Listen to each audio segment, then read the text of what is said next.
は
Welcome. Yes, this is the first time I get to actually be a DM for a goddamn campaign, so I get to make the rules on this one. So, hello chat. Welcome to my campaign, D&D Shattered Throne. We have down there a bunch of grand adventurers who have been forcefully subjugated into doing this against their own free will. No, I asked them. They're all good. They're all good. Each one of them have signed a contract, so if they die, they die. That's it. You die in the game, you die in real life. Hell, shit. The dungeon. We haven't seen the light for 4 days. I kept them in cages. I only fed them scraps of food every so often. Anyway. Oh, we were only Can I supposed to have feed my them chunk scrap? of hot dog? Wait, we was meant to feed them? No, I said we were only supposed to feed them scrap?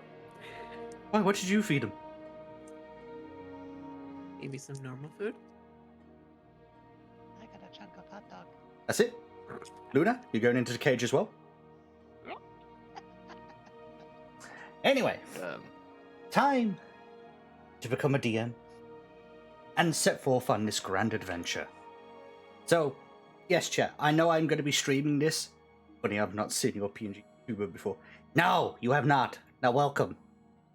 Now, I'll try and answer as quickly as possible while these guys do roleplay parts, but if I don't respond to anything, I am sorry.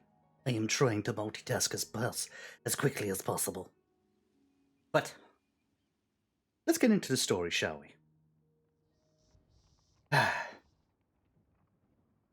Welcome, grand adventurers, to this wonderful, wonderful land. Here you can see multiple, but this land itself is a great and powerful. Essentially, there have been many wars fought for this land in the past, but peace now prospers. due to one king. One king who situated himself in the center of all of the lands. To the north, the mountain range. Although strange on the things that live there, but as old as time looks with the constructs of the buildings that they have, it also looks as though it's a very different style. Something that doesn't seem to fit in with the rest of this landscape. To the east, nothing but lush forest, filled with mythical creatures and wondrous items that could be lost forever. But maybe you will find it one day. Who knows? To the south, the snowy mountaintops, the dwarfs, and many other mountain life live there. Although the temperatures seem to get extremely cold there. Maybe things are strange in those mountains, but rumors have it that something powerful lives there. And to the west, the desert. A land that was once lush with life, green fields, trees, suddenly turned to nothing more than harsh desert. Where did all the trees go? Where did everything die off to? But the forces that reside there are used to the climate, used to the heat. However, some other forces would tell you that the harsh environment there is only suitable for certain types of races, not all. But you don't start in any of those areas. But each of you is going to start in a different location. So, going in order, Spiral. You and T-Money are going to be starting in a very fun location. So, T, Spiral. Yes. I need you both to place your character sheet, well, your characters, on this table.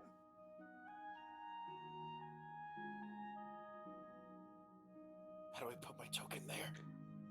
You go on your journal and you just drag your name on the table. Okay.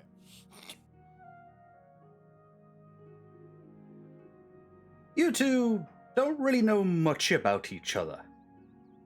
You did meet each other in this bar and, well, the previous night you did actually decide to say, fuck it, let's drink together. You spent a little bit of each other's money buying alcohol, booze, and even sharing some stories. But you kind of passed out on this table. A deck of cards on one side, kind of spewed out. Although, you could also see a couple of those cards are, well, liar's cards. Cards that have been forged to help the individual. However, you don't know who these cards actually belong to. You're both gonna wake up groggy, a little bit hungover. Spiral, you are the first one to wake up. And as you do, you're gonna look around and you're gonna hear the noise a little bit. You're gonna see that there's tenants who have just shown up, who are literally kind of not part from the nightlife. These are people who have just come in. Some warriors, some adventurers, and some of the city guards. And as you look around, you're going to see in front of you a halfling who is, well, kind of passed out in front of you as well.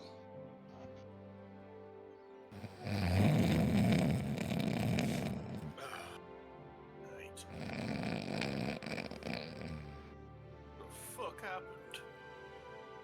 Oh. I see.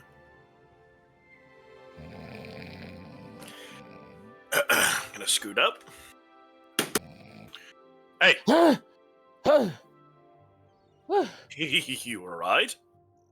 Where am I? Oh, I completely forgot. Oh, well, Yeah, no, we were having too much fun playing this damn game. well then, It's already morning, I believe. I think I drunk myself asleep. Yeah. So did I. Oh, well You then, the guardsmen are here. you're gonna see him. So you're gonna see good old Tordrum. You're gonna see him poke and prod at like a little chest pocket that he has. Are you okay, Nezumi? As he's poking at his pet mouse, you just see the pet mouse peer out of the pocket. Oh, okay. Hopefully I didn't lay on you. That'd be very unfortunate. That's adorable. Ah, yes. Oh, This is Nezumi, shit. my pet mouse. I've had them for a while. Especially on the road.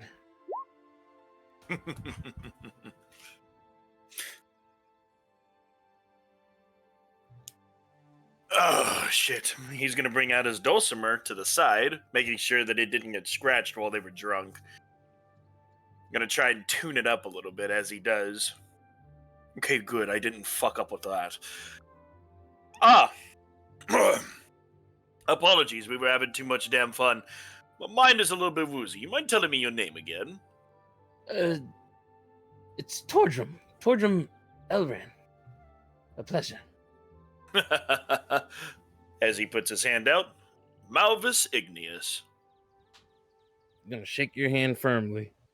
A pleasure indeed. That was such a good game. As someone like me who plays music all around here and there, you do also have a sleight of hand yourself, especially with this. These are your cards, right? I don't remember. You don't. Wait. He's gonna dart around here and there just to make sure. Wait a minute. They're not my cards.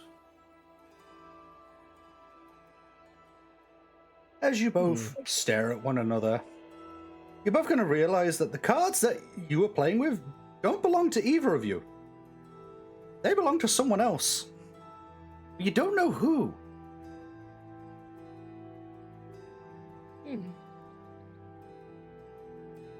I haven't the faintest of clue. He's gonna be quick about this. He's gonna gather all the cards up. He's just gonna whistle as he does. Kind of like trying to not mind his own business. Stacks them all up like if nothing happened to them, and then just puts them to the side. Hey! You two are awake. Ah, yes. You two passed out down here. I gave you a lot of alcohol last night, and you kept buying even though I kept saying that maybe you should hold back. But you gave me a lot of coin, so it ain't my business to try and stop you. As a bard such as myself, I get a lot of coin now these days by using music and words of wisdom. Well, charisma, as a matter of fact. I do apologize if we were asking too much of that. One, we were having a lot of fun. Just talking and stories and singing and shit. And two, well, kind of needed it for once. Sometimes the music gets downright in on you, Well, I mean, it was a lot of fun. You kept playing a lot of music and everything, and it was really nice to have this place come back to life at night. The only downside was you better keep your charisma in check. You almost tried to go after the young wench over at the table with all the guards. You know, the young succubus. Young Wyndham, what? Oh, I see. Wait, I don't remember going after anyone. Like, wait, Ah. that one over there? You can see he just turns, and you're going to see a table over here filled with 3 guards Oh, and 1 pink-haired succubus in a maid's outfit. oh, that is very unfortunate. His eyes are gonna widen. Hmm. Oh shit. Huh, thank you for reminding me of that. I never knew that. I really did drink too much. I am terribly sorry about that, sir. Oh no, it's completely fine. Just do be careful. She is a succubus, and if you had, taken her out on the wild side of life, I'm pretty sure you wouldn't be sitting where you are right now. You probably would have been drained of everything. And I don't. Oh, do mean not that worry. way. I'm very careful with the ladies around here in this world. I wouldn't be so sure. You literally Oh. just said you got drunk, and then can't remember the last thing you did. Oh, so that's where I left them. You're gonna see he just comes over towards you, Spiral, and picks up the deck of cards. Oh, Thanks for keeping them. I gotta use these to get some extra coin out of people, if you know what I mean. Oh, I see. I didn't really notice that there. If I did notice them right on over there, I would have probably brought them over to you. It's fine, it's fine. But just remember that if you do have more gold, you're more welcome over here. And next time, give some of the other ladies a chance. You were really all over that succubus. Your poor old Margaret over there. She kind of felt a little bit lonesome. Margaret? You're going to see the moment you say Margaret, he's going to turn and point towards the one at the bar. A Dragonborn. Oh, fuck. An green Dragonborn. Now, I don't know if you two have anything to do, but if you two want breakfast, then I could probably cook something up. It'll be my treat for the entertainment last night. oh well. Of Then, course, any time. Well then, if you have any eggs and bacon, and maybe some good ale, I wouldn't mind passing that up. Eggs and bacon for you both, and some ale? Yes, please. All right. Margaret! Eggs and bacon, and you might be able to deliver to the young lizard boy. As he whispers to himself, putting both of his hands on his head and bending his head down on the table with a slight thud. Oh, God damn it. You're just gonna hear the most fucking smuggest snicker you can hear from Tordrum coming from across the table. What have you gotten yourself into, my friend? I was drunk and I didn't remember anything last night. And I was with her and I left her by her lonesome. I needed to know and to see what I did to the succubus. Damn Well- it! And I didn't know what I fucking did. It would have been good fucking memories. Memories wasted down in the well. Well, listen, my friend. This was a chance to make up for time. As he sets himself up. Oh, You can both see this quite elegant looking green Dragonborn. Quite beautiful, actually. Sure, she doesn't have the same features as you, Spiral, being, a Dragonborn that has the full features.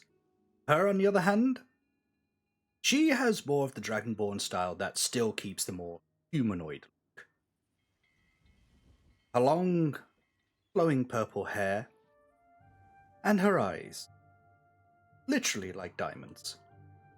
Fuck me, purple hair. She there it is. has the tray with both your breakfast on it, handing it onto the table, and passes the ale to both of you.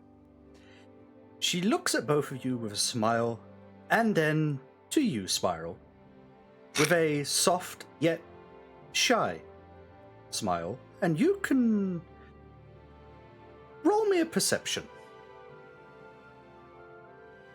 Oh, perception roll? Okay. Yes. Mhm.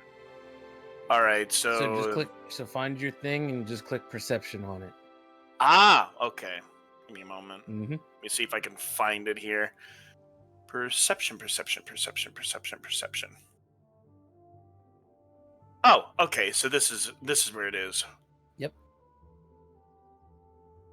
All right. With a roll of a 14, you can just see as she tries to shyly look away from you, her cheeks are slightly red. It's almost as if she has an interest in you, but is too shy to even do anything. She hands you plates, your drinks, nods her head to you both, and then walks off without saying a word. I'm just gonna like slightly look back towards her as she walks away, and I'm just gonna look at Mavis again. His eyes widen again. He Fuck. I just have a smug ass look on my face. Fuck. Well, then that was quite interesting indeed. By the gods damn me and my fucking tail. She and for the matter of the fucking fact that the bartender over there told me that I just left her out alone, I have to say something. Well, go on. We're gonna need to. She fancies you, so it's pretty obvious that you must have to say something. Going to sit right on up, straightens out his clothing, and just leaves his dulcimer at the side. Don't worry, I'll watch your instrument for you.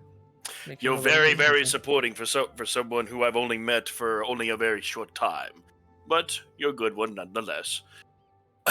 My friend, everyone deserves respect, no matter who they may be.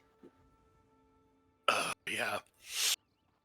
You know what? He's gonna go back, change a little bit of direction again, grabs his dulcimer, and just puts it on his back. As you walk up, you can hear the sounds of all the other tables. People murmuring to each other, speaking about their adventures, and, things that they have hunted. You even walk past this group right here, who are talking about an adventure from a different land, monsters that they have slain, and the fact that they're surprised that somebody within their party decided to settle down in this village, in this city, and kind of make a living here.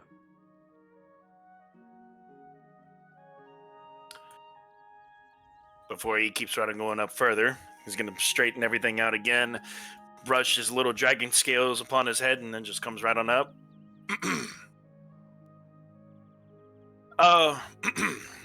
Margaret, isn't it? Hmm? Yes? Hello there. So, kind of noticed in a given detail, especially from last night, I heard that, you didn't really feel too well. And, gave me a little bit of an eye right there. Just wanted checking you out. Are you alright?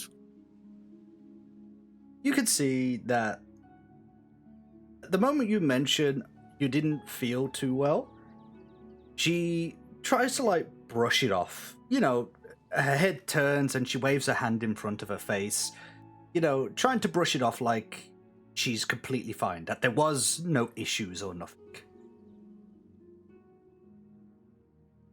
No, everything is fine. Just, I didn't feel like myself last night.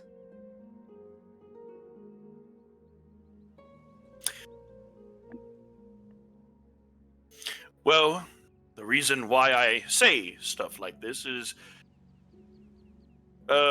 bartender over there came up to the table and told me of what had occurred from last night. Been a while since I have drunken that much. And if I have done some crazy things, or if I have done something that might have hurt someone, such as dazzling as you may be, then I am terribly sorry. You can hear the moment that you mention about the bartender or the barkeeper, like you mentioned him, he just looks at you kind of like, oh fuck, you got me involved, and goes, nope, no, fuck that, I mentioned nothing, I'm going, and he opens up this little trap door and goes all the way down into the cellar. He's like, no, fuck that shit, I ain't getting involved, nope, just fucking, fuck, go.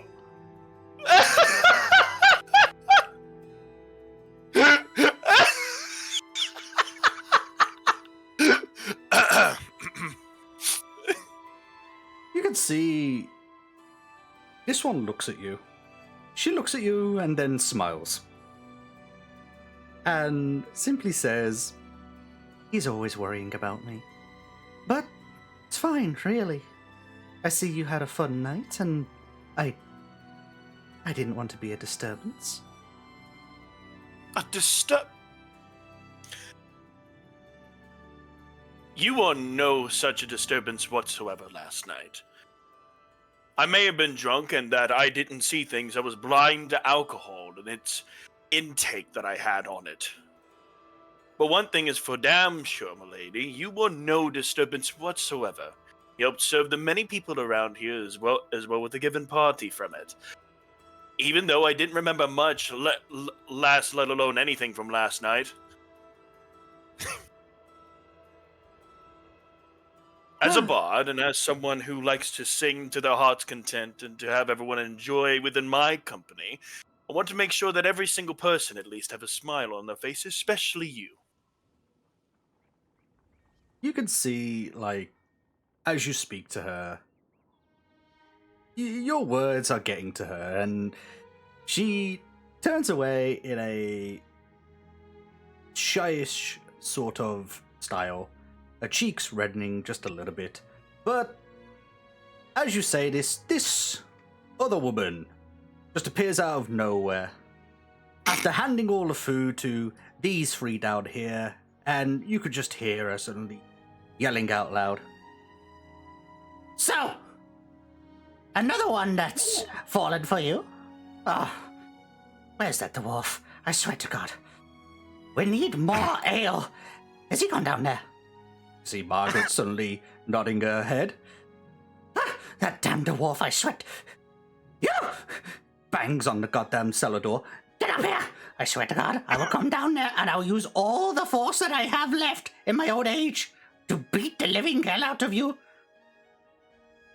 You hear, like, a bunch of thumping. And you'll hear from just underneath, look! I ain't getting involved in that shit. Whatever's happening up here, I'll be up in a moment. Don't worry about it. And you hear, fucking barrels. And you hear a lot of crashing and banging going down there. Ah, this man, I swear, I married him because I wanted to be a part of the business and I loved him. But I swear to God, he's going to be the death of me. As she wanders off, passing you, but as she passes you, she puts a hand on your shoulder. You're going to treat her right. Sing her a song about the summer breeze. Young love, husband of mine. As she disappears into a completely different room. Grins a little bit. Again, from how things may or may not have went last night, I can't truly know on how you feel. But as a bard such as myself, would you have the spare time of a minute or so to allow me to bring a few lyrics to your ear to give you some comfort?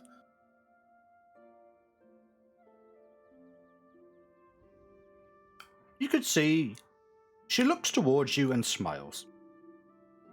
Before going over to the trapdoor and banging on it with her foot or her shoes 3 times.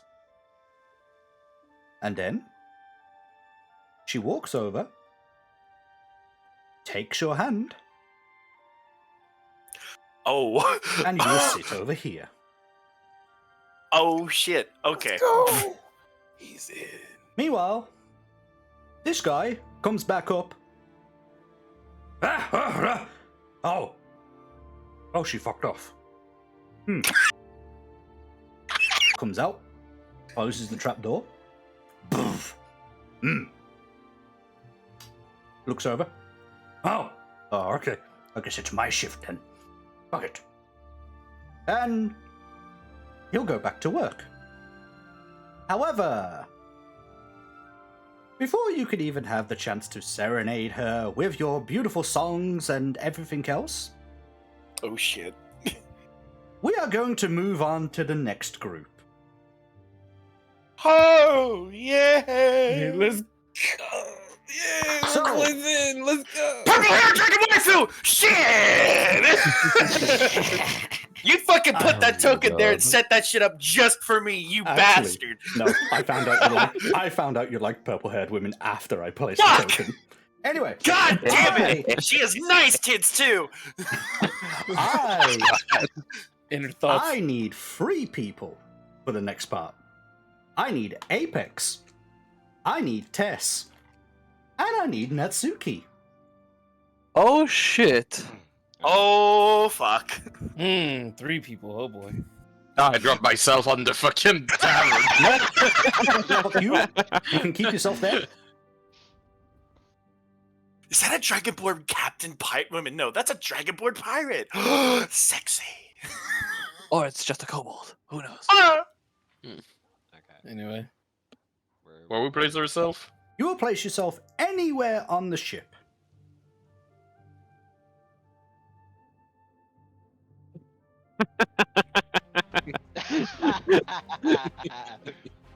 Of course. Honestly, I course. thought they would be on the mast, but that's just me. All right. So I have Tess. I have Apex. I need I'm Natsuki. technically here.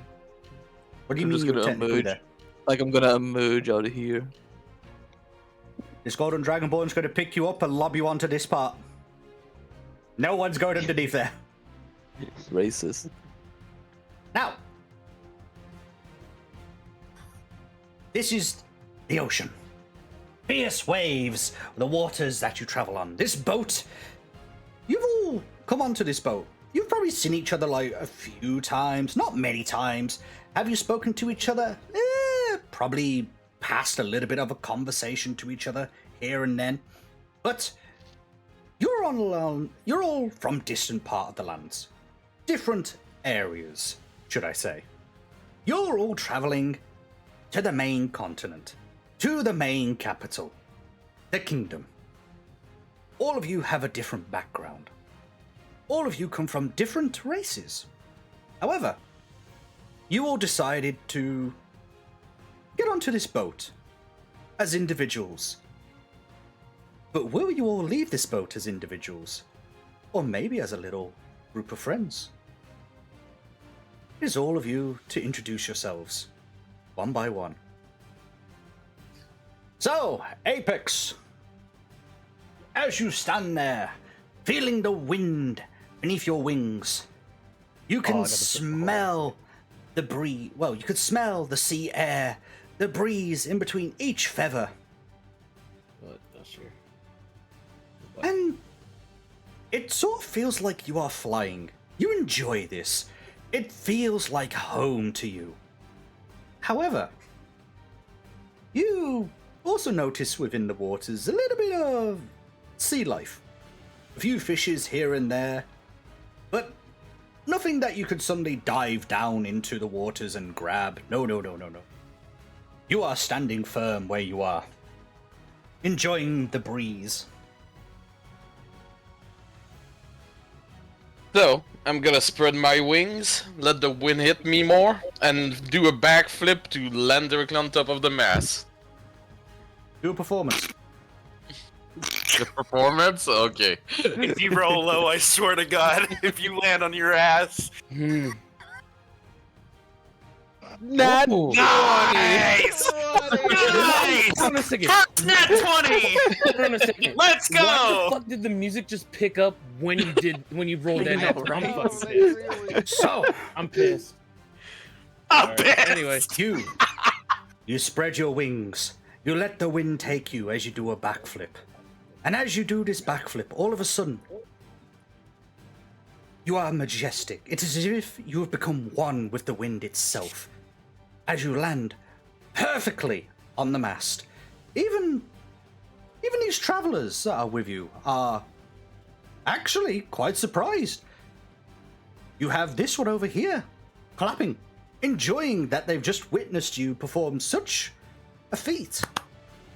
Meanwhile, the captain over here chuckles to himself and just murmurs, "Ah, young adventurers.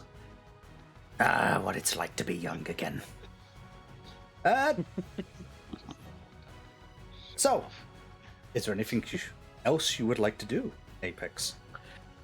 I'm just gonna spread my wings, let the wind pass. It is a 7-foot tall owling.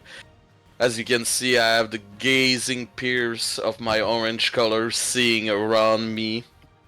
Fine clothing of the best silk I can find, wearing one of the best silver jewelry too. But at the same time, she's do not fret to be dirty, letting the wind and water splash onto me. I'm just gonna loud and let a wild owl scream on top of the mat, at the same time as I'm holding it and just enjoying this freedom. Ah, glorious. And as you do, nothing gets in your way. You feel like you could be a king or a queen. But you feel on top of the world. Everything is going your way. Just from that. However, in the background behind you is a lone tiefling who seems to be hiding behind the captain.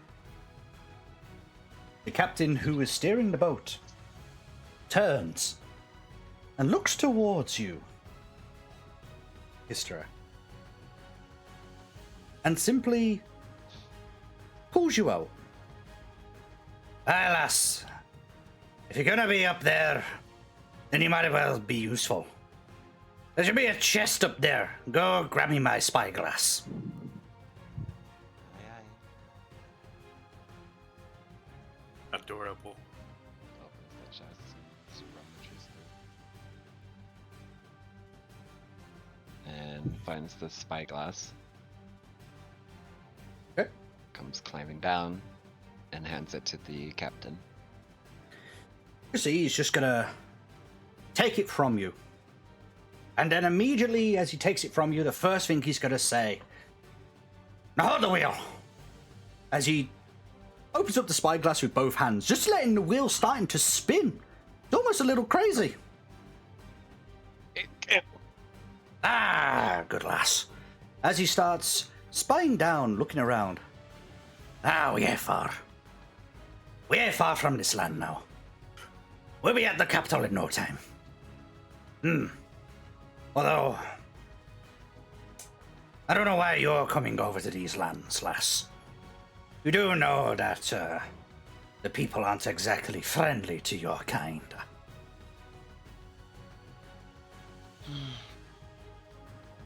The stories of a different kind. And wasn't exactly appreciative in my own lens. Just fresh air, I guess, is the good way of putting it. Ah, well, it's good to have some fresh air and visiting new lands, isn't it, lass? But you ain't the only one who's coming over. As they put the spyglass away and point over towards the owling that just fucking almost kamikaze themselves into that, but landed perfectly fine. You see that one up there? Mm-hmm. They're also going to the capital. God knows what for, but they're going up there anyway. And that one over there. As they point towards the far corner. Yeah, that's that rugged man over there. He's going to the capital as well. I don't know what all of ye are doing, but whatever it is you're all searching for, I hope you'll find it. Mm. Well, I certainly do have my own reasons, and I'm guessing you have your trade routes that you are delivering to. It's nothing that I would pry into. Yes, lass. We got some trade that we need to do. Now, best make yourself busy. Go talk to the other ones. You might want to talk to the little owling up there, if you can fucking hear her. Mm-hmm. I'll see what I can do. Thank you, Captain. Yeah. Just heads down. And as you walk down, you can just hear the captain in the background. Hey! Scrum! You better fucking just make sure the anchor don't fall. We don't exactly want to error ourselves down. Just see this dragonborn just making sure nothing's fucking up. Meanwhile, this strange individual over here that you passed, this fish folk, is kind of scurrying along, trying to, well, be used to on land as they climb up and go up the ladder, checking everything within the box.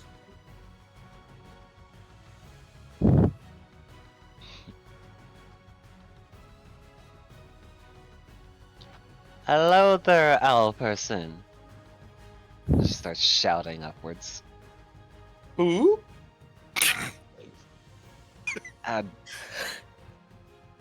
You, preferably. Yes, who? I can't. I'm gonna pretend to fall down, open my wings in a spiral, and just land in front of her as I open my wings. I'm a Back. word. Okay. Yes. Name is Who Reach Forcing. I am Who. Oh, I see. My name is Hystera. Hystera Freihorn. Well, it's a pleasure to meet you, Stira. Terribly sorry, I was depicting sketches directly of this boat. I'm trying to remember the most I can. It is the first time I'm actually on the sea, ever seen the sea. This is such an incredible discovery. So much water! I didn't even expect that in the Feywild. You seem very chipper on your newly acquired adventure. From what I've heard, you're going to the capital? Yes, I did try to go to the capital by flying, but I crashed in the sea and the sea spilled me out. Seems I cannot fly long enough to go over there, but yeah, it's something I wish. I heard they have so much magic over there to learn and secrets. Also, I heard they have the best booze too. Understandable. You are very much a free spirit, and I do love your energy. I hope you keep it up. Yeah, it's a common point of interest. The further I'm going away, the more I discover, the more I try, the more I drink, the more I enjoy. So much to discover into the arcanes and magic around this world. Though I got to be careful. I heard some nasty story about the country, about the people not liking magic, who is completely out of the ordinary, I would say, in my mind. But who the hell care? Lure lost, my win. I'm just gonna pass a wing around her waist. So, where are you going? Why are you going at the capital?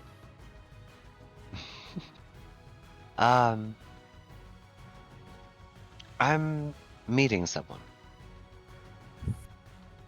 Hopefully they're still there, and hopefully they can still open their warm hearts to me, but I'm meeting someone. That's as much as I can really say, other than, well, getting away from previous lives and, well, the, well, less unsavory people, to say. A new leaf, basically. I'm gonna get really close of your face with the wildest smug on her beak and one eyebrow left. And look at you. A special someone? Hmm? And I'm just gonna bump your ass with mine. Someone of the sorts, yeah. Ooh. I'm gonna jump down and jump and sit there on the crate behind me. Why don't you tell me? I'll just open a journal.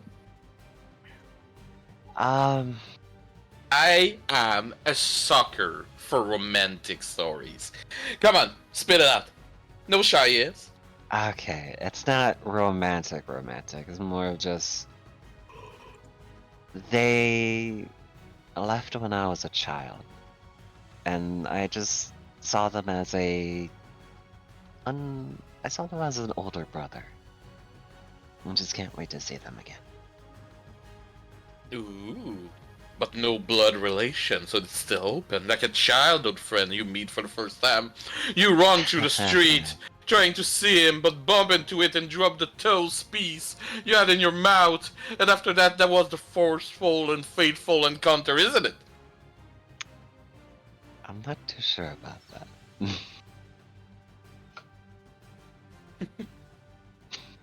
Not terribly sorry. I tend to fantasize about everything, but everything is so precious, and we have so well. There's more general people have general time to live. For me, though, I can explore and see everything I wish. Hmm. And apparently, the captain has also told me more about our patrons on the boat, and apparently, that fellow over there, that tall, rugged one, he's also going to the capital. I wonder why. Why don't we ask him? After you? With style. I'm gonna grab onto her directly and fly and land in front of a rock. Okay. Oh my. Do a strength. I was about to say strength is needed for the please fall. Please fall. Wow. Strength or athletic? Nat 20 to a nat 1. You know what? Athletic. I got a -1 on those, so, So- I'm happy with that. With a 12, you kind of lift them about an inch off the ground. And you kind of do drag them along, flying, but Tess, your boots are kind of scraping against the wooden floor right now. It's like you're being dragged rather than flying. As you both go over to meet this mysterious individual. As you can just see this... You can see this feline pirate kind of just looking at you like, what the fuck did I just witness? Watching you getting dragged along and thinking, a bit ballsy of that owling to try and carry someone like you, but okay, whatever.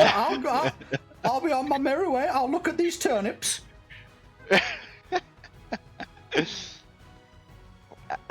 I'm gonna look at the cat person who was looking at me with cringe. But for me, it's like, yeah, I'm so good. I'm perfect. I did it amazing. You can see the cat person like roll their eyes and just go back to looking at the turnips.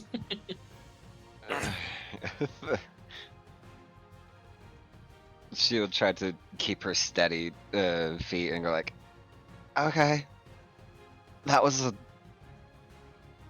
something. Regains her focus and speaks to the individual in front of us. Hello.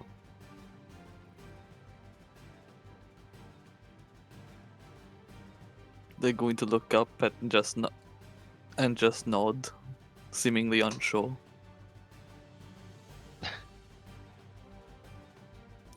You're. Thought I was tall. I'm just gonna slap directly my wing in your chest just to see how big you are, even sitting down compared to me. He stands up to show that his height is 7'9". Wow. See this feline down here, who's only around about like 5 foot. Look at you all, shrug their shoulders as they scan their own height, and just be like, "Fucking tall bastards."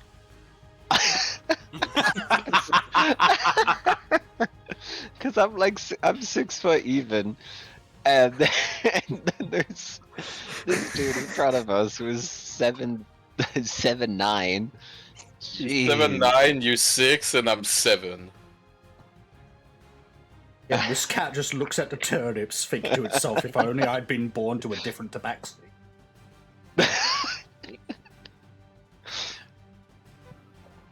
So I'm I gonna got- take flight in the air and just perch directly on the shoulder of Rokas,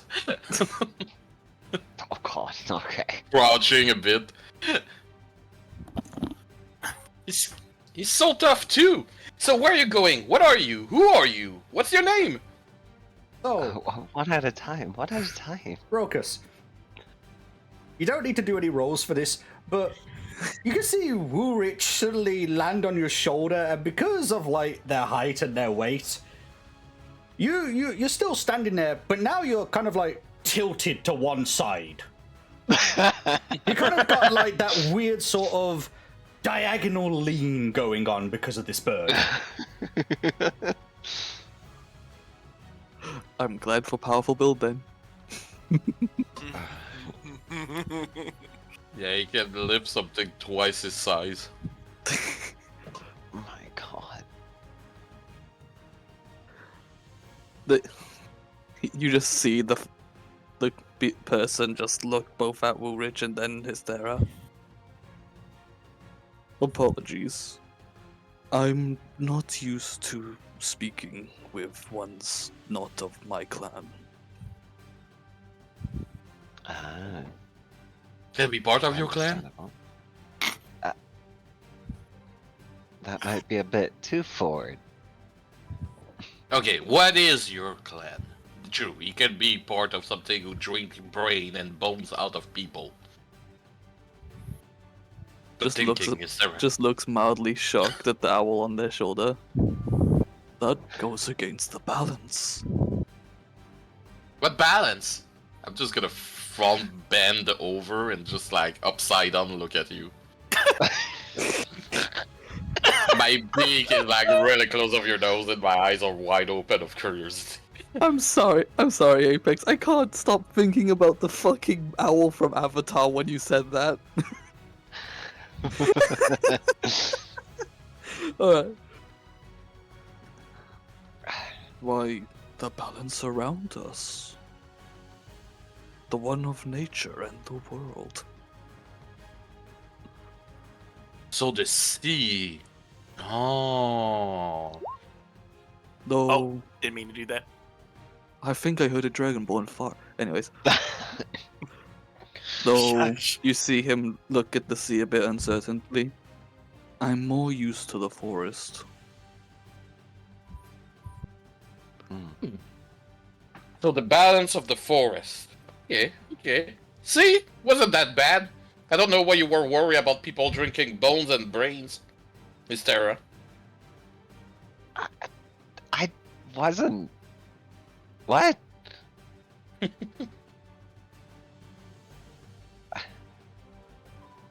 You're a very inquisitive, but also confusing individual. I believe by So- the nature of chaos. I believe everything is ruled by chaos and everything should go directly wild when it need to be. Nature is chaos, life is chaos, this ship is chaos. Let's be honest. You can see I look at you. the moment that you mentioned all of that, this cat suddenly is sweating bullets and feels really awkward around you now. And he's just gonna just fuck off over here and go up to their captain. I think they're fucking mad, Captain. I don't know what's wrong with them, but I think the fucking owl is saying something about chaos and... Oh, that's kind of... What do we do, Captain? You're just gonna see the captain murmur away something. They're fucking paying us, so it ain't mattering. I don't care if they're chaos, they're just paying us. Just, we'll get them to the captain, then we'll fuck off. I ain't staying here any longer. He sounds like he's gonna ask them to put their name in a goblet of fire.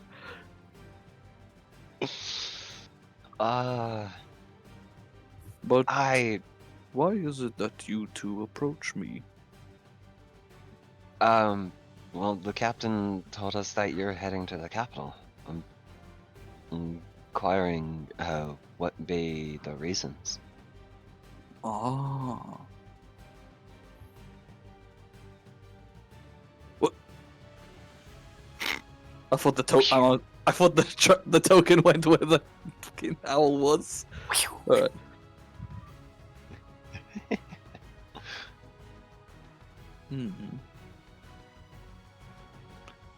I guess I could say a friend told me what I need to do can be found there. And what can be found there? What is it? Something shiny? I do not know. Just that it will help with the balance.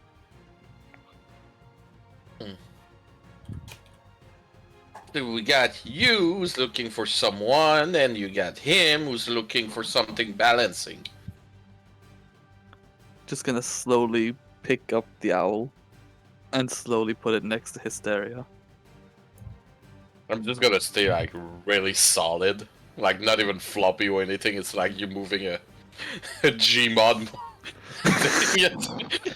God. Don't Oh change my God. position.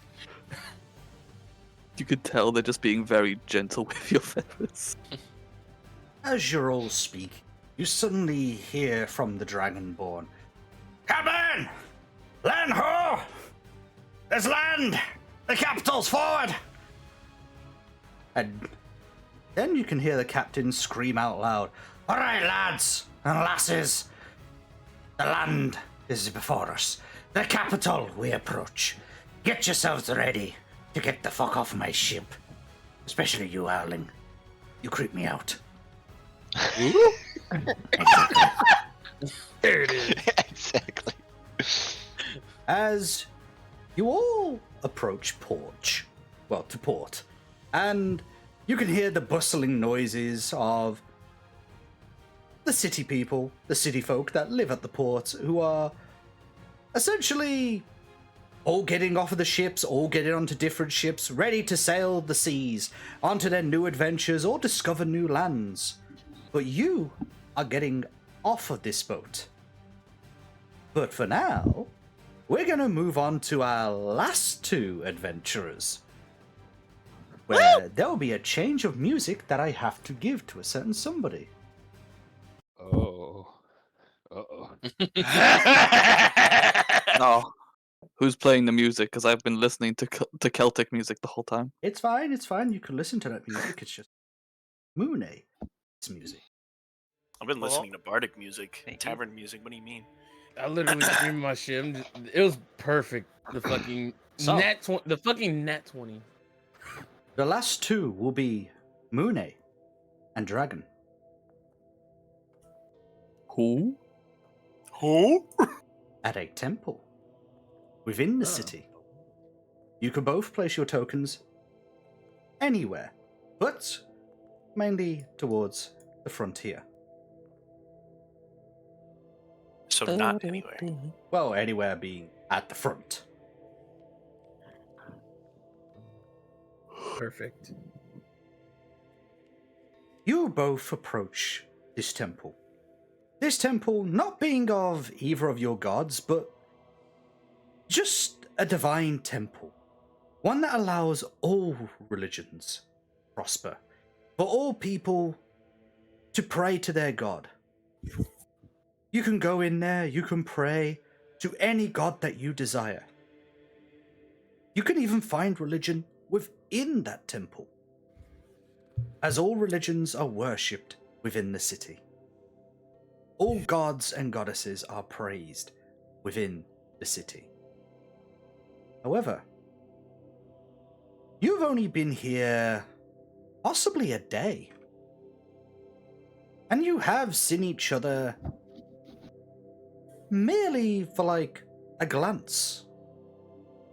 You both prayed to your separate gods, and you carried on your merry way. You've come back the very next day to give another prayer to your god, and you see each other once more. Maybe this was fate. Maybe this is a play from the gods. Tell you both that you're going to be adventurers together one day. Or maybe it's just pure coincidence. But this is your time to play your part. And roleplay. Dragon. As you approach this temple, you are holding on to your symbol. You are holding on to the symbol of your god. Tempest, if I'm correct. Tempest, yeah. You're holding on to the symbol of Tempest. You are praying to him for a peaceful day. Even though you are a storm cleric, and Tempest being a certain god, you are sitting there just like, please, let this be a calm day. Let this be a calm day. And if anything bad is to happen, let me be the one to put things right in your... As you approach the temple. Mune, you too. You will look upon this temple with a smile and a burning passion in you. This isn't exactly the temple that you would know from back home. It's not as clean or pristine, but it is a temple after all, and you know that every temple is worth more than any mansion or kingdom could ever be worth. You too approach this wonderful temple and decide that you must pray to your god. But as you both match each other's footsteps, you can't help but glance at one another. This might be your destined fate to meet each other. Dragon, start. Well, well, well. It seems we're finding ourselves at this temple together yet again. Could it be coincidence? Or could it be fate? Thou must Funny have thing. read me mind. It seems that fate might smile upon us, for us to meet one day more, for a day of prayer. What is thy name, my lord? My name is Silas. Silas Voxel. And it's a pleasure to meet you. Can I ask for your name as well? Of course they may. My name is Cilia von Amadon Vlachios. That's quite a name you have there. Are you... Is there any particular reason? I am at noble birth on the von Amadon Vlachios family. Ah. I had a feeling once I heard that name, but good to just check. And, what god have you come here today to worship? If you don't mind my asking, of course. He looks at you with a little, a slight smile. Thus is a interesting subject to tell thy. It isn't just one god, it is more than one. My family prays to the old elfin gods, but they have also taught me about the elk god, Master Mace. So at day I pray to Mace, at night I pray to the elven.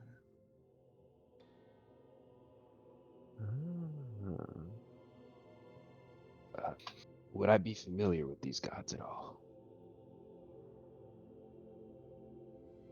Libby. You know what? Roll me a religion check. Okay.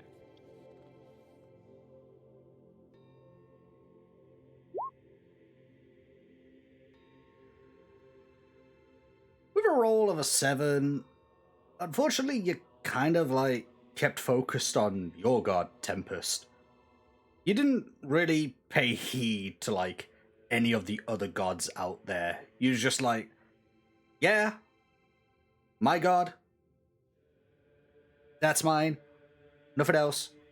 All other gods, I don't know what they do. So, yeah, you don't exactly know this one. I'm sorry to say that I don't really know much about your Also, Cal. your gods. Cal, thank you so much for the But, raid. Thank you. Welcome, Raiders. I do hope your I'm currently prayers hosting a go D&D session. well and that they're heard. Ah, Cal, my amazing I've come daughter. here How are today you to doing? worship the god Tempest. Brr. Well, then I shall wish upon thee that thine prayer shall be heard as Gonna well. get some noms in our rest. Okay, Cal, you do that. Shall Love you too, we Cal. walk the steps? Again, thank you for the raid. We shall. Thank you very much.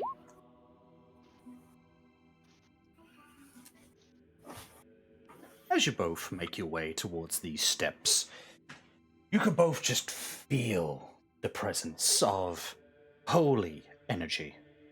You know this is holy lands, and the ground you walk upon is holy itself. As you walk up to these steps, you don't see a door in front of you. You just see wall. However, there is a sign.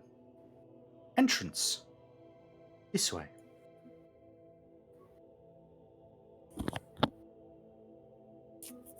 We don't know there. Just here. We don't see whatever you're doing, by the way. Oh, it will be right here. Okay, there you go. She looks towards you. Thou can go first. I am in no rush. I appreciate the sentiment. I will take you up on that offer.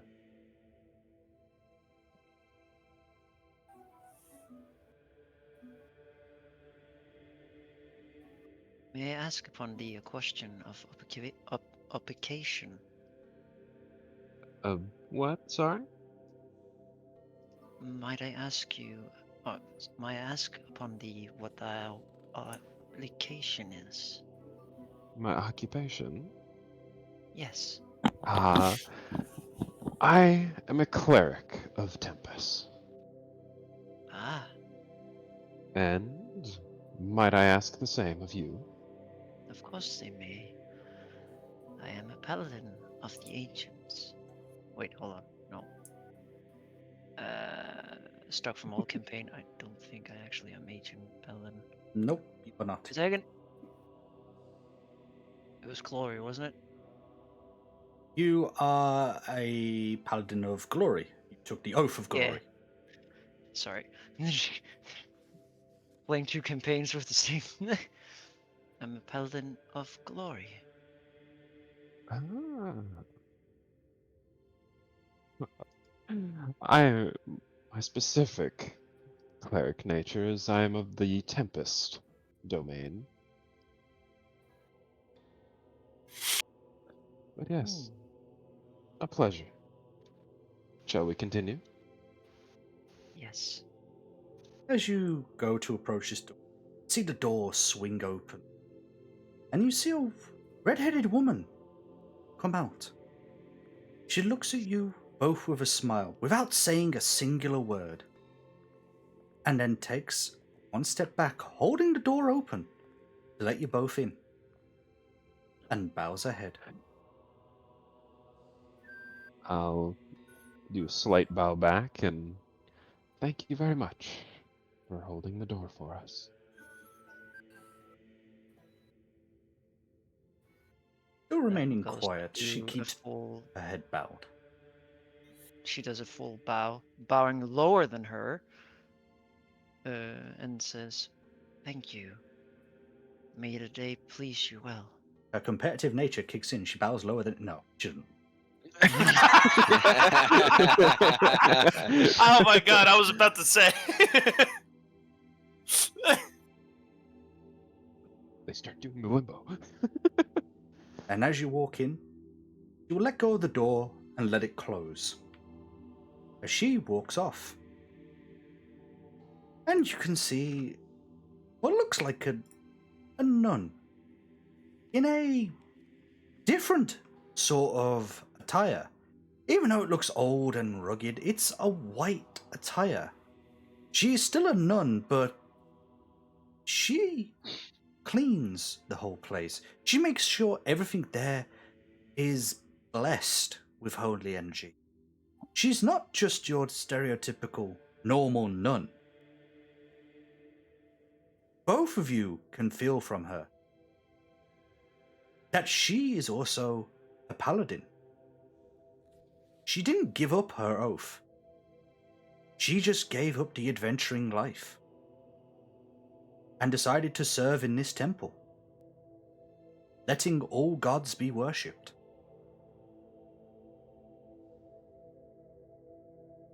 She looks at you both, bows her head, looks up, and turns to pray towards this statue. Celia bows her head as well towards her, and then looks to the statue and takes out an idol of praying. Silas would bow his head as well, and then take out his holy symbol, and go on one knee, and pray as well. As you're both there, you can feel the energy of your respected gods. You can hear their voices echoing in your mind. And you continue your prayer. As outside, you do not hear it as clear as day. But you do hear a group of soldiers. Metal. Bashing against everything. And then approaching the whole temple itself. And one by one, they will come to the door and swing it open. This doesn't disturb you in the... But they've come in to also pray. Each one of them sort of taking a position between you or around you as they enter and start to pray to, well, whichever god they believe in. One praying to a certain god to bring them, well, a bountiful feast for tonight. Another god being prayed to, well, keep on a merry life, so that they may cherish it and always survive the fights that are along the way. The one right next to you, Dragon, bows his head, but you can hear murmuring. Roll me a perception. Yeah.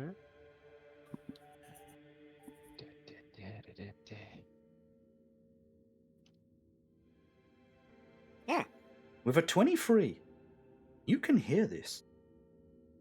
You can hear the murmuring, you can hear what seems like he's trying to whisper as much as possible, but you can hear this as clear as day. He's not praying to any god you recognize. But you hear the words of, "Protect me from this, my lord. Protect me so I do not get consumed by this and all that surrounds it.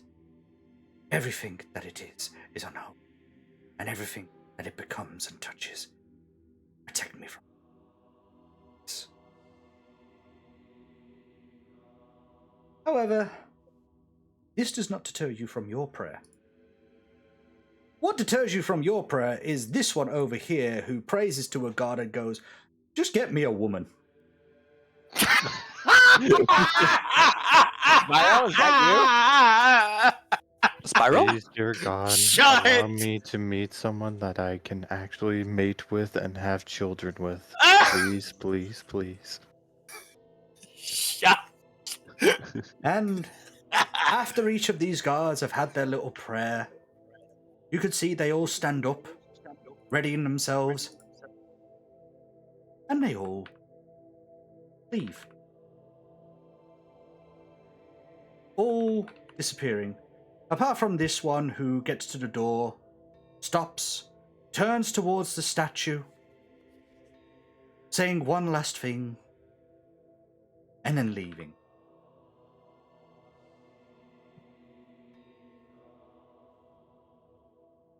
However, Dragon, the one who talked about chaos, it concerns you.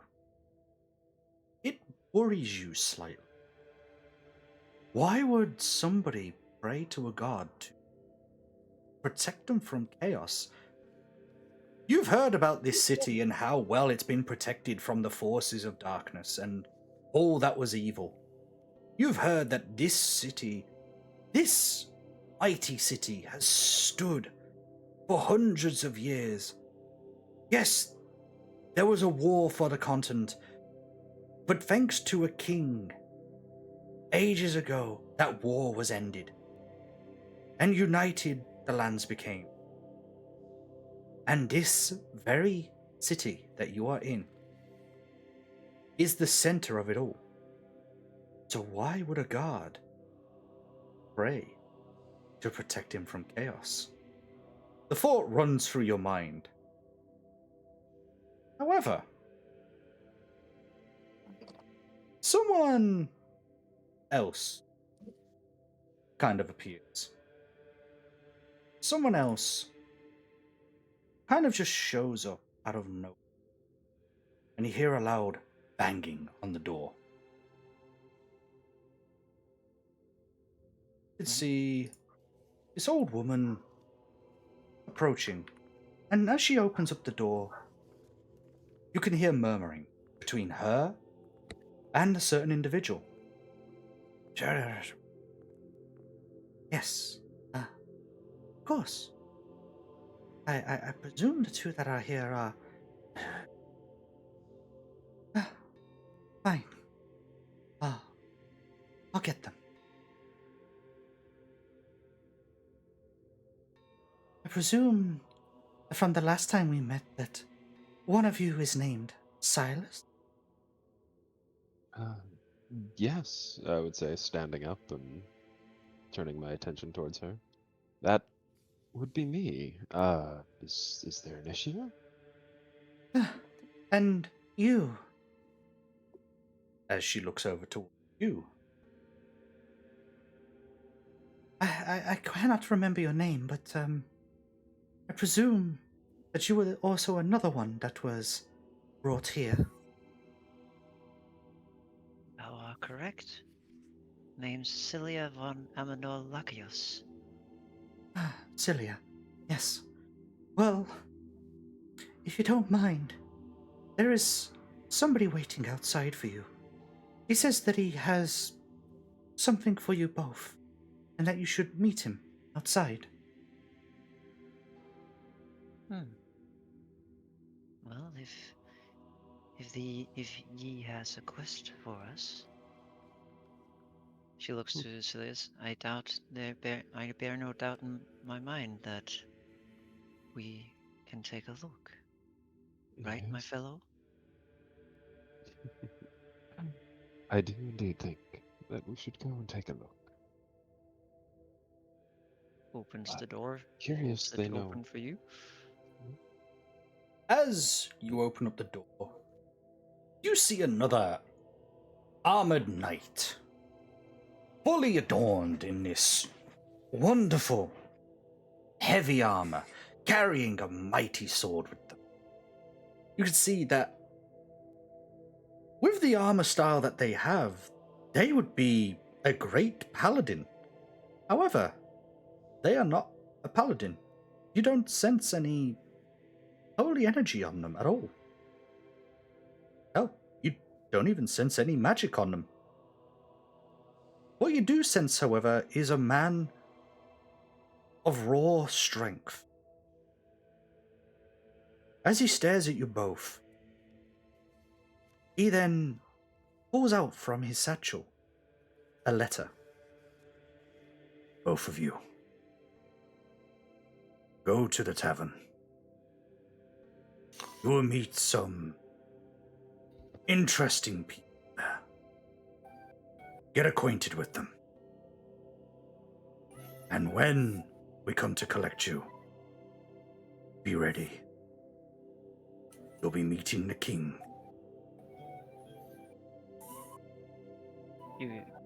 Cilia bows and says, "Understood. Thank you, my fellow warrior, for bringing us this message." Thank you, Both sir. the letter. He bows his head and then walks off. You can tell, however, just from the way he walks, this man has seen battle. This man has fought plenty of times. You don't know how many times, however, but you know that he has gained some injuries in his fights, that he has fought for something, protected it, but he is still fighting to protect it. Disappears the city. It's like watching my father walk. That warrior has fought a lot. And he has. Yeah. He seems to know that, seems to know battle quite well. And, what I'm more curious about is the timing of this all. We just happened to be here, and I don't know. But considering we're meeting the king, we should probably do as he says. Yes. You first. We shouldn't stay in this place of vow and prayer for too long. It is meant to be a quiet area. Yes.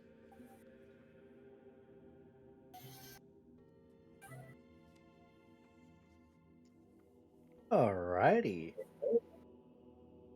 So, I'm echoing Spiral. So, I hear the flute from Spiral I time know. to time. So, Is it really that loud? Oh, fuck. Y'all said something. All right, hold on. anyway. Don't worry, we just did. Anyway. So, you two leave the temple. And as you leave, Cilia, you're going to look behind you and you're going to see the old woman at the door as she waves at you both, waving goodbye before closing the door. As you kind of feel, well, that place felt more like home to you than home itself. But you both travel to where you were destined to, which is the tavern. Which, lo and behold, everyone is going to be there. So, players, you are going to be at this tavern. So, those of you who are just coming from boat or from the temple, you will be at this front door right here.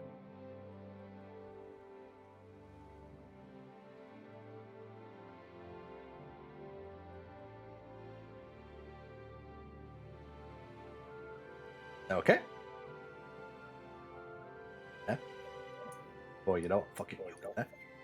So, that should be everyone, right? We'll change back to Oblivion music Yes, again? change back to Oblivion.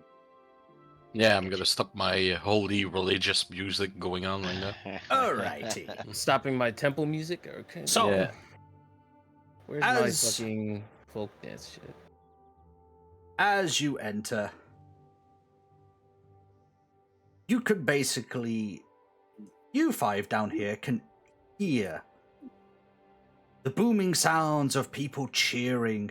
You can see just a bunch of people adorned in armor or, standard adventure clothing, enjoying drinks, enjoying food, enjoying themselves.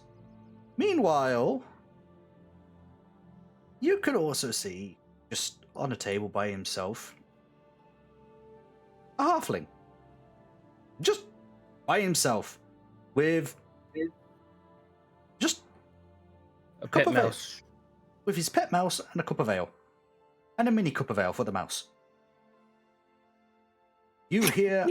I didn't say that. Well, I'm making it happen. Okay. You hear a lot of cheering. You hear a lot of clapping of hands. A lot of speaking.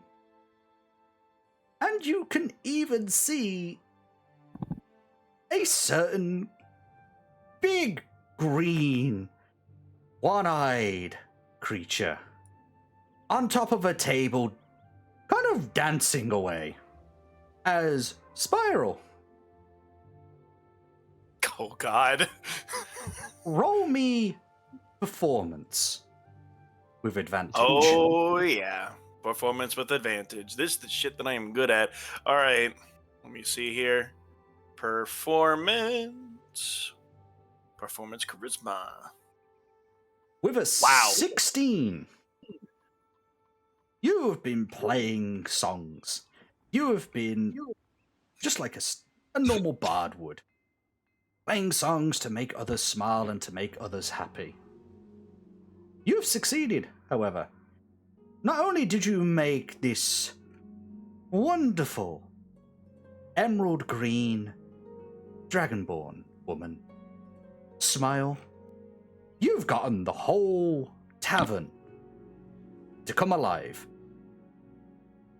Everyone is enjoying your music, and unfortunately, the new bunch that have just entered get to see everyone enjoying themselves in a party-hardy sort of way.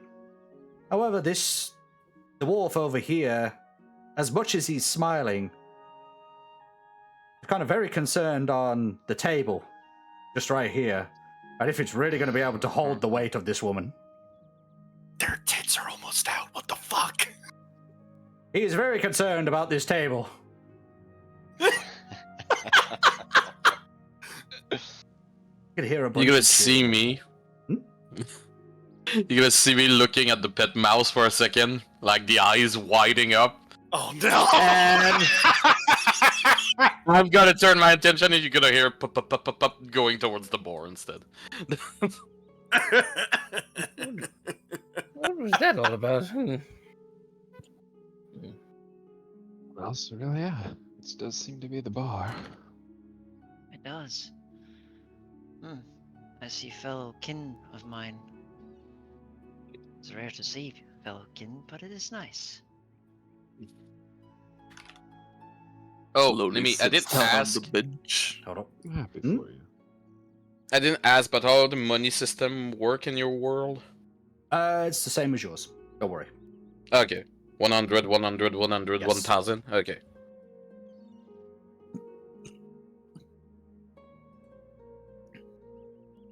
Okay.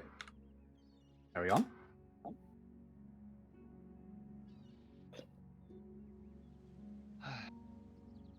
Quite a lively place we have here.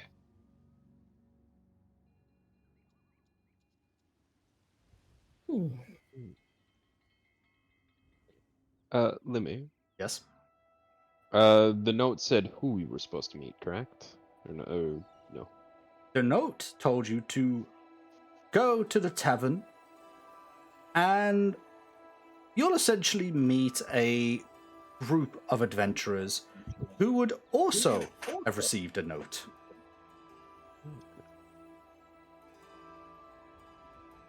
Barkeep, I want an ale, beer, and anything else you can serve me to drink to get wasted. Also, do you have those fancy little umbrellas, some part of the island, like exotic, can put inside of it? I would really love those kind of umbrella. Actually, I will pay extra for those kind of umbrella. What in the ever? You know what? I'll just get you some alcohol and okay, I'll just get you some alcohol. But that's you wanting everything? Well, how much everything cost? Like one of everything, not like everything. I mean, for the cheap ale, it's gonna cost you like 5 copper. For the really expensive stuff, however, you know, the stuff that's really gonna get you wasted, 1 silver. Understood. She's gonna put 1 gold on the table. Good. I'm guessing you're wanting multiple drinks then. Well, it's just that I don't have anything else. You have some change, please? I've been struggling so much with those. Fucking. Fine. See, he just storms off for a moment. Opens up the trapdoor. Just disappears down there. You hear a fucking thing.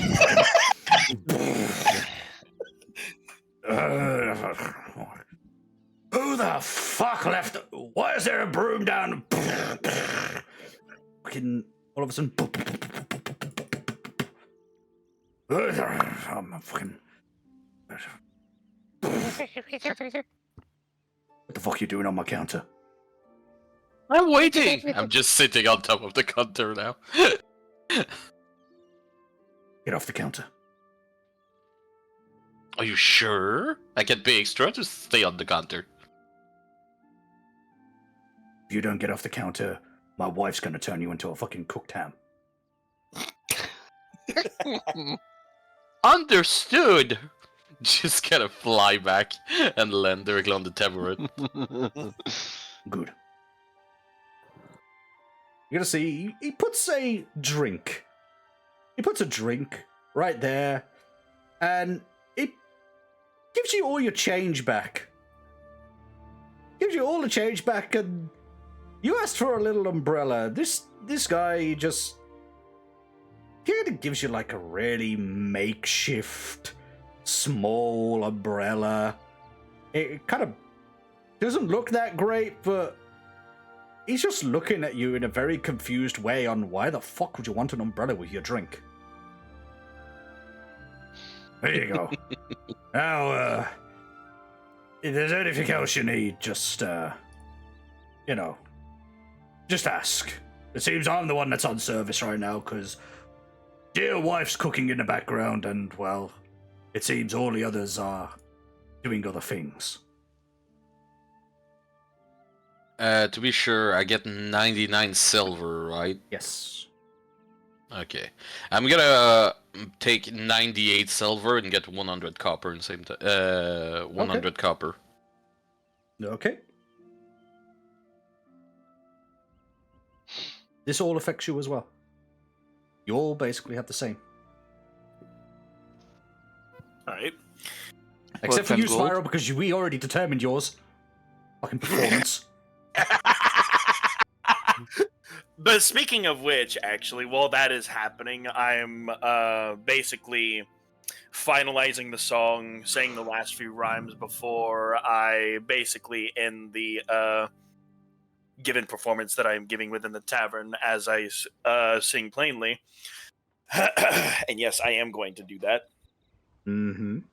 And although the shine of the gold of my skin shows within the world as what it seems, and although my skin as shining as it may be, your emerald tail shows way more than much.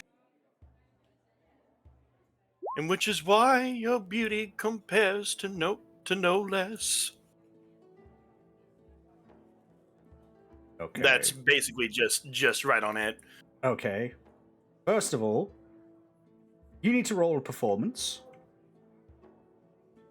Just for that part. You got, So, you got a alright. 16 for all of that, but you just need to roll a performance for that part. And what are you trying to do, Apex? Because I see minor illusion here. Yes. I'm enchanting his singing by representing what he's singing. So gems appear as an illusion, shining colors and everything, so he has advantage. Okay, so yeah, it becomes advantage. So with an 18, your performance has fucking... her panties are wet, okay? Jeez. Yes! Oh my god. You've made this woman happy. Like, you've charmed her. She's kind of like, you know that whole anime slumping on the table with the whole loved Steam up coming look? off her head and shit. Yeah. You know, steam coming off of her head. She's got that sort of, you know, that look of, oh my god, I'm in love with him and all that kind of shit. She's got that as she just looks at you. And you know you've succeeded in this. You could be proud of yourself that you've charmed this woman. While, you know, you thought you might have failed earlier because of how bad, you know, of how bad it was last night. But you being a bard, you've succeeded. Meanwhile, at the other table, where all the guards were, they were kind of impressed with the succubus woman. But she didn't really, you know, didn't really get lucky with any of them. They're all kind of just guards with wives who are only looking for a drink. You, however, as I said, you've charmed this woman's pants off.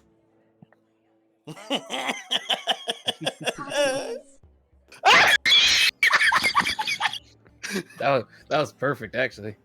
Perfect. Well, fuck, we got more people. Well, When you say fuck, you got just more money, no? more money means more cooking. Derek, I'm gonna need your help. Did you really just... You can see this tall man in a suit. Oh, This fuck. walking behemoth. Like, yes, you, Apex, you stand at how tall? 7 feet tall. You stand at 7 feet tall. And I know Natsuki stood at 7'9". This Oh, fuck. is a 9 foot tall behemoth of a man. And he is built like a barbarian. He is in a suit, however, very classy.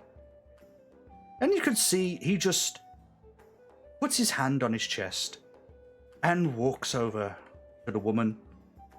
Derek, could you get into the kitchen? We have more people, and I might need some help. The other maids in there aren't exactly great with cooking, but with your help, they would get it done a lot quicker. Yes. As he storms in, you two can just feel each footstep. It's a thud against the ground. Boom, boom, boom. As he walks into the kitchen and completely disappears, closing the door behind him.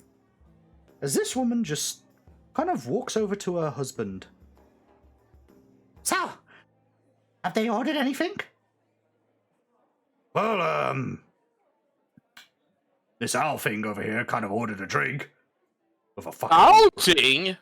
I would regards that I'm an owling, and you should be treated as it is, dwarf. This owl thing is, kind of asking for the weirdest kind of bullshit there is. They asked for a fucking umbrella. in their drink. You see how dumb that is? A fucking umbrella Madness. in their drink. Madness. Oh, how dare you! Don't. Just let them have it. As long as they enjoy their drink and they come back, everything is fine. Everything should be fine. He said to me we're quite violent, and you attack anybody who disagree with him, and he's afraid of you. Oh, I'm not the violent type. I'm not. You could see this man sweating. This man. You can see me smirking. This man is now sweating. That the moment she comes to about there, he drops everything, bolts for it, fucking gets down the trapdoor, closes it. Oh, don't you run down there! Come back here! Come back here! There they go fighting again. You can hear me whisper directly in my drink, like, this all things and his regards. You could see her open up. You could see her open up the trapdoor. I'm gonna fucking kill you! Get down here! She comes down and slams that trapdoor, and he's no, honey, I didn't mean.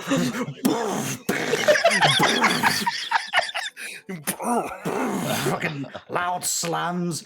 Fucking You're gonna see me and get up. everything. You're gonna see me get up with my cup of ale and putting my mouse back into the little pocket hold I have. Just walking over here. You keep hearing loud bangs, and all of a sudden, it's just her coming back up. I swear to God, if you tell people that I beat you up once more, I will execute you. You're just gonna see me. You're just gonna see me walk over towards where Malvis is, and I'm just leaning on the table. And I'm like, and I just look over to Margaret. I look over to Margaret, and I look solemnly at her, and I'm like, do they always fight all the time? Yes. I mean, they are a married couple after all. And, I mean, I just wish they didn't argue. But if it wasn't for them, we wouldn't have a job. See, you can see this old woman sort of coming over to you, Apex. Well, thank you for telling me that. Next time, you get to beat him up. Oh, thank you. I was so worried because he was flirting with me all this time. Flirting, you said? Oh, that's a different... By the gods. You can see she storms back down there. You could hear, honey, what are you doing? Honey, why do you have a barrel?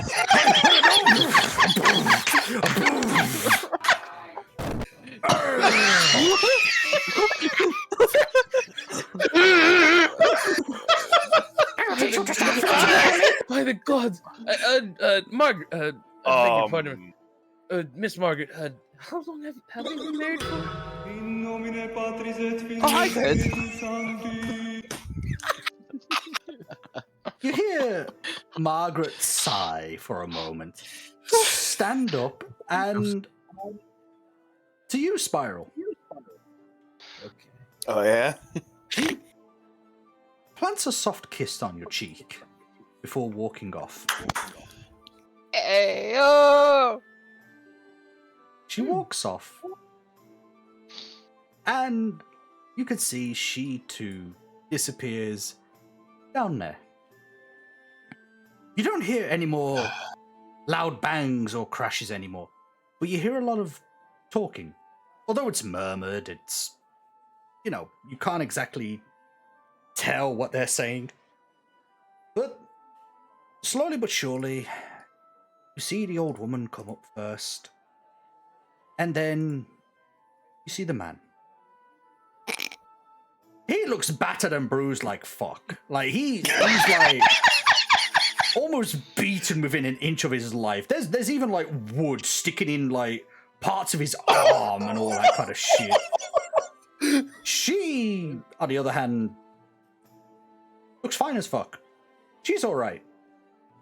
She kind of like storms off and ends up disappearing into the kitchen. And she goes. He, on the other hand, kind of stumbles along and looks directly at you, Apex. Can't believe you told my barbarian wife that I flirted with you.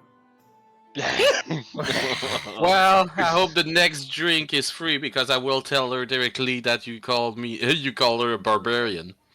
That's the problem. She was. Oh. You're going to hear the light footsteps of Margaret coming back up, closing the hatch, and then smiling towards you, Apex. Yes. From the stories that they told me, that, well, this man right here, a dwarven fighter, who kind of excelled in using nothing more than hammers, axes, and various other things, came across, well, her, a barbarian woman who had lost her tribe. They adventured together and slowly fell in love. They settled down here to open a bar, so that others may be greeted on their adventures with a smile, and that stories might be added to this tavern. What is the name of this tavern?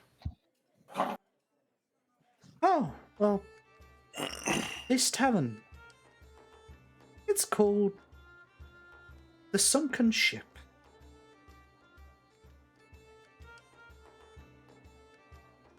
As she kind of like looks towards you for a moment, and then goes off to do what she's meant to be doing, her chores.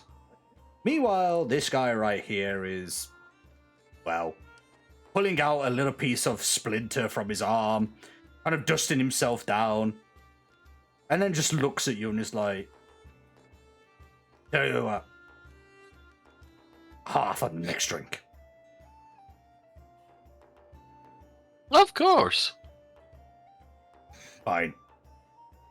Now please get out of my sights. Understood. I'm let myself falling back, fly away, and land directly on one of the chair behind. Oh, Fucking owl. nice night. Who? First off, Nice music. I thought a little visual show would help you. I think it worked splendidly. I am Saw quite the that. genius. I saw that. I was wondering who actually did that, but as he looks back towards Margaret at the distance, at least another dearest woman who deserves to live in a world like this, has another smile on her face to this day. That I am happy for, at the least. Taldrum, you doing all right? Oh, I'm perfectly fine. Although, eventually, at some point, a certain someone and a certain something's going to happen later on. As I'm making the smuggest fucking hint at the fact that you might be in bed with this woman at some point. Maybe it depends on if she is busy or not. If she wants to be around later on in the night tonight, then I will certainly be, just to make her even happier than who she was from before. I'm getting carried away. I feel like I'm being rude.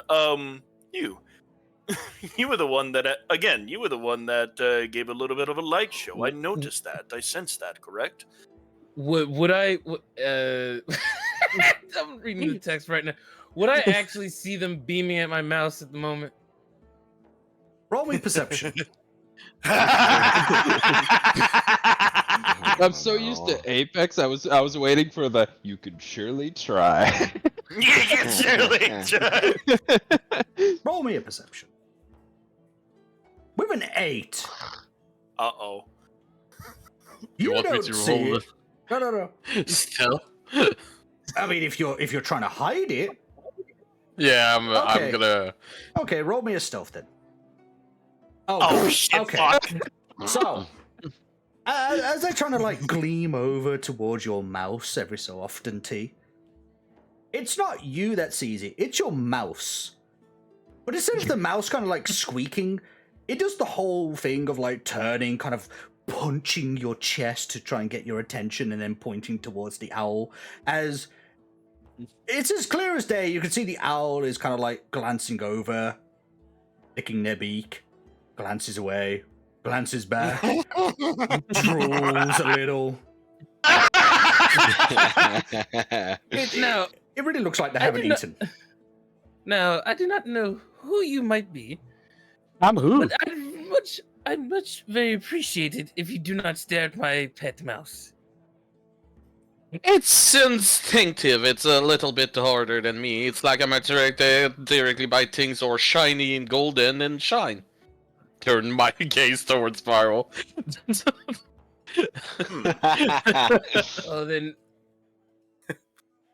Well then, Miss Sue, let's not do anything we didn't want to do. Okay? That's your name. I am Hurich Farseer, master of the Arcane, far traveler from a different land, as I put my foot directly on the table and waving my arm in front of me, with multiple minor illusion behind me like sparkles. As you do that, this woman over here is kind of impressed because of all the sparklies. This group over here really doesn't give a flying fuck.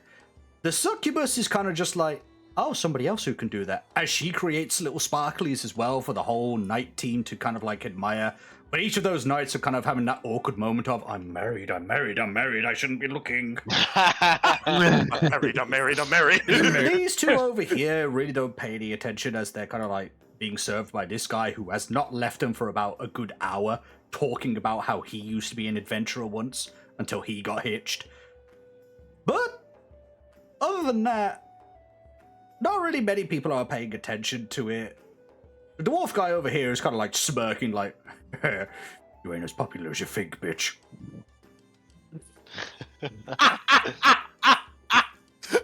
Alright. Well, Mass, I am a Nowling coming out directly from the Fey Wilds, sent directly by the Ambassador to be directly study under the magic of this world. And now I am on a personal travel directly after some research done at my academy. The Oh, wonderful wizards. As you just see, as I'm just like holding my head, like just holding my head, like, ugh. The Feywilds. I've rarely heard of that place before. Heard of it being a sort of a magical forest. I haven't been there myself. I do apologize, but Malvis is my name. Sort of a dragonborn, a bard for myself, who wanted to keep the smiles of everyone and every other people here. When it comes to the music and the words that come out of my mouth, I do whatever I can. And I am Tordrum Elran, and I am a monk. I study the mind, body, and soul. But why though? Well, I still do. Unfortunately, I left the temple quite a while ago. That is what we do. We study the mind, we study the body, and we study everything about the soul. What the body's capabilities are. Push our limits and such. I see. Mostly interesting. And where is that temple? It's quite a ways. Of course, I'm not from here. Oh, interesting. And you, my dear draconic friend, can you tell me where you came from exactly? Where did you study? Well, I studied mostly from the College of Swords.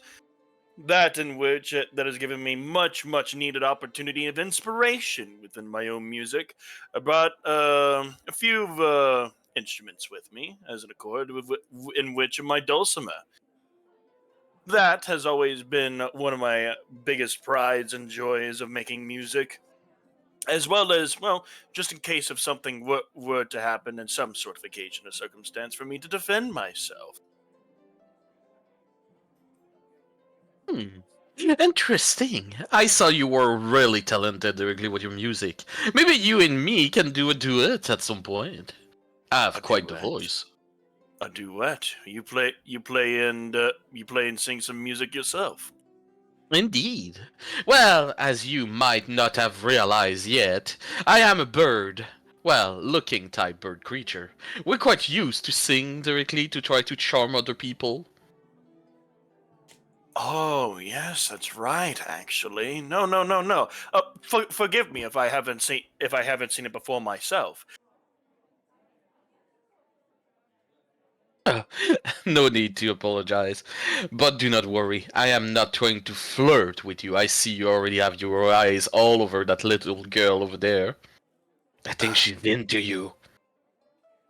Well, I've been here from the start. It seems she does have a particular interest in our good friend here. All I do want is for people like her to have a smile on their faces before the end of the day, and to look about within a bright and shining morning, the sun out, and being able to look forward into the future and see it with a much more positive response. She wasn't feeling good last night. I really, really wanted to bring the smile right back into her life. Well, bring her smile right back into her life, or bring her right back into your room? Well, I don't think my friend has. I joke and I kid, but I don't think that was his true intention. He just wanted to make her smile. If that's what she wants, and if that's what she asks, I will do gladly, as the maiden asks so. Oh, please. Every man has the same idea in mind. You can only look directly at the guards over there trying to resist that succubus in the corner. It's pretty clear that they are already struggling. Well, some of us are not all the same type of people. We have our different goals, and we have our different morals. To be determined, but again, I'm just starting to know you. Any reason you came to the capital? Well, particularly, I was supposed to meet with my good friend here. Ran into each other, and we have the same goal in mind. So we decided to come here to this tavern and have a little drink because of our travels. Long and behold, we drank ourselves till we fell asleep, and we awakened, and here we are. I'm not going to lie to any of you both right now. I don't really know and think too much and too highly of this letter. Yes, it came within my attention to especially meet someone like you in particular. It's very weird. I never really get requests like this, especially as a bard. Sometimes I get requests outside of a tavern. Sometimes I get, most of the time, inside of one, just to play some music, get everyone rounded up and have a good time. But getting a letter like this to meet up with, well, whatever it's saying, it bothers me a little bit. I don't even know if this is true or not. A little paranoia within my mind. I hope that you two do not mind. It's just the only thing I do care about more than anything is bringing the smile towards the other people here. I sound like a broken record. Well. Oh, by the way. By any chances, one of you is friend with a tiefling when they were young and like a childhood friend? A blue tiefling? No. No. I've been in Is the temple there all my life. It's not both of them, I just look. Tess, yeah, you hear this, and you know everyone just heard this, and unfortunately, you remember the exact words that the captain told you about tieflings, as all of a sudden, you could see this one right here. Oh, fuck. Overhears the conversation, but doesn't exactly turn. Just overhears the conversation. This Minotaur, however, kind of turns and looks directly towards you, while this man, this Dragonborn in pure heavy armor, hulking behemoth standing proud at 8 foot tall, just turns. You can hear the clanking of armor. He turns directly towards you and just stares. You cannot see his eyes, but all you can see is a faint red glow of red bloodlust looking directly at you. Hystera is gonna prop up her hoodie and basically cover her head, and then just ask for the bartender to at least serve her some form of sausages and eggs. If someone doesn't have an inside voice, Hmm? What's that? it's when you keep it down to a lower level. That way, people cannot hear you. And unfortunately, you may have ticked off a couple of folks in a Why? bad way. Well, giving off your friend over there, as I point directly towards her, keeping it nonchalant, but keeping it, secretive. But their kind is not liked around here. Well, I mean, she's a tiefling, but there's literally a walking demon in this tavern, as she points literally to Succubus. So I don't see the problem in this establishment. Let's just say that there are certain people that don't like certain people. And What? They get keep it down.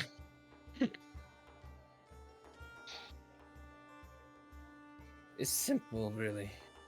All right. Tess, you can see this barkeeper sort of like look at you, dust off a little bit more of the splinters. So, see, you're trying to hide from something. But I'm guessing you wanted a drink as well. Yeah. Something calm, something easy to go down, and some sausages and eggs, if do you have any? All right. Sunken meat it is. And I'll get you some sausage and eggs.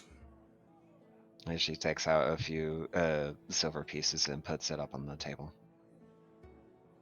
Or on the counter. You can see he gets all of his stuff. He's got like a little tree over here. He does all the things that he's needed. He gets you your drink as well. And he comes back, placing it there, and kind of just takes the coins. I'm gonna warn you now. I gave 5 silver. 5 silver. 1 for the drink. 2 for the food, so he'll just hand back the 2 silver. She just kind of like slides it over and just goes like, just keep it. Oh, well, thanks. Hey, your bless. I'm gonna tell you right now. Well, in this tavern, you're kind of safe, although be wary of the big guy in armor.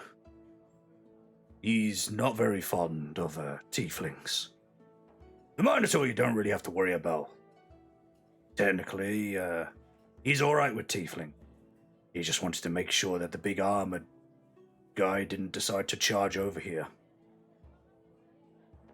Understood. Thank you. But, if you came in with that howling, I'd very much make sure to shut them up, if you know what I mean. Make sure they don't go screaming around the city that you're a tiefling. Not a lot of people in this city like you, kind. I'm aware. My kind is usually not liked anywhere. Yeah, well, enjoy your food and enjoy your drink, and tell them lot at that small little table to eat somewhere else. I mean, don't cramp up that side of the room. Go back to the other tables.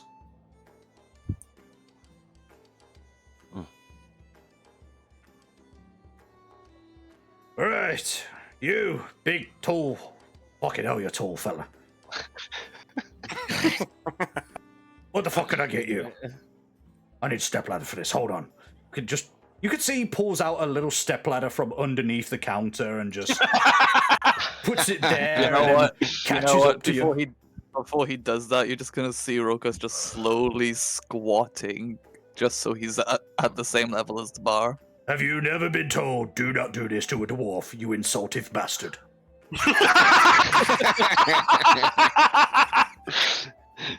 I never met a dwarf. Then stand the fuck up. Stands right back up. Good, you're learning. As you just hear, like, Good, you're basically rock rumbling up. Now, as he stands on the counter because he has to look at you face to face. What the fuck can I get you? Fucking mountain of a man.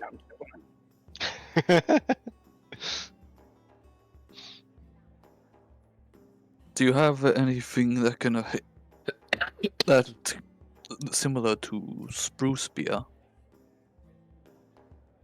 We actually have spruce spear. I would like one. Okay. As you can see, he turns around and all you hear is as he has to go down this step ladder. Suddenly, kind of going over to here, getting the drink ready and everything, and then stands on top of the counter again. Here, that'll be 1 silver.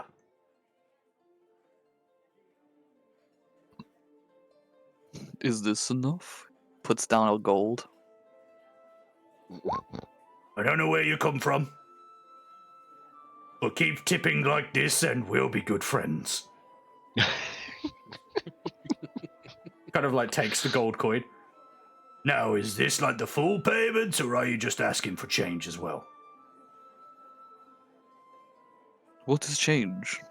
I'll take it as a full payment, thank you very much. As you can see, he just takes the gold coin and puts it away. You get no change out of this.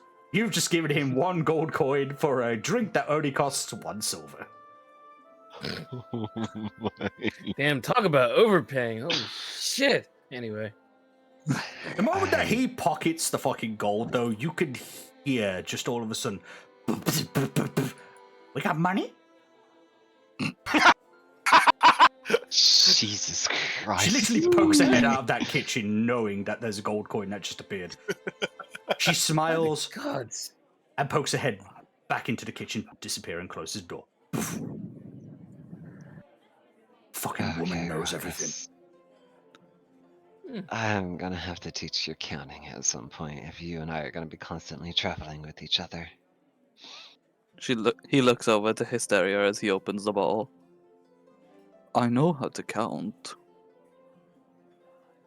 Currency is new, though. I'm gonna teach you currency then. As she places 3 different types of coins.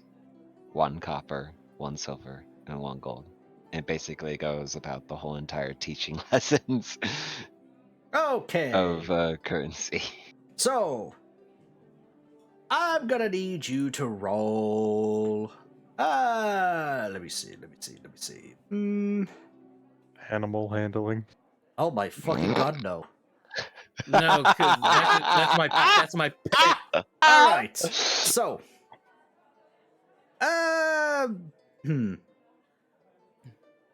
first of all, you know what, Natsuki? Yes. You can roll me intelligence. Just roll me the standard intelligence. While This is gonna be fun. Now before you roll it, It, Tess, I need you to roll me. You know what? Roll me charisma. Just a standard Flat charisma. charisma? Yeah, flat charisma. Oh. All right. That fucking 20, damn. alright. Natsuki, you roll intelligence. Jesus. Okay. So, Tess, as you're doing this method to try and teach them on currency and everything, you're like an expert at this. Hold up, I'm echoing through Spiral again. What? Every so often I echo through you. God fucking. Hold on a minute. Anyway, so you're teaching them the currency, and yet you're like an expert at this. You tell them the basics, and with that 20 that they got, they seem to understand it. It's almost like, it starts to become.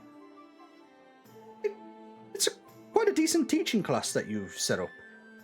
You're teaching them everything that you can, and excelled pretty well as a teacher for it. And, well, Ruckus, you've learned how currency actually works now. With a roll of a 20, congratulations. You now know the difference between copper, silver, and gold, and how the currency actually works. Meanwhile, Tess, your charisma, you're pretty good at this. You've taught them pretty well on everything that you know about currency. And thanks to that, the bond between you two have actually grown a little bit.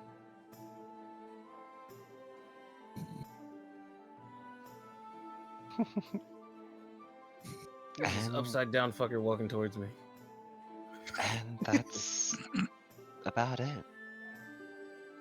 And also Nice. what you can gain from this is that dwarf over there kind of gypped you of your money. But Don't fret. I didn't tip anyone of their money. She paid in full.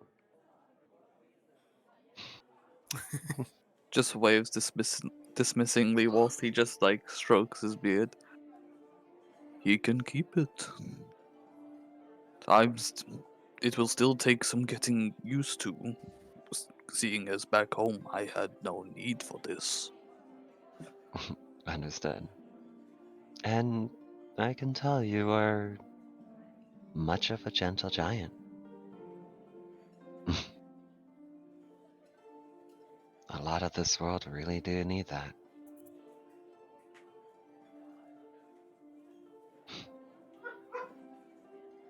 Oppo. And she kind of like keeps her head down a little bit, but also looking at the two new people that arrived at the bar. Alright, so as these two arrive at the bar, you can see the succubus suddenly in a very joyous mood. Suddenly new people. Someone that she can try and, maybe flirt with. Maybe get some extra gold out of if she succeeds. And she darts behind the counter, not even giving the poor dwarf that was beaten almost black and blue a chance to get to the edge of that counter, as he just stands there, kind of like gobsmacked that she's actually gone behind the counter for the first time in her fucking life. I'm gonna bend over toward Tordrum and say, "Look, the succubus is trying to corrupt some holy person. That's gonna be interesting." You're just gonna see me side eye it, but I'm just side eyeing. I'm watching, but I'm also keeping an eye on them in case they try to make a move on my mouse again.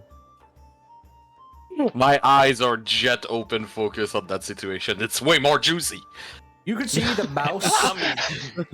You can see the mouse really hiding, making sure the owl doesn't get too close. Meanwhile, this succubus looks towards both of you, Silas and Cilia. Oh, hey! So, you're new around here. Is there anything I can get you both? Maybe a drink, maybe some food, or perhaps some company?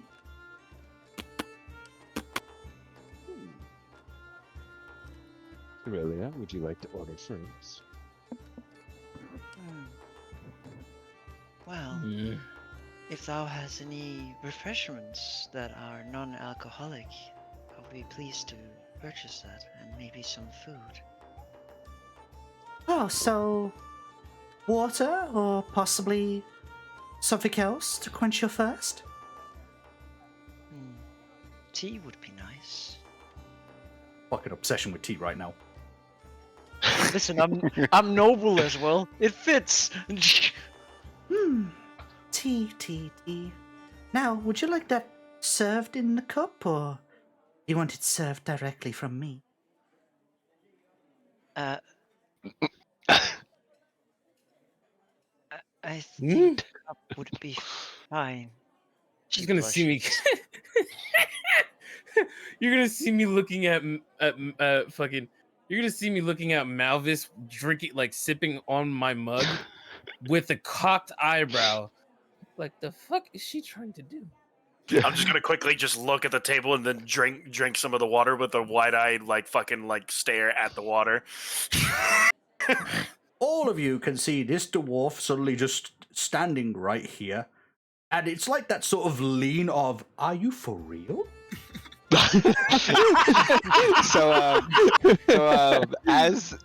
As she says, either from the cup or from me, Hysteria is gonna take do a spit take. Oh, dearie, you meant to swallow, not spit. Sorry. So, tea for you and for you, handsome man. As she looks at you, Silas.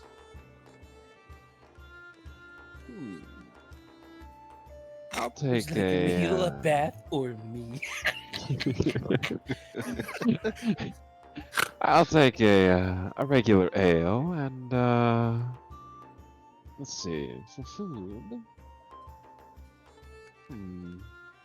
Let's take some meat. Surprise me. Oh, some meat, I see. You can see she has this smirk on her face, and she proceeds to dart off somewhere behind here and get everything sorted out. Meanwhile, this guy over here just sort of follows her, and you can hear a little bit of giggling from her, and then the whole slapping of her wrist. Just like, no, you're not putting a love potion in the drink. We're not having this shit again. We're not doing this shit again. I know you're a succubus, but we ain't doing this shit again. Oh god, I really would. You can hear a little bit of murmuring and all that. And it's just like, brought you in to protect you. And now you're trying to fuck around and find out. Don't. Swear to God. You already tried to get one of those guards drunk before. We do not need you doing this to adventurers. You see, she kind of gets a little bit sad. But she prepares the food and drink and then comes over and has a sort of smile on her face and hands it both to you. Thank you. How much do we owe you? Or how much do we owe thee? Well, for tea and for the ale, it's still a silver. For the food, however, that's 2. So 4 in total, yes? Yes. She gives 7 silver. Oh, but it's not meant to be that much. Why are you giving extra? Because of your lovely service. You can see what she does is she smiles, takes what's meant to be the payment for the food and drink, and then keep the extra and literally put it in between her tits. And walks off. You can see this dwarf having a stern look at her, just like, did you really? Did you? I ain't going in there. I ain't grabbing that. And she kind of walks over, places the stuff away, and then goes off from behind the counter towards the kitchen as she disappears behind there. How much was 1 gold again? 1 gold was 100 silver. Okay. Aurelia, you really didn't have to pay for me if you didn't. You really didn't. But I appreciate it nonetheless. But the God, these people are just spending their money all willy-nilly.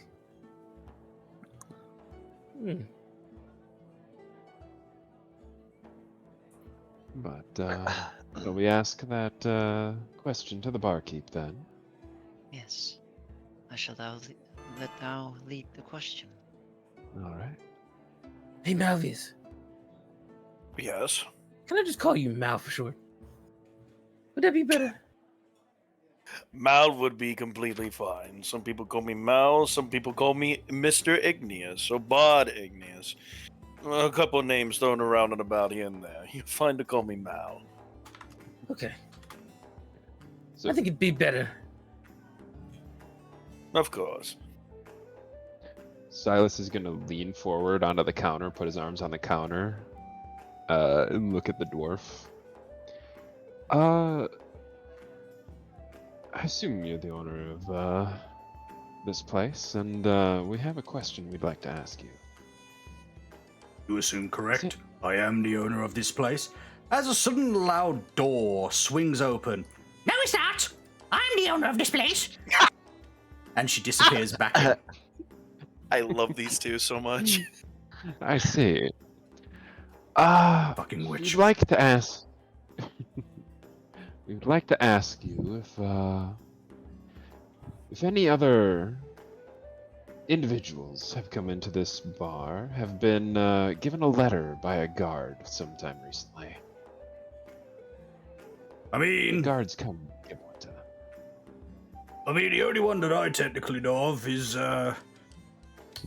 Scaly over there. The good old bard. And points towards Spiral. He kept mouthing off about getting some letter from the king, and that he was of great importance and all that kind of shit. But I didn't pay him any mind.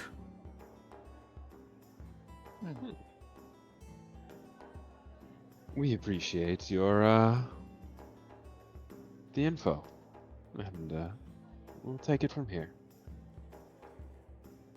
Hystera. Would Hystera also have this letter? Yes. All of you. All of us would basically have the letters, Yes. yeah. All of you We will all have have this them. letter with the insignia of the king. You would know that this is a genuine letter, that this is a letter that was sent to you personally. You don't know why unless you have read the letter, of which all it states is to come to this capital. You come to this capital and it tells you to wait at this tavern. And so, that is what you do. So Hystera is gonna pull out the letter. And basically just like, kind of like carefully shows it to the barkeep, basically. Would this be the letter that you were referencing?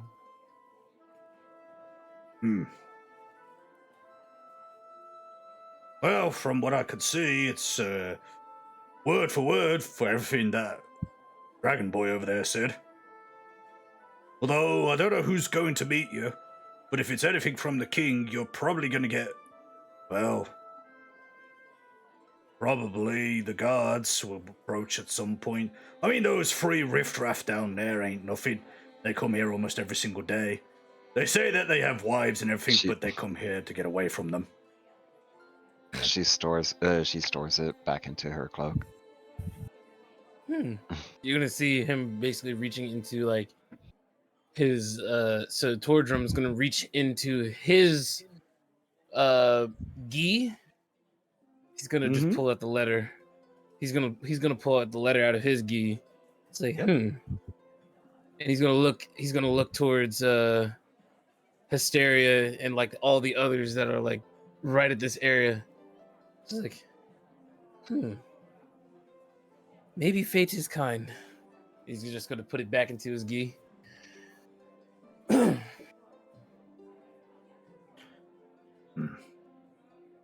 It seems a bunch of you have got the letter. Don't know what for, but I guess something's gonna happen. You'll be careful, though. I don't exactly want to find out that you've all done something and have entered my tavern. Oh, I've only just got here by a boat, so I hardly think I did anything wrong. Don't fucking hope so. All of a sudden, any music that was playing, and the sounds of like talking, cheering, murmurs, and everything else are going to cease as the the tavern door swings open, and you all see a bulking man in heavy armor, wielding what looks like a halberd, march in. And then a second one comes in as well. They both look, making sure everything is fine. Might as well let him in. Fine. And then a dwarf in fancy clothing enters the tavern. This dwarf is going to be played by none other than... Christ, hold up. Going to be played by none other than the General Storm. Sorry, just something else popped up in front of my face for a moment.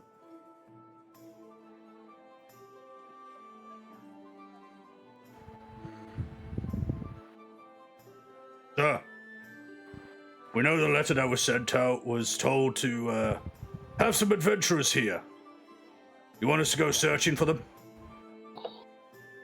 Hey, if there are any here that are about to be on duty, rub them in. Lads need to keep themselves busy. As these men walked in, you can see these three people. I meant to hit Suddenly- Okay.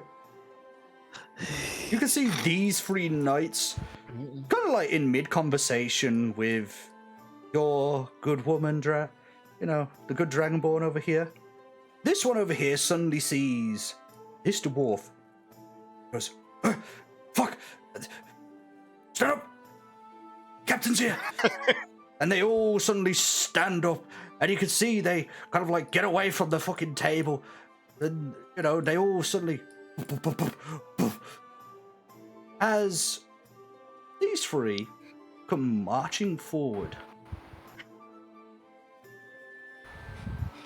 And... Hello, lads. Sir, we're just taking a little break, sir. Nothing too bad. Everything's fine in this establishment. Good to hear. Now, have any adventurers come in of recent? Yes, sir, quite a few adventurers have come in. Although, are we talking about a certain type of adventurer, or is there anything special about them? Yes, they should have a letter. I believe since you three have been here enjoying yourselves, you must have at least seen some of them come in, yes? Yes, sir. We've seen a few of them come in, and you could see this one suddenly step back, turn around, and suddenly yell out loud, "Has any adventurers with letters appeared? If you have, please step forward. Please." Oh, I think that's our cue, Mal. We must get going. Hester kind of like You're gonna just see- dips down low a bit. Goes like, oh. All right, You're gonna Toldrum. see both of us stand. You're gonna see both me and Mal stand up, and we walk, and we start walking towards the group. Please, if there's any adventurers with letters, just please come forward. I don't exactly want to lose my head. Amstelius. Come on, Rakas. Let him keep wait.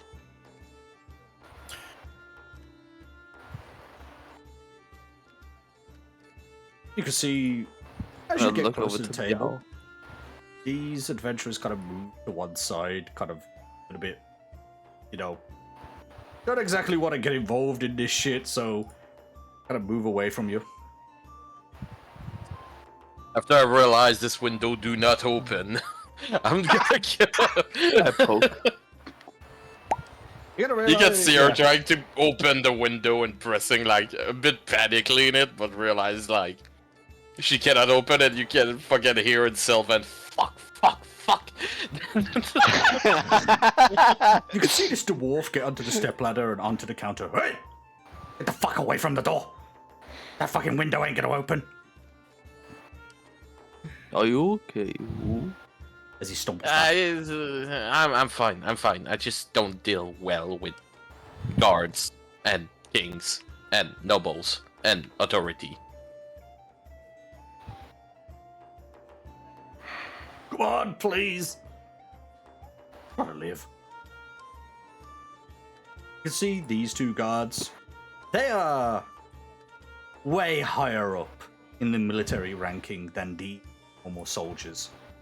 And you can see this one suddenly just look towards the captain of the guard and then speak out.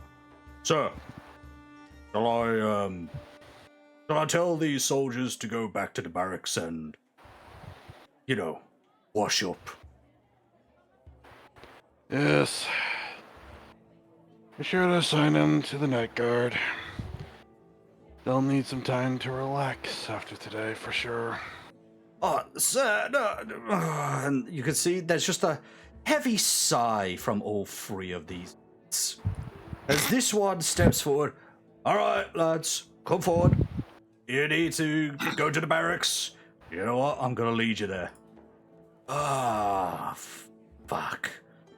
They all start going down, and they all leave at the same time, with this one in tow.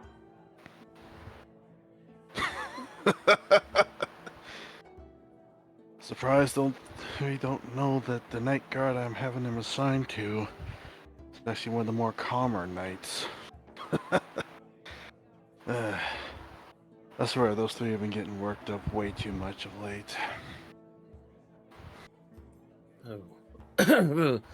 Oh, then, good sir, we are, I believe, as I look behind us, I believe we're the ones that received the letters. If so, then you'll be coming with me. Each of you show your letters. He's gonna so he's gonna pull out his letter out of his gi. Yeah, that one. It ain't hard to see that you have letters. Now come along. Captain of the guard ain't got all day, and neither does the king. He's gonna nudge Mal. He's like, you might want to say goodbye to your lady friend before we go. I was just thinking of that. Just a quick few seconds, if you may. I'm gonna take a step back and let you get to her. While he does that, Cilia is gonna do a knight salute and then show her letter. As you do, the captain of the guard, and even this knight, does the same thing. They kind of give you a salute. However, you, Uday, with your fighting experience, and even you, Tess, with your fighting experience, can see that this man, this dwarf, damn, not my fighting experience, is a battle-hardened warrior. You can tell this just from the scars and the scratches. You, T, you could see that the knight standing right beside him is about as experienced as this dwarf right here. It's almost as if they were personally trained by him.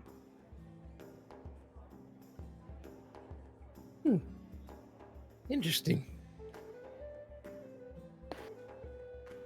And you, Spiral? Margaret, as he quickly grabs one of her hands very gently, places it right next to him. Special request within my own characteristics as myself, it may be. I will try and see if I can return here and keep that smile on your face for as long as I can. Oh, sure. Be sure to come back. And I will, the bright and shining emerald of the tavern. And he's going to plainly just kiss her hand and go right on back over with the group. You can see she has a red flush on her face and then waves goodbye to you. He waves back. Alright, let's get going. Of course, the king doesn't have all day. As stated. King. Aye. Lead the way, good sir. All right then. Guess we'll see where this takes us, Aurelia, huh? Yes. I am in Roka's shadows, and I'm trying to look the smallest I can. So, You know what? You know what I'm gonna do then? You know what? Hmm? I'm just gonna look to Rick before just like opening up the back of the pelt that's around my shoulders, basically saying they can piggyback whilst hiding in on it. No, I'm just gonna follow in the shadows and make me myself the tallest I can. however, Apex, as you're going to leave, roll me a perception. Oh. Give me a second.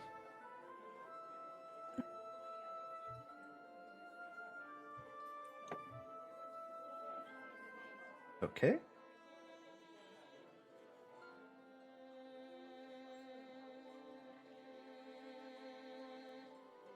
Out the corner of your eye, you see somebody staring at you, as if observing just you, nobody else within that group, but just you. You can't shake the feeling that you're being looked at, and as you turn, you can just see that this individual has turned away just in time. But you Which can one? tell this individual over here Oh. looked at you and then looked away as you walked on by. But you can't shake this odd feeling, this not malicious feeling, but a feeling of dread. Understood. And you all leave the tavern, and you go walking through the bustling city. This city is a grand city, and let me show you how grand it is. Christ! Christ almighty! Oh my lord. It is massive. Holy shit! You all are here. And Here? you'll be traveling by boat all along here, up to here, to enter the kingdom here. This takes quite a few hours. Quite a few hours to travel, and just from the sheer amount of people that you see, you know that this kingdom is large. The rumors that you've heard, the stories that have been told, this kingdom is gigantic. After all, this is the capital of the continent, after all. So, you go traveling along, you even have like a few talks here and there. A few of the guards even greet you, and unfortunately, Owling, you trying to hide the best that you can, the guards just kind of look at you in a confused state. Even a few of the people are just like, what the fuck's going on? Even a couple of the kids kind of like run up behind you and start using you, pretending to walk in your shadow as if this was a conga line right now. The moment this is happening, she's not trying to hide anymore. She's chanting and fucking making illusion and everything. Like she's making a. She's making it worse to make a longer conga line. You can see the kids are excited and all happy. A couple of the people are smiling and cheering, seeing like, seeing all of this. A couple of the guards are like, everyday thing. And of course, there's one guard who kind of just claps in the background, kind of like, oh, okay, well, at least this is exciting.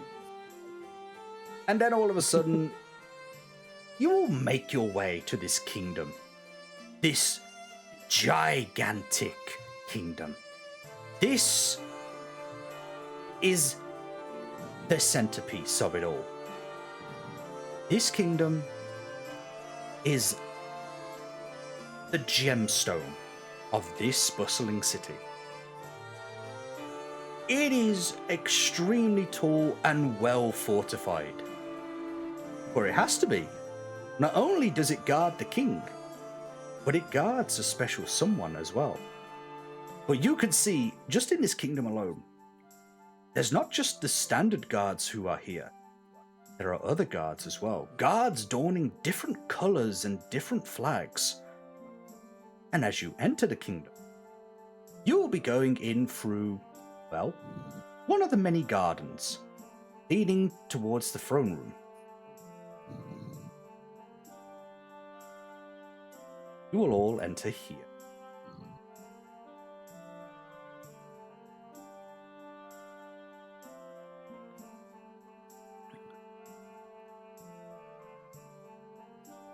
You can all move a little bit forward. The conga line behind me. Well, the moment that you got to the kingdom, all of those kids and everyone else would have had to have dispersed and moved away. So the only thing would have been following you would have been the minor illusion. Okay. Well, it's gone. The group is gone. So, as you enter, you can see this is a beautiful garden. Yeah, there isn't many plants, but it's still beautiful nonetheless. Although there are 3 different ways to go. You can see a couple of these people, well dressed, almost royal, but they're not. As the captain of the guard will describe to you, as he brings you in and lets you all get used to the grounds. There's a courtyard. All the nobles tend to wander around here, mostly because of one matter or another, or in some cases just relaxing with the view.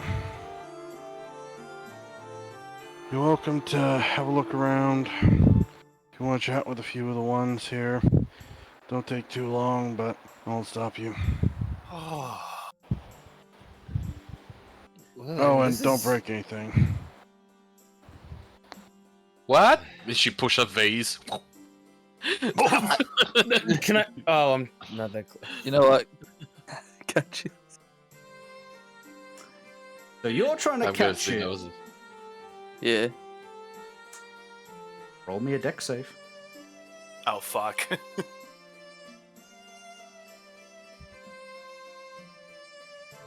Oh shit.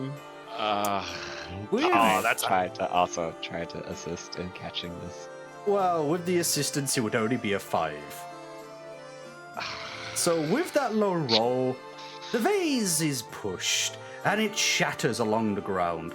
You can see these 2 knights suddenly looking directly at the owl. As they kind of step forward, both of them, and approach. You know how expensive that vase was? No. Alright. So there's gonna be one of 2 things happening here.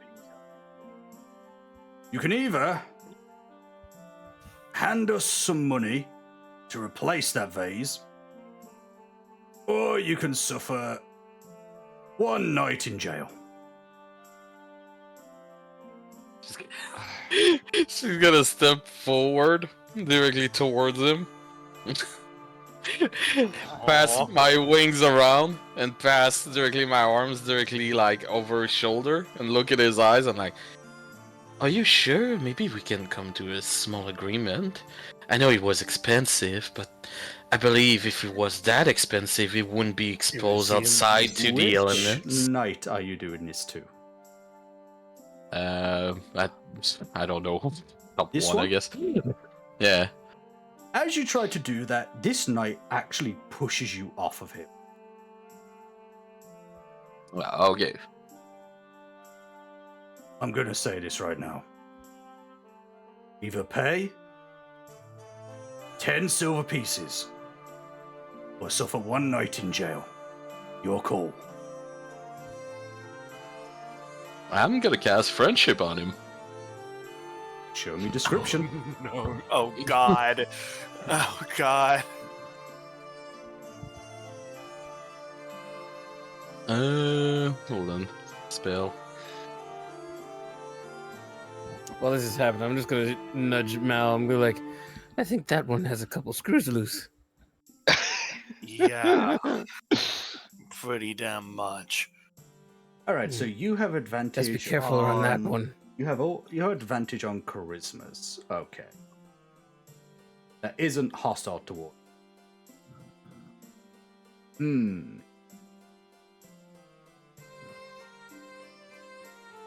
All right. So what do you proceed to do after casting friends?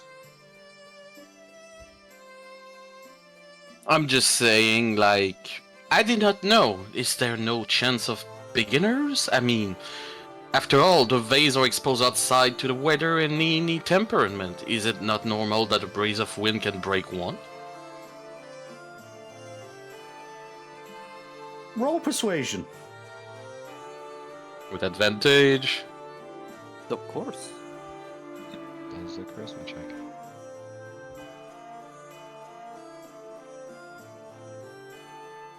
Ooh. Oh. I'm gonna use Turn of Chaos and reroll this. Tide of Chaos.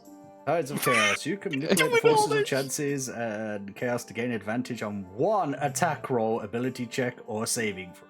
Okay. Once you do so, you must finish a long rest.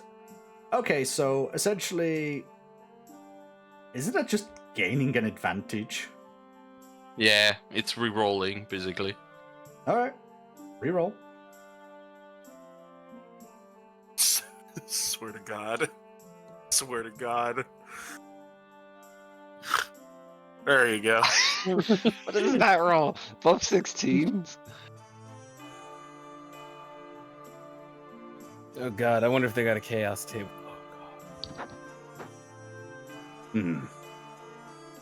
I mean, yeah, you are correct and all. They could weather out here, but I mean, come on. Still, there was no need to try and push it. I'm sorry. I'm just heavily curious, my friend. I'm terribly sorry. As you can see, I'm a far traveler. I'm not used to this kind of things yet. After all, I'm not a noble neither. I'm just from far away. You know what? Just get out of here. Just get out of here. You can see that the knight ain't exactly wanting to deal with this anymore. You just seem very persistent to not pay or spend a night in jail, and to be honest, he doesn't exactly want to do a night shift looking after a person who's just going to talk all the time.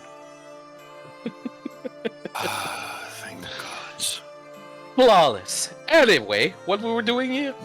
Excuse me. The man literally just said not to break it. Well, Told then, him. Let's just. I'm not going to question anything anymore. Yeah, let's Fucking not. Wizards. What else, really? Seems I'm like a sorcerer. It's different. Wizard, sorcerer, I could care less what you are. Yes. You all do the same shit anyway. Seems like we're traveling with a troublesome bunch. The path shall Deeply always. apologetic. It's fine. The path shall always change for how thou shape it. Actually, hold on. I'm standing next to my boy. Hold on. You want to stand a bit? Oh, we're inside. As you're standing on each top of each other. I'm trying to stand next to him. Fuck. Malvis, I don't want to be rude, but I think it's a bit much to you keep stepping directly on your friend, even if he's short. So, as It's a Malvis crap-fest and place. Tordrum decide to fuse together, they become Maldrum. Anyway, Anyways. you come over to this side after the little confrontation with the guards. You can see the captain of the guard. He witnessed it, and he's not exactly impressed with what just done. But in all honesty, he was given an order by the king, and so he will follow it to the T. Through here is His Majesty. Try to not accidentally or purposely knock anything over in there. And be on your best behavior.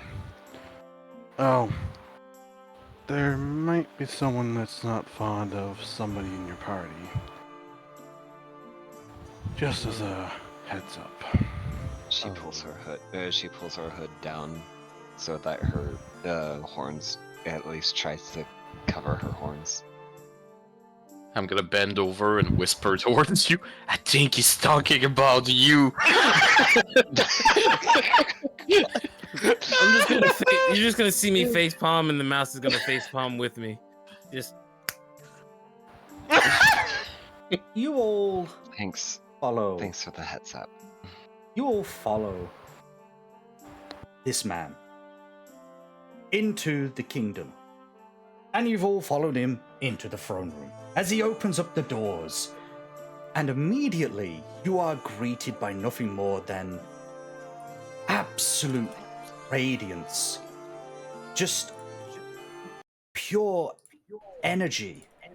Pure wondrous power and elegance.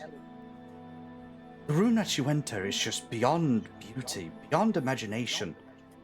And, well, it's stunning. Just had to give music over to Mune. Thank you. Thank you. He closes the door as you all enter. But he doesn't. He waits outside. But as you all enter, you all will be here.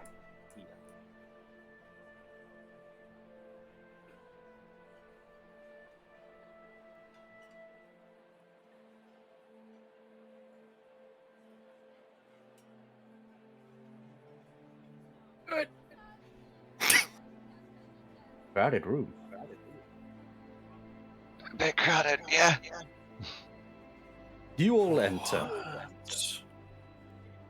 And you can see, just at the top of the throne, what looks like a standard hue. But all of you would know this man. This man is a man of legend. This is a man whose entire family line is the sole reason that the war ended, that this capital is here. You all walk forward, up towards here, and you know that the man sitting on the throne is none other than King Arthur, holding his sword, Excalibur. However, a little owling down there would also feel a very powerful presence. Actually, all of those who have studied magic would feel a very powerful presence right next to King Arthur. But you, my dear owling, as you make your way up, would Never said I'd make my way up. Unfortunately, you know who this man is.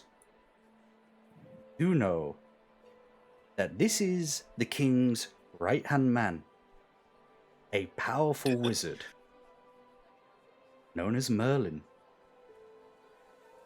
the one who studied all forms of magic and the ones who helped create different types of magic. If it wasn't for him, the area that you once came from would have existed. And you know this, Apex. You know this. Wait, repeat that last part. You know that Merlin is the reason for that college you came from. Ah, okay. I thought you were saying not the college, the Feywild No, section. not the Feywild, I but don't- the college that you once came from. Okay. As he is the one who founded it.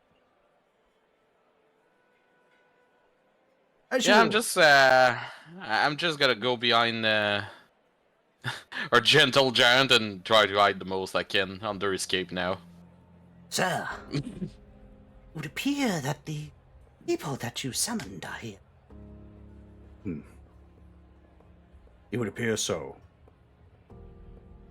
Come forth, adventurers. No need to hide in the background.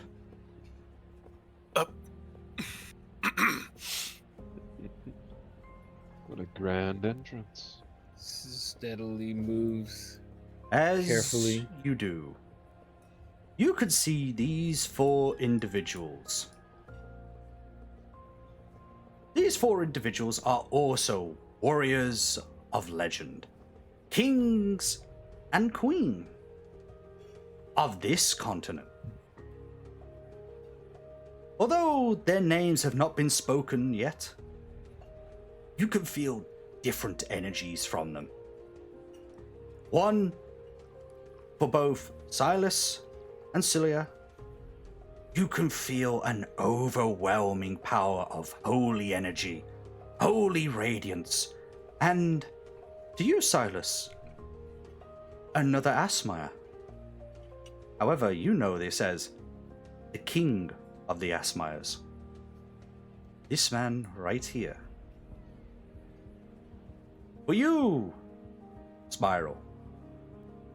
Just like you'd seen the Emerald Dragonborn before you in the tavern, your gaze turns and you can see this woman right here, a queen with long blonde hair, silky smooth skin with some nice white scales to match. She is just like you, except only half of a Dragonborn. She looks at you and you look directly at her. She is a powerful warrior nonetheless. To the sides of you, a proud orc stands there. His war axe to his side as he stands proud, looking fierce, mighty, and almost about ready to charge into battle if any of you decide to do anything bad. But to you, Ruckus, this elf right here, who sense powerful magic from, the magic of nature, the magic of the wild, all of you can sense these different energies just from these lot, but nothing compares into the powers of the king sitting on the throne and the wizard beside him. So you are all the adventurers that I had sent my letter to, and you're all accounted for. Wonderful. By the Dragonborns and all the other gods above. Without a second thought, Malvis is going to take a knee and bow. You could see. I'm going. No. You could see the moment that you take a bow, Malvis. You could see Arthur suddenly shake his hand. No. No need, my friend. Stand. Please. And he proceeds to. I had sent a letter out to all of you. One of great urgency. But you must ask, why did the king of this capital send a letter out to all of you? Well, let me explain. something will happen. A prophecy that I cannot get out of my... But every time I have this prophecy, your names are mentioned. I do not know why your names are mentioned. But you must be destined for this. Destined to do something wonderful. And to save these lands from the oncoming horrors that my mind is riddling me with. And I have summoned you all here for your help.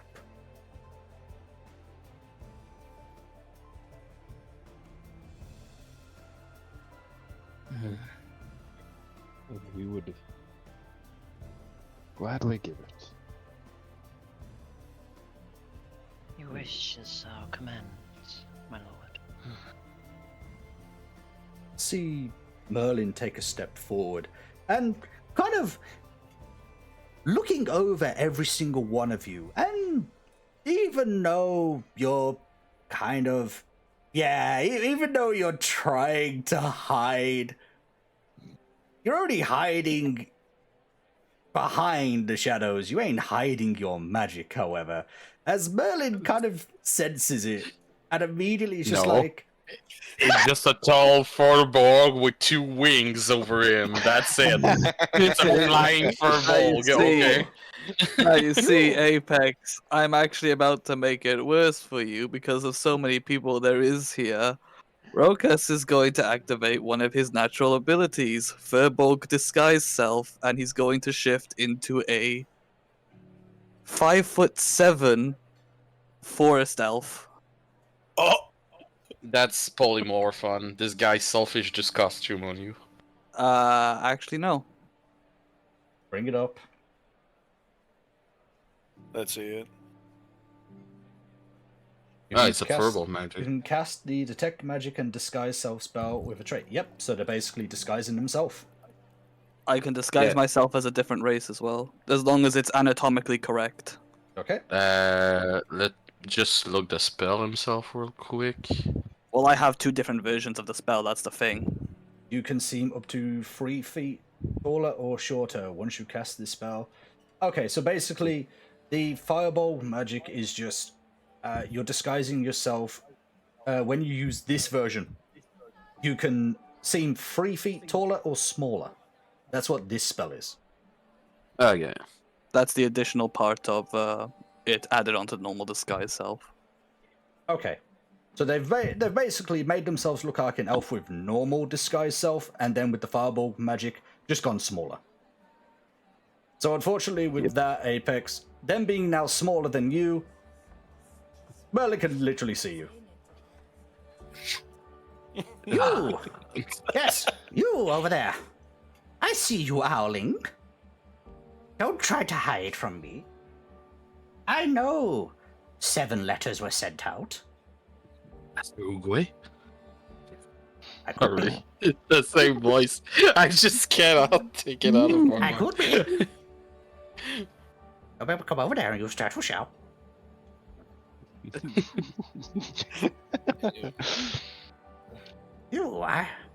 I've heard. Well, no, not heard, but I've sensed magic like you before.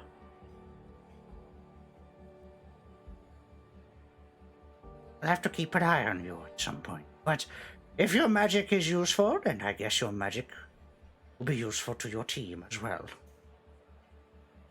But don't think I won't keep my eye on you, young Owling. I'm just gonna side eye on what direction and like, yay. Steps back. And Arthur starts to speak. Now, I need to make sure that I can actually trust your skills. So, you're all going to do a little task for me.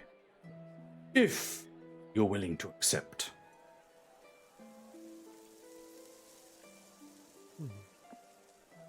I think, can you tell us what the task is beforehand?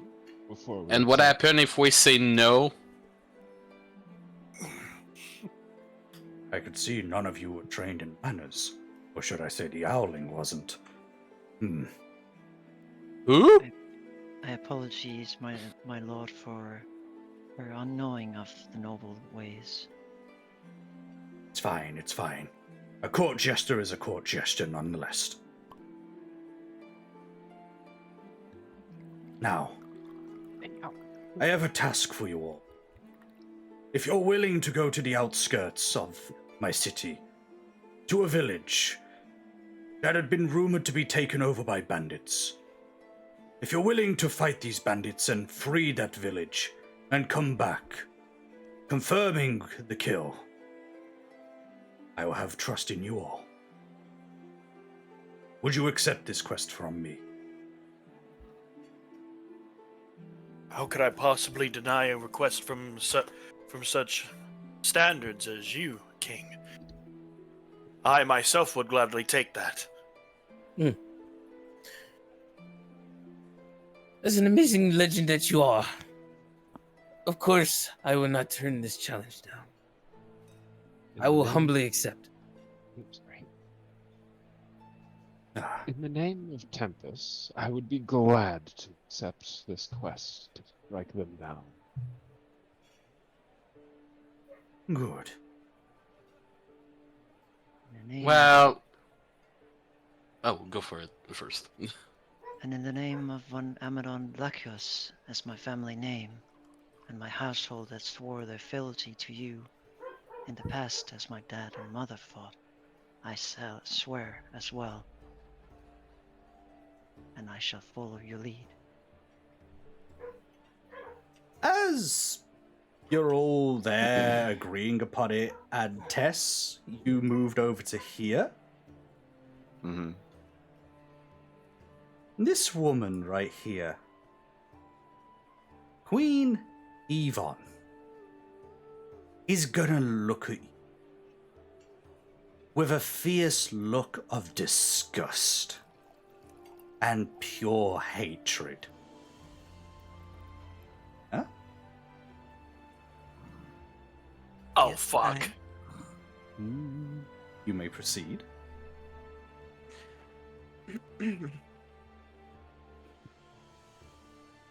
How do I start this? Fuck. You got this. Well, if you don't mind me speaking up, I see that a tiefling is among their numbers. Are we sure that we need this one? She just, as those words were spoken, there's no sense in hiding it, and just fully reveals her her face, and then unbuckles her scarf, unfurls her tail, and then folds her scarf or her cloak furled up into her arms. Yes, I am a tiefling. Good. Now you can show everyone who you truly are like that. If you have a problem with me serving the king, why don't you announce it, mistress? Oh, I most certainly have a problem with you serving, slave. But it's up to the king whether or not you serve. Against my wishes. As soon as that is said, you could hear a loud chuckle from behind you, Tess. Oh, don't mind her. She's just, well, she doesn't really like your kind. She kind of thinks that you're the reason that this world has gone to shit. It also doesn't help as he kind of leans in, wraps one arm around you to pull you in close, Tess. Doesn't really help that her father was killed by one of your kind as well. But Understood. Again, pushes you to one side so you join the rest of your team. All is good. They look like a strong bunch, King.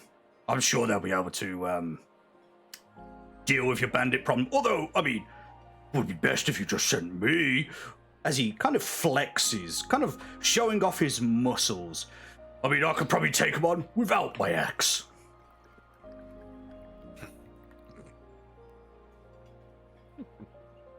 Before I say yes to go into this dangerous endeavor, may I know if there is a reward for such task? Of course, of course. There will be. That is also what I'm wondering. You will be paid handsomely. Do not worry, you will be given. As he turns towards Merlin, and they both nod.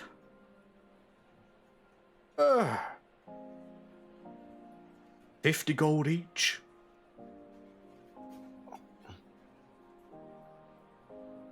And may I know how many bandits took over this village? From what we understand, we don't really know their numbers. All we know is that they are being commanded by someone, but we don't exactly know. As that is said, Silas, you can feel holy energy rising up from this one right here. As they get slightly angry. Rolling an insight on the king. If he's hiding that he actually doesn't know, Okay. or if he know. You can roll. You can tell he's telling the truth. He has no idea. All he knows is that they're being commanded by someone. Okay. You can feel, Silas, that this man is getting angry. But the more he gets angry, the more his holy energy rises up. As he then turns towards you all. You, Silas, he kind of greets you with a smile. Raging. Now's your time to shine. Oh shit.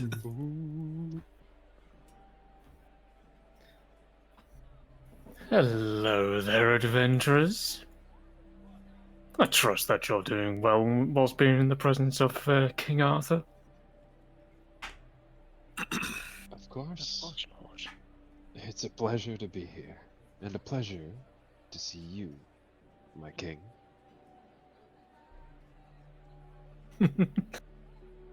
My boy, don't be so modest. You can be relaxed with me. Even your little tiefling friend over there. I see you all as equals anyways. I'm glad someone sees eye to eye. Continues to glare. I'm glad to hear that. No, Queenie, don't try and stare at me like that.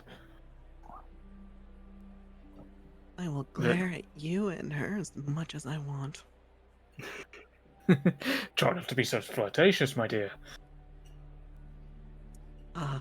You know me too well. But I digress.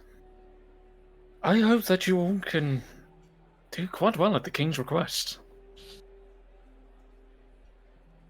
No, I forgot to introduce myself properly. My name is Asriel, King of the Angels. Pleasure. Pleasure as well. And my name is Silas. I can tell that you and your other little holy friend there are quite devout believers. Greetings as well from me. Name's Cecilia von Amadon Yarakios. We are Pleasure. devout believers. I worship the god Tempest, personally. And I, Master Mace at day and at evening, the old elven gods. Interesting. And what of the rest of you? I wish to know who you worship.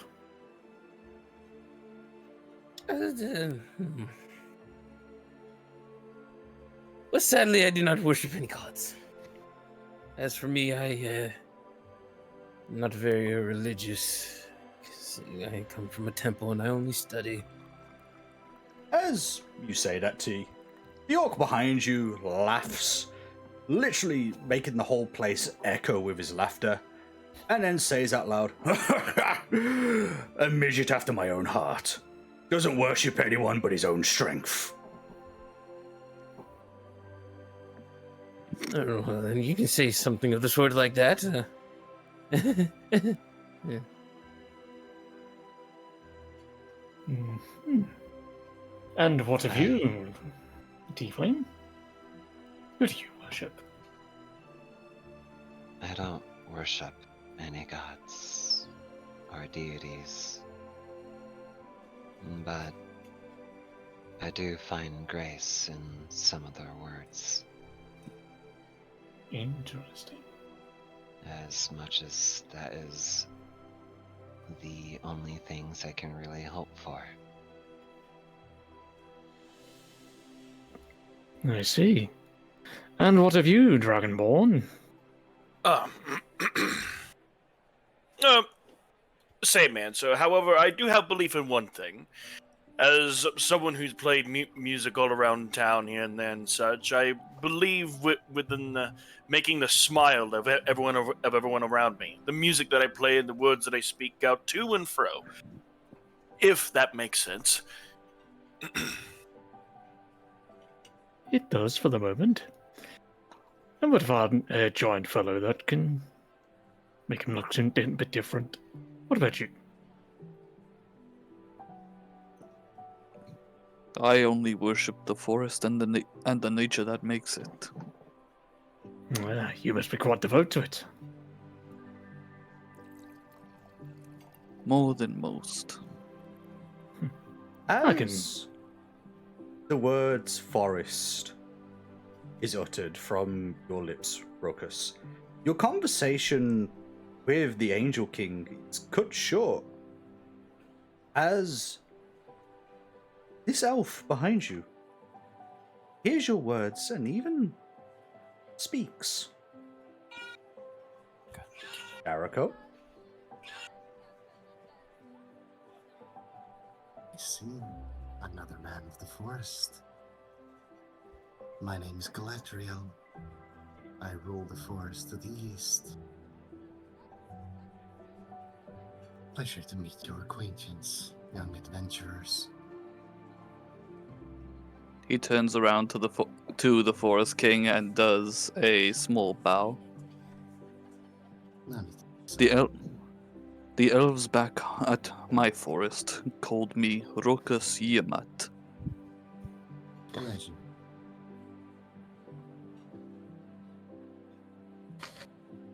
Any reason why you've come so far away from your forest? A spirit of nature told me of something to help with the imbalance. I came to seek it. I do hope you find the spirits. Warning you of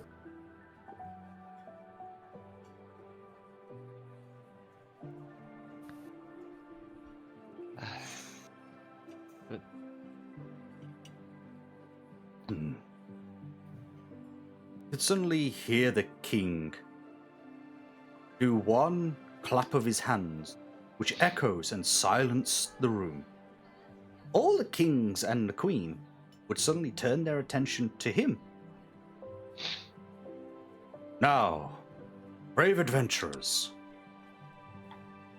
I ask again, do you accept this task that I have bestowed upon you?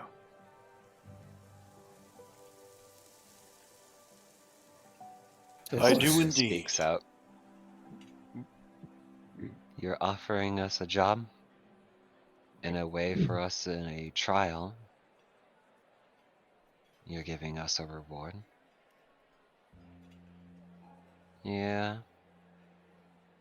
I can see the benefits in this. So I will serve. As she kind of gives a bit of a sharp stare at the queen and then looks back at the king. You'll find her staring very intently at you with murderous intent. You could see this orc right here. To you, Luna.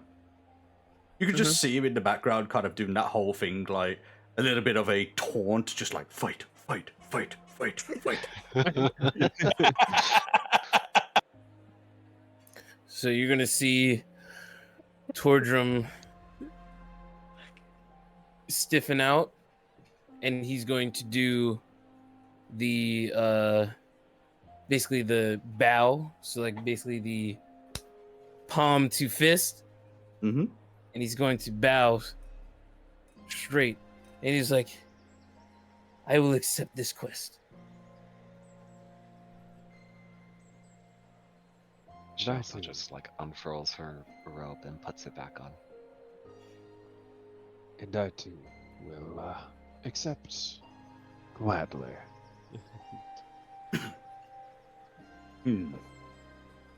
Ilya bows as well and says, as I stated, my family serves you, and I shall follow the same rules that they have been given, and shall not question your authority, my lord.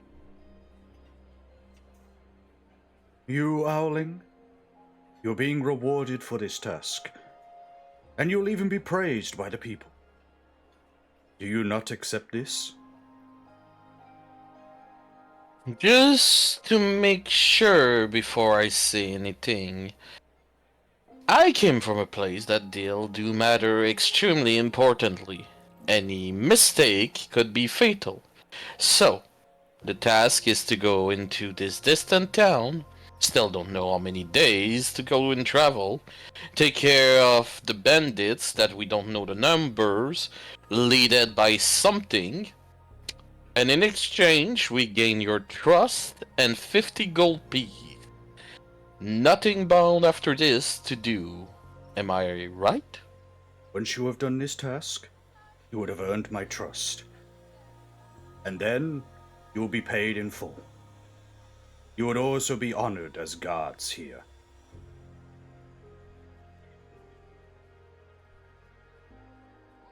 As guards, what do that entitle? Apart from payment, you would have your own place to stay. You'd be able to study as you please. And I can see, just from how Merlin described you, you are one of magic. He would give you a place within his own chambers, so you could study all the magic you want alongside him. That is quite good, I must admit, but that entitle also to follow any order you give us, if I do not sound too rude. Am I right? Do not follow the order of your leader, if you have one assigned to that group. We only just met, so I do not believe any leader has been chosen yet. I am only making sure everything is in order before I agree upon a contract like this. Some people have attachment to this land, but I came from really far away. I want to make sure that I do not sign something I would regret later on, but so far, I will accept this deal. Good. Now, Lynn, you'd see Merlin snap his fingers, and, well, a map will appear in front of you, Silas, with the marked location of the little village. Go there. It won't take you that long. We'll even provide you a carriage, so that you may travel there. It's only slightly up north. You won't have to travel that far. Possibly a day. I appreciate the map. And,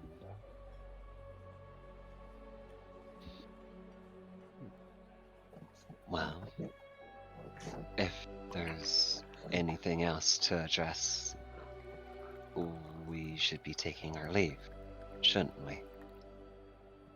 I will have the cart ready for you all, so that you may leave, and if you decide to depart right away, then so be it. But if you depart tomorrow, just remember, it will take you one day.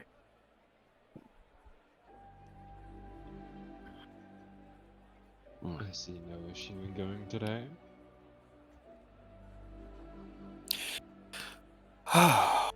Well, we want to make sure that we are very, very well acquainted with one another, and to be at our very best of the best within this. If we're going to be going to the village, we have to be at our highest tier. Well, we have time to talk to each other during the travel. Sadly, I am quite light on resources right now, so I cannot really equip myself better than what I am right now until we got payment. So I have no position to go right now. That is the test. You forget. We go with what we have, at the very least. Well, anyway. Does anyone have any objections to going today, then?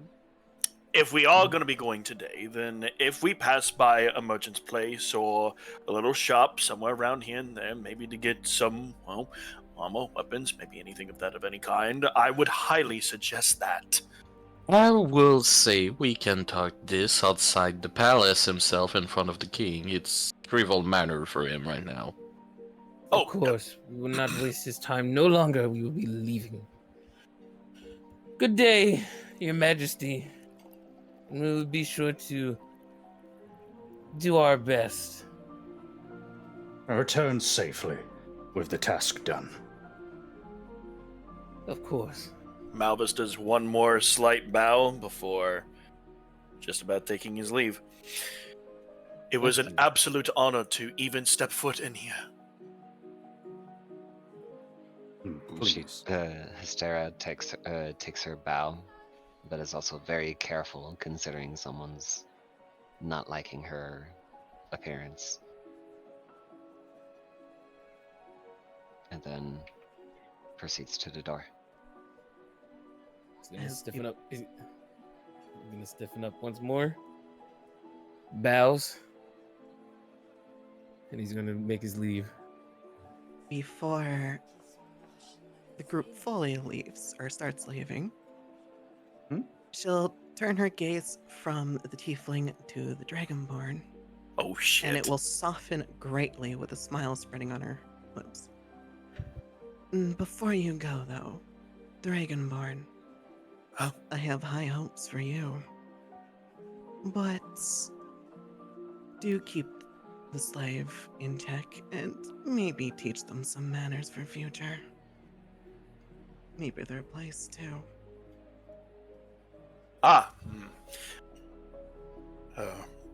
My lady, I'm always very, very well mannered, especially for someone like myself. I will make sure of that. Appreciated. We have much hopes for you. Understood, my lady. What is with you and Dragonborn's Mal? I have no fucking idea. As Silas goes to leave, he's gonna put the map in his bag. Bow to the king. Yes. And just say, thank you for the opportunity. And also turn to the king of the Aasimar and just ask one simple question. While bowing, might I ask, before leaving, what god you worship, my king? Go ahead, raging. I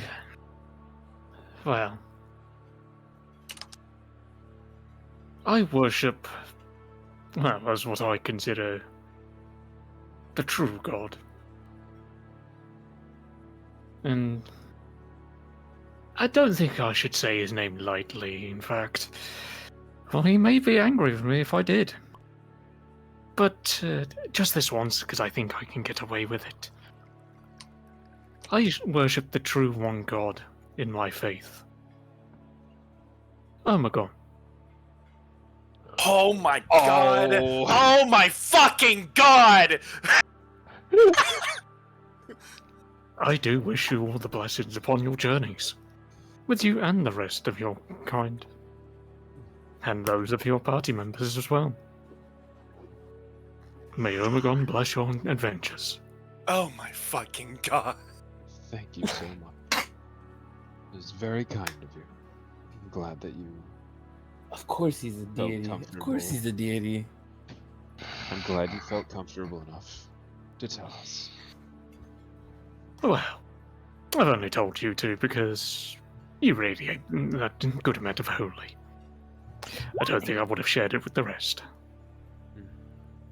I'll keep that in mind. Thank you. Now be on your way. You don't want to keep the king waiting. Yes. Let us go, Cerelia. Yes, you go first. I have one simple task to do. She walks backwards 2 steps and then kneels, for, looking at all of them. As a. Oh, hold on. Trying to find word. Back into character. As a tradition of my family, I wish glory upon all ye kings and queens, and that all may shine lightly upon your journeys of life. She rises up and bows. And we all wish you the best of luck on your quest. Thank you. I think now I shall be on my way.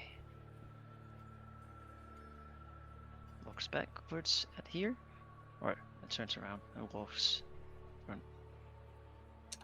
And you leave the throne room. All of you,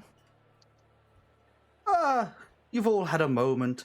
You've all got to see the kings and queen of each area and the king of this kingdom with the sorcerer Merlin, or wizard Merlin. You've all been given this task, and you've all decided to immediately go for it.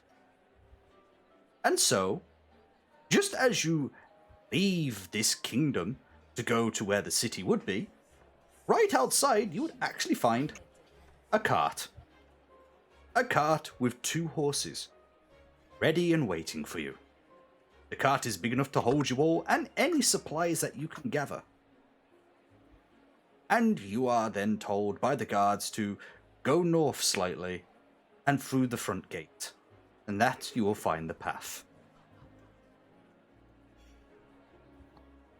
So. By the way, Lemmy. Sorry for interruption. I know you say kingdom, but can you say castle? Because every time I'm thinking country, every time you say kingdom in my mind. That's a you problem. Okay. One city kingdom. Get used to it. Anyway, I say if you. God. Anyway, hey, you leave, and eeny, meeny, miny. Oh God. Oh. Oh Spiral. shit. Roll me a 1d20. 1d20. All right, so this one's just a flat thing from the Yes, dice. just a thing. flat thing. Yep. Shit. Ooh. Now, before any of you can get in the cart, are any of you proficient in this? What? Oh, in driving a What? cart. Who's Who's good with animal fuck. handling and vehicles? You're gonna tell me that I'm driving the fucking thing? Oh god. I have decent animal handling. Someone please. I have a -2. I got a fucking 1. I have no idea. So, whoever is proficient in vehicles or has animal handling can decide to drive if you want. But somebody has to drive this vehicle, or else you're all standing there looking like idiots. Fuck it. I'll give it a shot, unless somebody else really wants to. I have not done this that much, so maybe it's better you do it, Silius.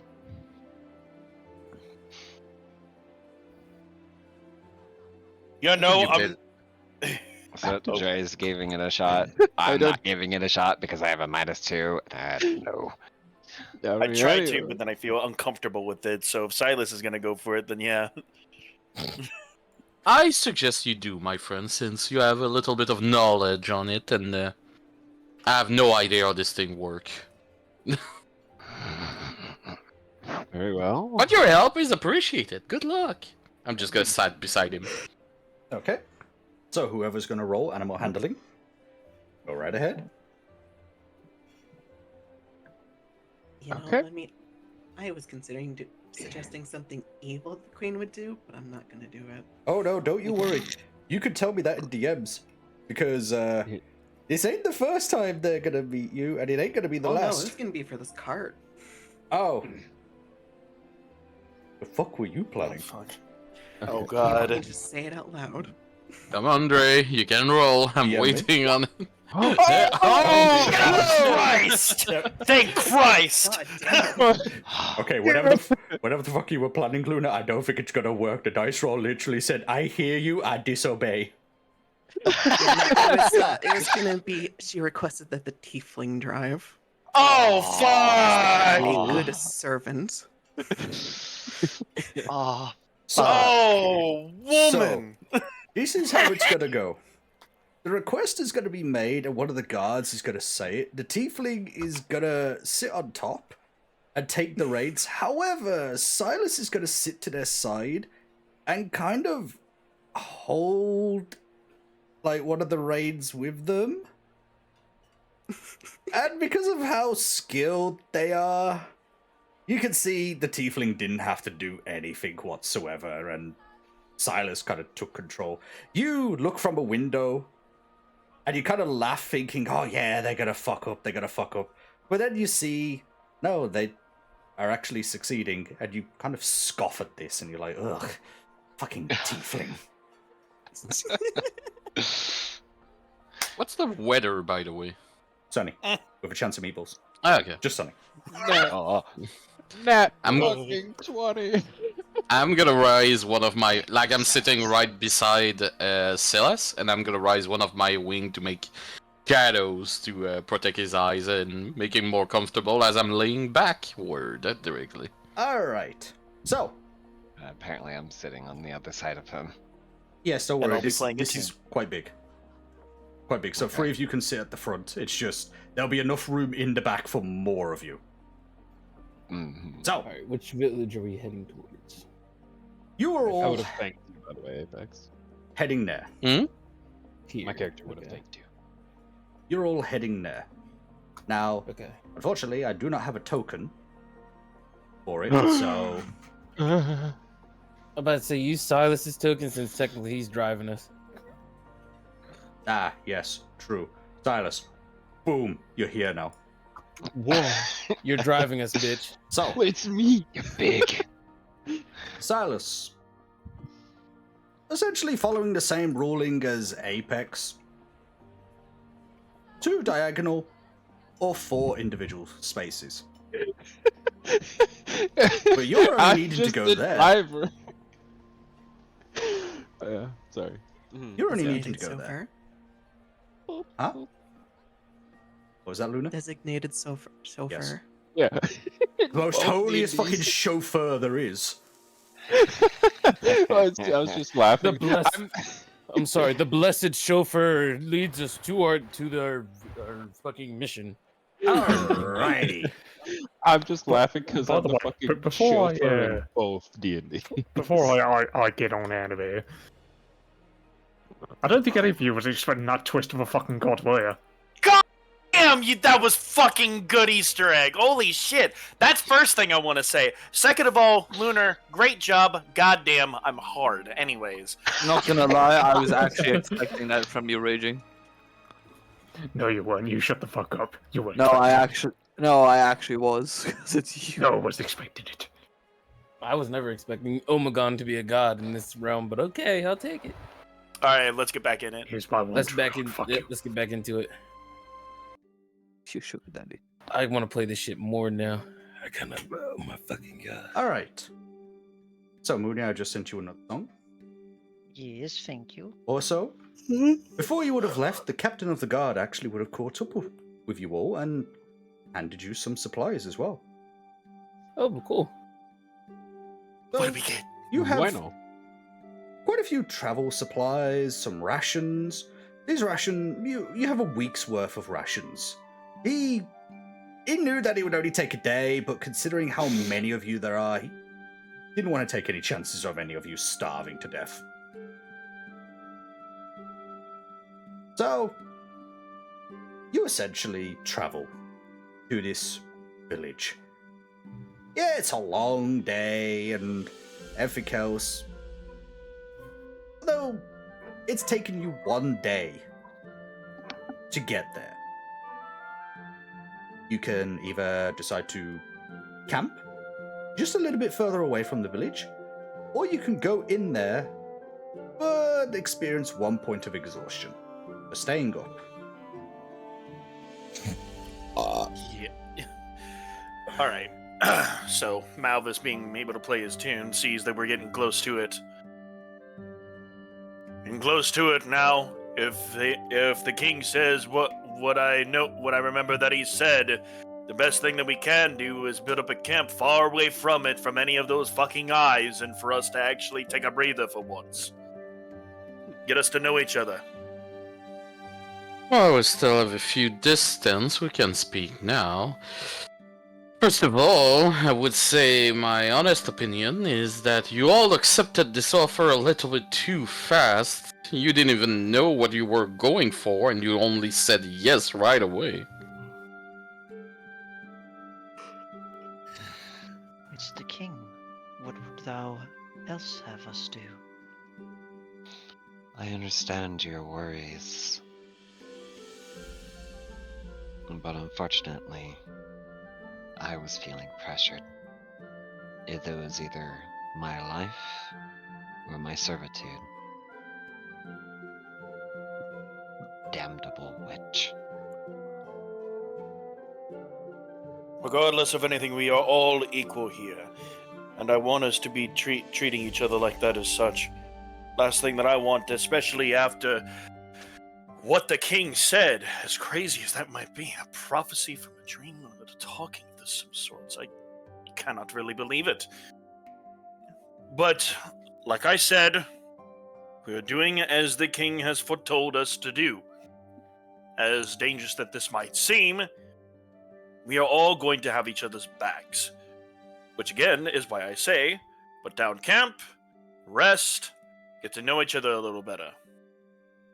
I always get to know my crowd a little bit better whenever I'm playing my songs. What time is it, Lemmy, by the way? It's coming up to night. Like, you would have spent the day traveling there, so it's coming up to night. It's best to...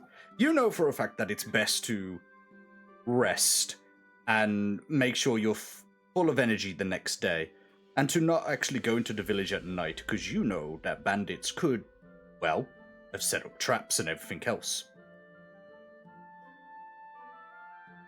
I think on the side of the road here it should be fine, especially that guards, are still on patrol time to time for the street and road, so we should be fine and safe.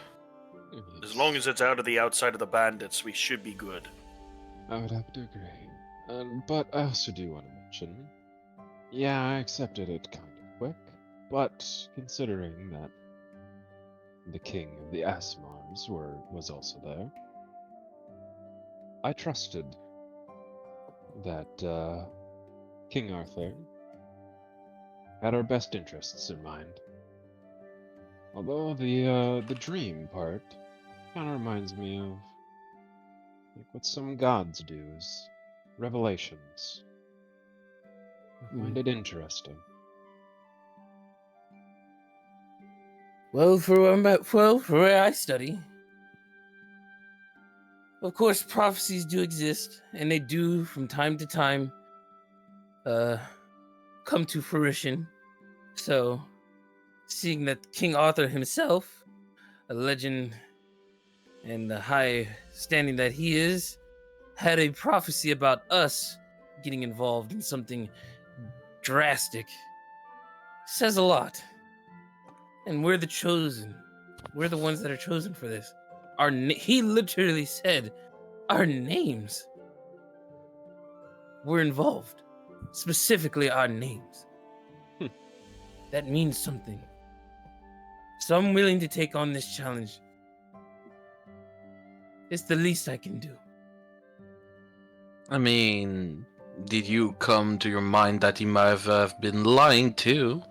Maybe they send directly stranger and directly adventurer like us who insert creditably to letters to go directly at this town and die because we're basically just scout.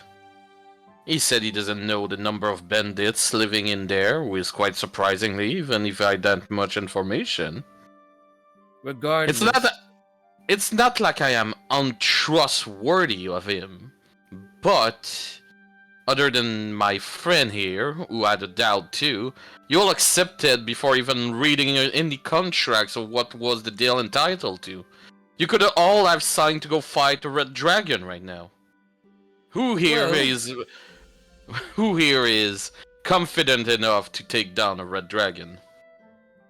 Well, first of all, if you hadn't interrupted him, he probably would have told us what was to come. I asked him question, and that's what I got for answer. None of you did. Also, thine might be able to ask of other ways of conversing with questions, though there are others that are bound to both oath and title to follow the king's rule. Well, I suppose so. You are, if you came from this place. I do not, so I have no directly implication to accept anything, since I'm not even a citizen of this country. That is where thou differ from us.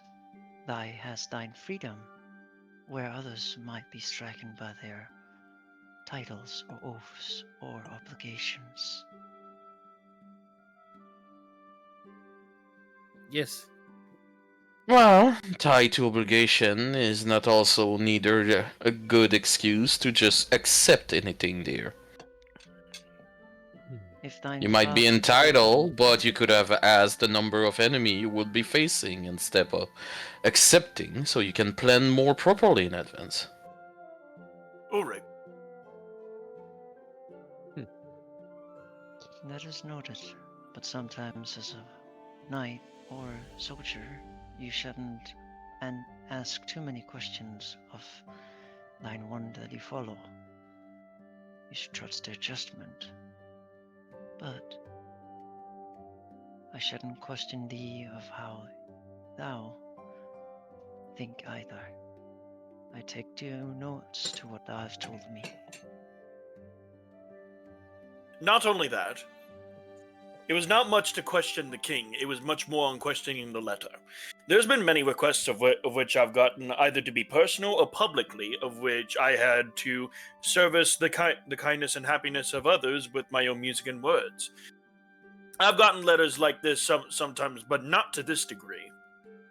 Yes, you have the right to worry in that given sense. I understand that. However, I even had some thoughts and a little bit of paranoia to myself of what could this letter be entitled right on to. At first, when I read about the king, yes, this is a very prestigious and very high offer, a high-ended request, yes indeed. However, I didn't believe it myself if I were to meet the king or not, and guess what? We all did. And because of it, this immediately told me that truths were only to be spoken by this. For the king to say no truth about something like this whatsoever is highly prestigious. And not only that, a simple lie from a king so high and mighty such as himself, if the public were to find out about something like that, were to say a what if, then it could fall very easily. That is, if people would believe you, dear. You think if you come back half alive from a party fully dead by a gigantic monster and say the king sent you, people will believe you, or people will laugh at you thinking you're just somebody trying to bring a high tale? Regardless, an order is an order, and we must follow it. I didn't say no. I agree in that tower as all of you. I'm just saying, for the next time in the future, if we have to work together, we have to think and be careful before accepting anything else. Understood? And we That's will. good. We will. But, either way, I'm going to stop the carriage here soon, and we can camp for the night. Yeah, let's. So, you're all camping? Yep. Yep. Set up camp. We are making sure that we are out of the view of the village just so that we can basically stay safe and stay far away from that shit. Oh. So, as you camp up, you can all put your tokens in. You all have your own tents. Supplies given to you by, Captain of the Guard.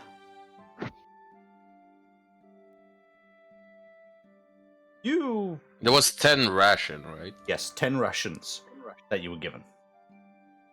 Oh, okay, I got 20. in that So we got case. 20 now. Okay. So, as you all make camp, you can all talk to one another, get to know each other a little bit better, gain an understanding of what you actually are and what you're going to be as companions, as the village isn't that far away from you, but is actually quite silent. You have a little bit of a doubt whether there's actually bandits there, but you don't want to chance it in case all those bandits were actually hiding. And while you all roleplay, I need to go for a piss. Go piss, bitch. God is gone! We are free! I'll fucking smite on you. Well. Alright. Seems we have a nice little camp set up here. And Malvis will have his dulcimer tuned up, play a few slight tunes here and there to try and liven up the mood while we're all still awake. Pets a mouse and gives him a ration. Roll a performance, Spiral. Performance. Every time you play your instrument. Drink to forget, but I always remember. His tower is Alright, gonna be, performance. Hey, Hell yeah. Guys, yo. Jesus Christ, your performance is just gonna be fucking godlike. Alright, let me change music here real quick. You know what? I'm gonna slowly get closer to Tordrum and look at his mouse curiously. You're gonna see that the mouse is actually quite tame, considering that it seems to be more from the wild, but it is actually pretty tame. His Terra's gonna just have two dice in her hands, just like kind of rolling it through her fingers. So, as we all sitting here, I would say we exchange information with each other on what we're able to do so.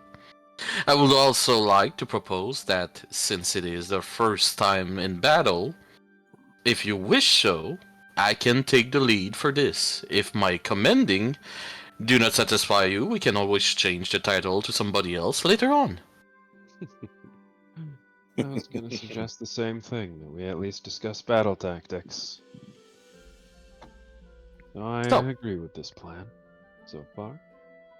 My name is Ulrich. I am a sorcerer. I do specialize in some combat manner spell. I am able to fly in the air during the battle, and I can also support multiple of you directly with my own magic. I also have the ability to try and detect magic around me, feeling it in the air, in the ground, to some limitation, but it can be helpful for us in any time. I am quite friendly and charismatic myself, so in some sticky situation, without fighting, I can pull us out of trouble if need be. You probably saw it with the guard and the vase. That was Unnecessarily so, but yes. Interesting show. But this is my capacity. If you wish to, and like I said, I will take command for this first expedition. If my performance is not at your standard, we can change for another leader after that. But this is my proposition.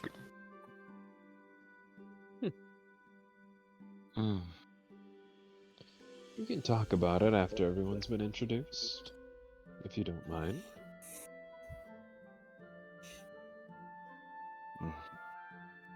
Here's the talking stick. I'm gonna throw the talking stick to Astera. As I keep playing the tunes. She You know puts what? her unique dice away. And just kind of like twiddle the stick around. My name is Hystera, and Hystera Freyhorn of the Freyhorn clan. I'm, well, what some of you may consider a samurai. Way of the Blades is what I've been trained for. As like she kind of lifts up her cloak a bit, and you see two blades stowed on her back. I'm, I guess, the front line of this assorted party. But I'm more defensive in some ways.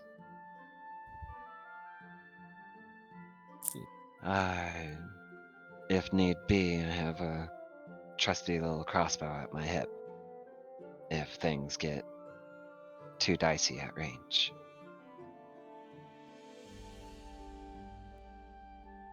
Good to know. And then she, like, gently hands it towards Tordrum. Tordrum's gonna take it, and then he's gonna basically twiddle with it like a pin, like how you see people twirl it around with their finger with like a pin. So, my name is Tordrum Elran, and I am a monk. I am currently studying the ways of the Fist of the Four Elements. I can currently only use a certain move called Water Whip. I am mostly proficient in hand-to-hand combat and martial arts.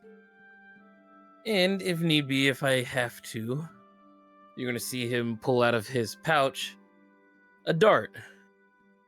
I can throw some of these if I am not within range.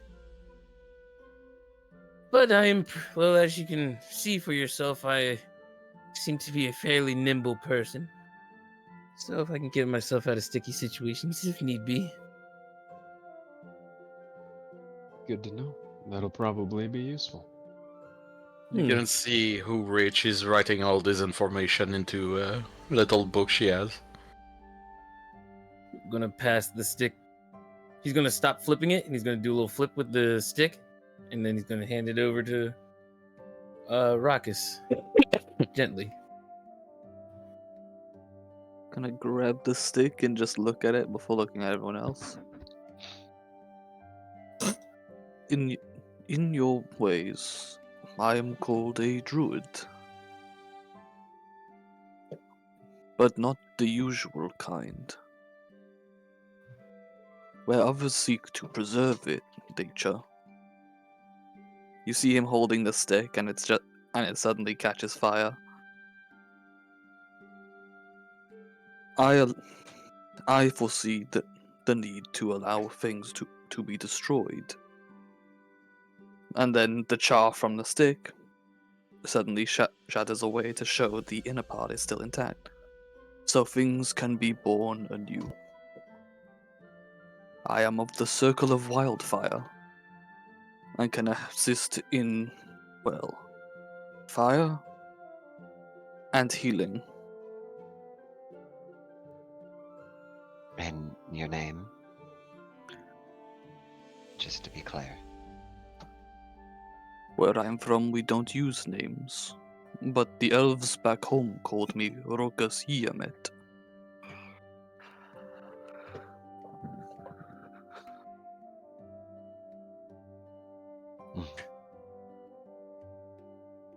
Passes the stick slowly to Malvis. As you do, he attempts to remove one of his hands from the dulcimer and in place a mage hand that keeps on playing the tune while he holds on to the stick. Also, remember, you have a tail too, Spiral. Yeah, I have a tail, but I'm gonna use this just out of spite. All right, it seems that I may have the talking stick here. Malvis Igneous is my name. A bard, as you may see, so from the College of Swords. Although that I may only have a dagger with me, I'm very proficient with the small thing. Only within one-on-one combat, however, I use my music and my words to inspire others, to have a smile around them, but in this case of which we are going in and delving ourselves into, to inspire us to live another day. That in which I have a few little, well, actually no, not a few, a couple tricks up my sleeve. Sometimes my music can put people to sleep, and in which some other magics I either push people away, or I just push them against the wall and make sure that they stay down. There's been some times where I had to do that during some of the other performances. I've had a few thieves coming around and about trying to hurt some of my audience members. Don't like that very much. A few distractions that I may as well provide as well with my words.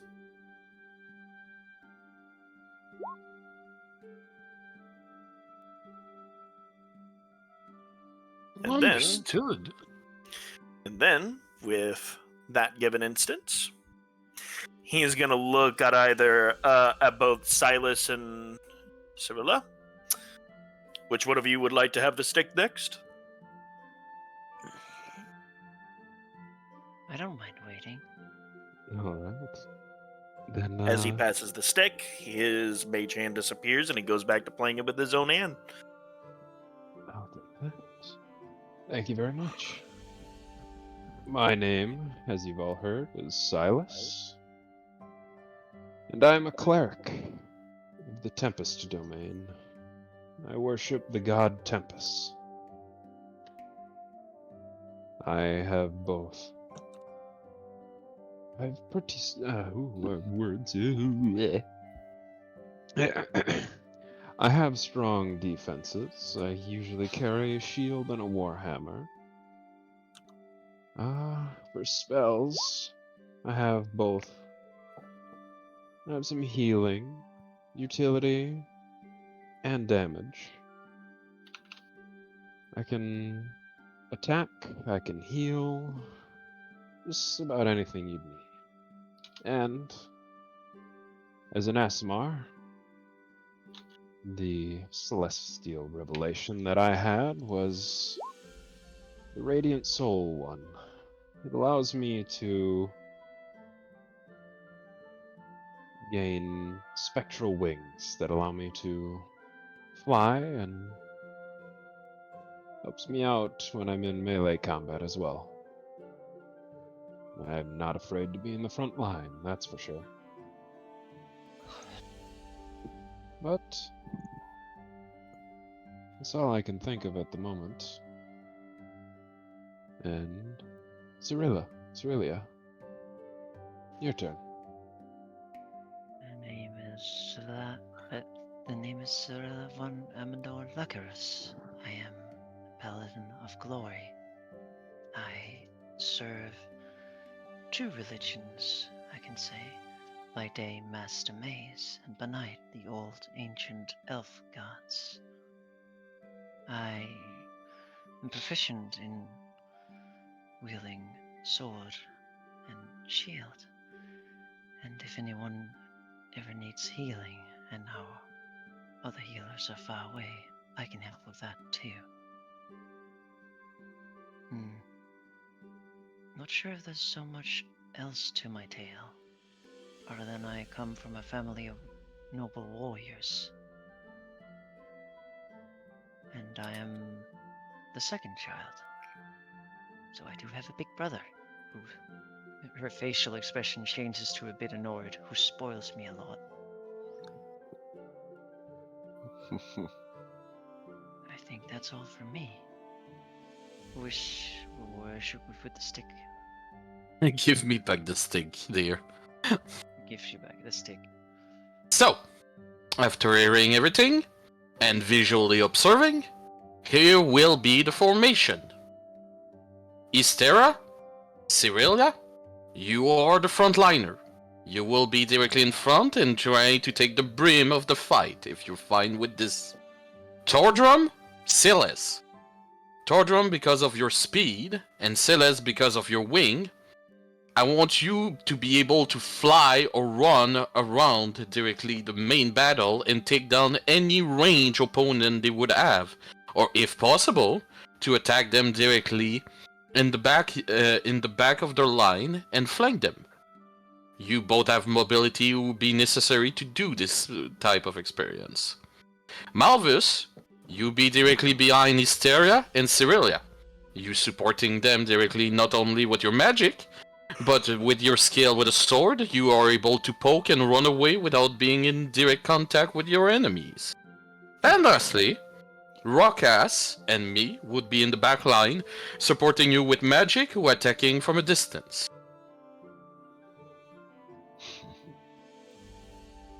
Sounds much more well thought out. Hopefully things stay that way when we actually get into combat. I have no objections. It rarely does, but we adapt as we go. I will pass new instruction if something go. Silas, even if you fly directly, don't try to spread out too far away from the group if you need to heal someone. Understood? I can heal from range, so that won't be a problem. I have healing. I can use healing word. Understood. I just want you, Silas and Tordrum, not to put yourself too much in danger. It is the most riskiest position, but you have the speed and the ability to get out of any danger if need be. Very well. If anything arises, me and Rockass can help you from a distance. Though if any enemies do dare attack me, they'll face the wrath of my god. Now, let's proceed to who's staying in guards for the night. I am willing to take the first turn. I'll also set out for the first turn. I can take the second. That suits me well. I can pray at that time as well, which is perfect. And I'll join you for the second. And then I'll pray as well. You do nightly praise too. Occasionally. Although I feel like Tempest enjoys slightly different things than that, but we'll find that out. We have an issue though. I don't think there's enough tents for all of us. Oh, no worries. Mal can share my tent. I'm pretty small. There's all tents for everyone. Is there? Yes. There is. I've just There is. counted. He's just sitting. He's not sitting in front of his tent. He's just sitting where everybody else is. I guess I must be worn out and tired. I'm seeing double. Don't worry, everybody can go up to sleep. I will remain awake, and, well, as an all-ing, I do have the ability to see a little bit better than anybody else in the dark, as I wink to all of you. I also have traits that will help me with the darkness.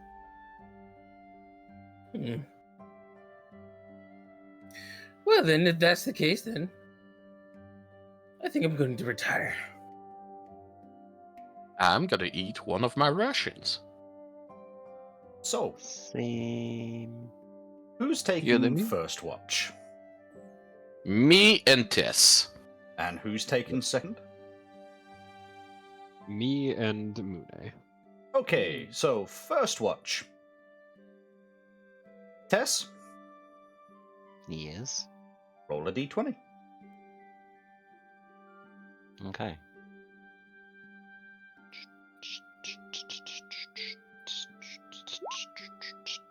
$13. As you patrol, making sure everything is fine, nothing really happens. It's kind of a calm night. You do hear the loud snoring of someone, but you kind of like, who could that be? And then you hear it from somebody's tent. You hear the halfling has a loud snore, but you also hear that Ruckus has a loud snore as well. That is, well, not distracting, but you know for a fact if somebody tried to sneak up, their snoring would probably scare that person away, thinking that it was a bear or something. But for your shift, nothing really happens. And so, it's time to change over for second shift. So, I need the two others who are going on second shift. Wake up. Sparrow's not in his tent. I'm still playing my fucking music, but then you know, ah! God picked you up and placed you in your tent. You'd be asleep. You're not taking a The shit. mage hand would just be. So, I'm going to ask Mune to roll a d20. Alright. Nat 20. D20. Just a d20.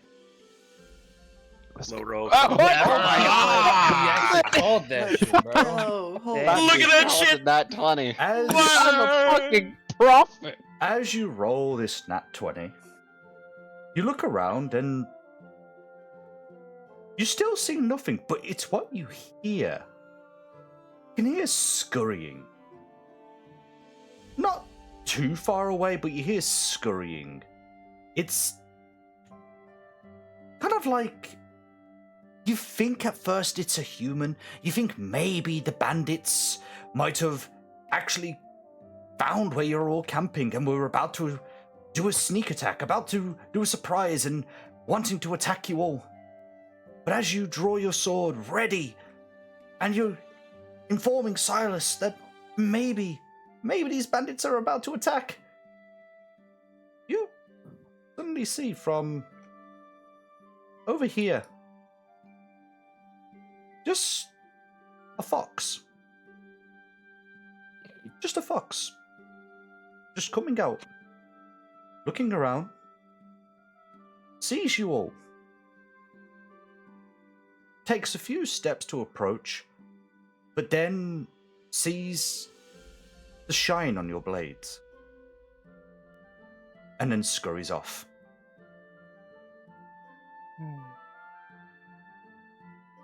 I wonder if that was Rilfil Vafal, elven god of nature, that came by to say hi. She sheaves her blade. Maybe it's time to do a pray.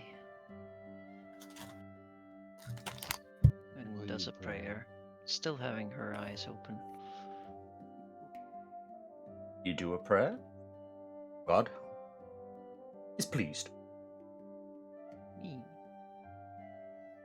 And slowly, the night turns to day.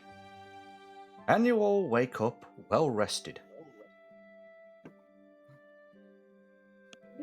You're gonna hear the loudest crack you ever heard when she sprang her wings.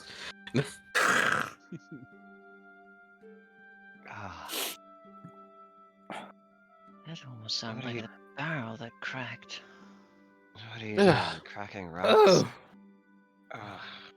It's a lot of muscle and bones in there. It's a long story to explain. I suppose Silas can understand it better than anybody else. Yeah, wings can get a bit sore sometimes as well. It's a lot of extra weight. Alright. Everybody, make sure to eat today. It might be your last meal, so make sure to enjoy it the most. Now, let's see if everybody register what I said yesterday. Raucous! What is the formation for today? She's over here basically doing her stretches. It would be that one points at Cyrilla and Hystera at the front. Malvus behind them. While this Silas and Tordrum attack arranged as you and me are in the back. Yes? Yes, indeed. Right, everybody know their position, where we go. When we gonna get near town, Tordrum and Malvis, how are you good in moving silently not to be discovered? Well, as dexterous as I am, I should be able to pull that off. You, Malvis?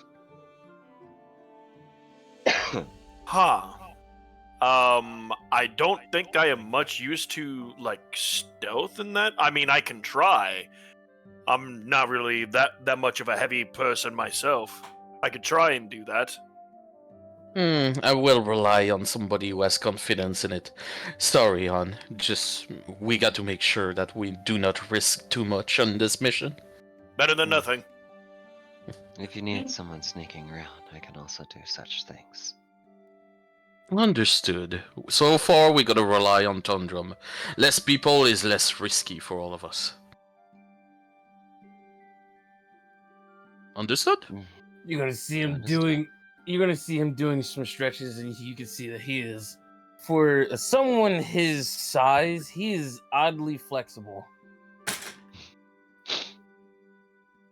Right. So, for you, I will eat another ration for my day, and I will start packing my stuff. I'll eat my ration as well, but she will also go over here and start sitting down and Ration. now to Master Mace. Okay. Give a bit of ration to my mouse. So you all eating my ration as well. You all eating your rations, you're packing your stuff, and you're heading in to the village. Yes, but I am also going to ask the party if any of them would like a good berry, because before my character slept, I casted good berry. Okay, show description of Goodberry. That sounds extremely wholesome. It's little, but it's actually really useful time to time. Here is the description of good berry. 10 berries in your hand are infused with magic and a creature can action to eat 1 berry. 1 hit point. Berry provides enough nourishment. Okay, fair enough. I wouldn't mind one, she says after she prayed. Okay. Alright. Concerns a little bit. And carefully eats it.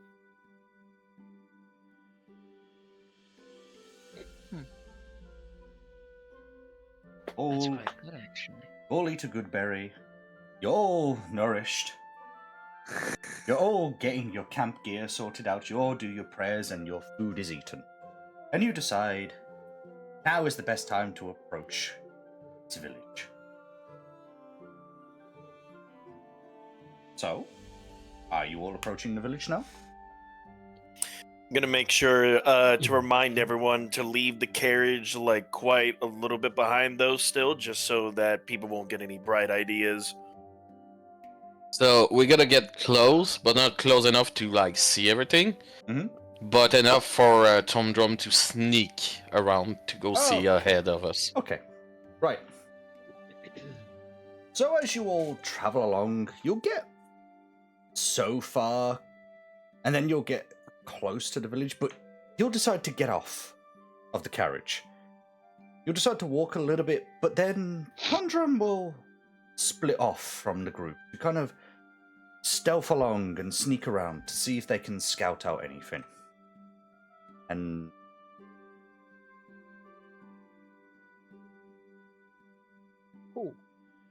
you'll all be up here. Top left. You can go a little bit further ahead, T, considering you are scouting. So I could say... What would you say? Yeah. Here? Yes. Okay. Place yourself in formation, like we said. Do I need to make a stealth check? Yes. Alright. Bowie is missing. Never mind, they are there. Thank God I'm proficient. Yeet! Okay, noted. So, you all head towards this village. The king said it got raided by bandits. Yeah, it kind of looks intact. Kind of looks like nothing really happened. Except, it's too quiet. You don't hear any villagers. You don't hear anybody. It's dead silent here. What could have happened? That's for you all to investigate. Play out. Alright.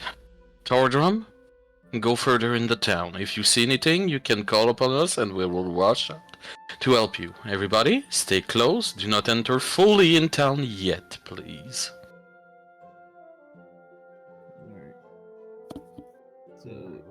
So you're gonna see Tordrum moving slowly but surely, and he's gonna head down this path here. Okay. Basically hugging the building, right where he is. It's like this building right here. He's hugging it, and he's just slowly moving. Okay.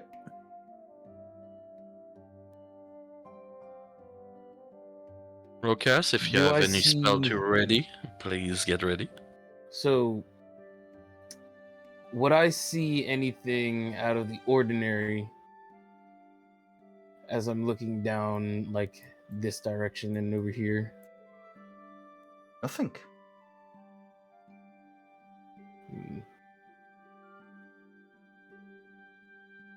He's gonna head back. Nothing that way. He's gonna keep hugging here. I'm gonna look down this whole sight line here. Mm-hmm. So if I can. So I'm basically looking all the way around here. I'm looking around there, like scanning this whole area here. Okay. Keeps moving this way. Steps carefully. Stop. T. Roll me a perception. Alright, 1 second.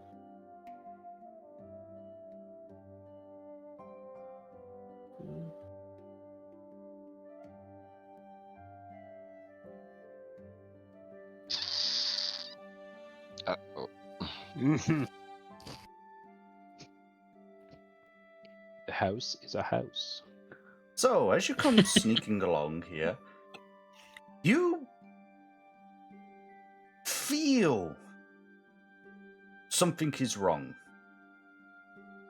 You can't quite tell where from, but you just have a feeling something is wrong.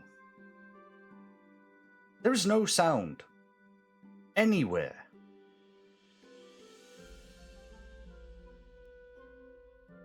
Something is amiss. I don't like this feeling.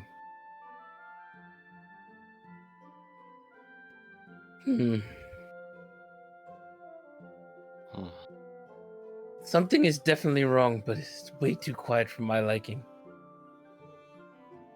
Yeah. I concur.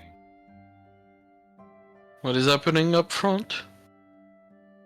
It is dead quiet here, and I can't see a damn thing.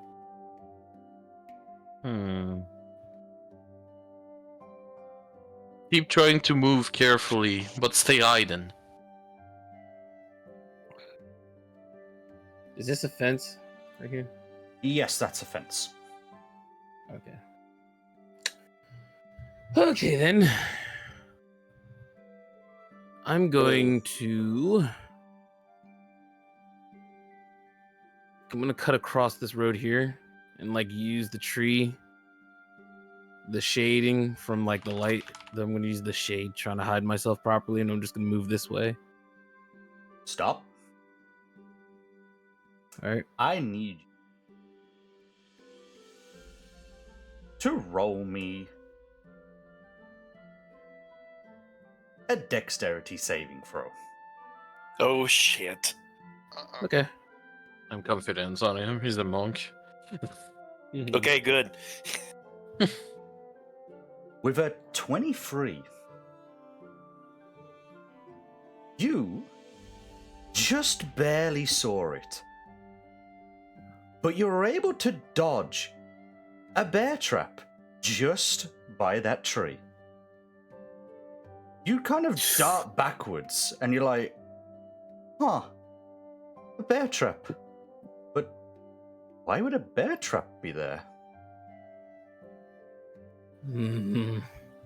So I'm gonna so I'm gonna dart back here. Where is it? Bear trap.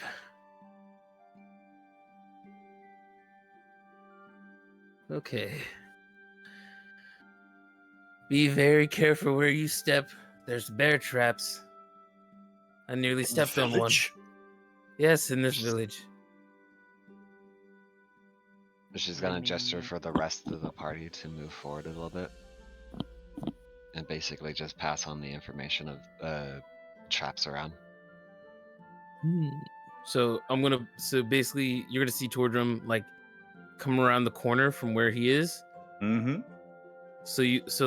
I'm talking to like Hester, I don't know how to say your name. Hestera. So I'm basically in the notion to Hestera that there's like a bear trap where I'm currently like at. Mm-hmm. So do not step here. Alright. I'm gonna go back onto the road. Just move ever so slightly around this fence. Do I see any more traps? Anywhere that I can. Alright. I'm rolling to see if I can find any traps. But knowing me, I am not a perceptive person. Sarah, move a bit forward, dear. You don't see any traps. Really don't. Again, Should it we is go up here? still quiet. Jimmy, Yeah? is there light in the houses, or is all the light and fire? All the lights are out, and the fires extinguished. Okay. At least all the light and fire is out, which means It has been a while since somebody refueled it. Could be Hmm. good or bad.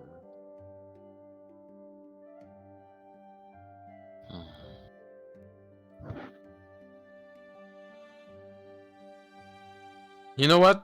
I will do something. Tordrum, everybody, come back here. All right, it's gonna make his way back this way.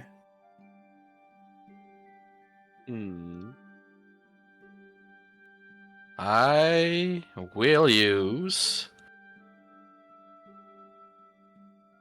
prestidigitation, and I'm gonna make a lion roar near the well. You make a loud roar near this well.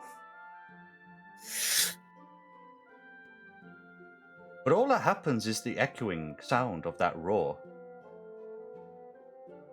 Nothing happens.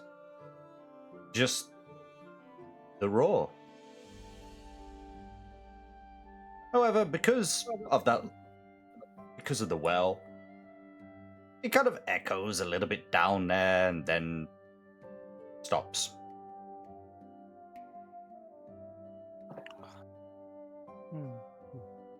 Well, if there was something in this village, I would thought they would have react to it. You have the same cantrip. It is a simple one, but quite useful. Though it's a bit worrisome that we were sent to deal with bandits and nobody's in town.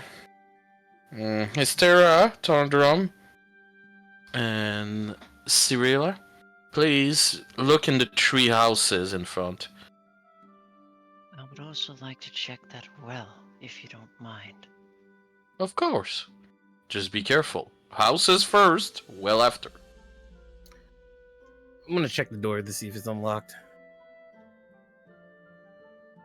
You could try to unlock it. Just roll me. Sleight of hand? Maybe sleight of Yeah, hand. just roll sleight of hand. I try to. Alright.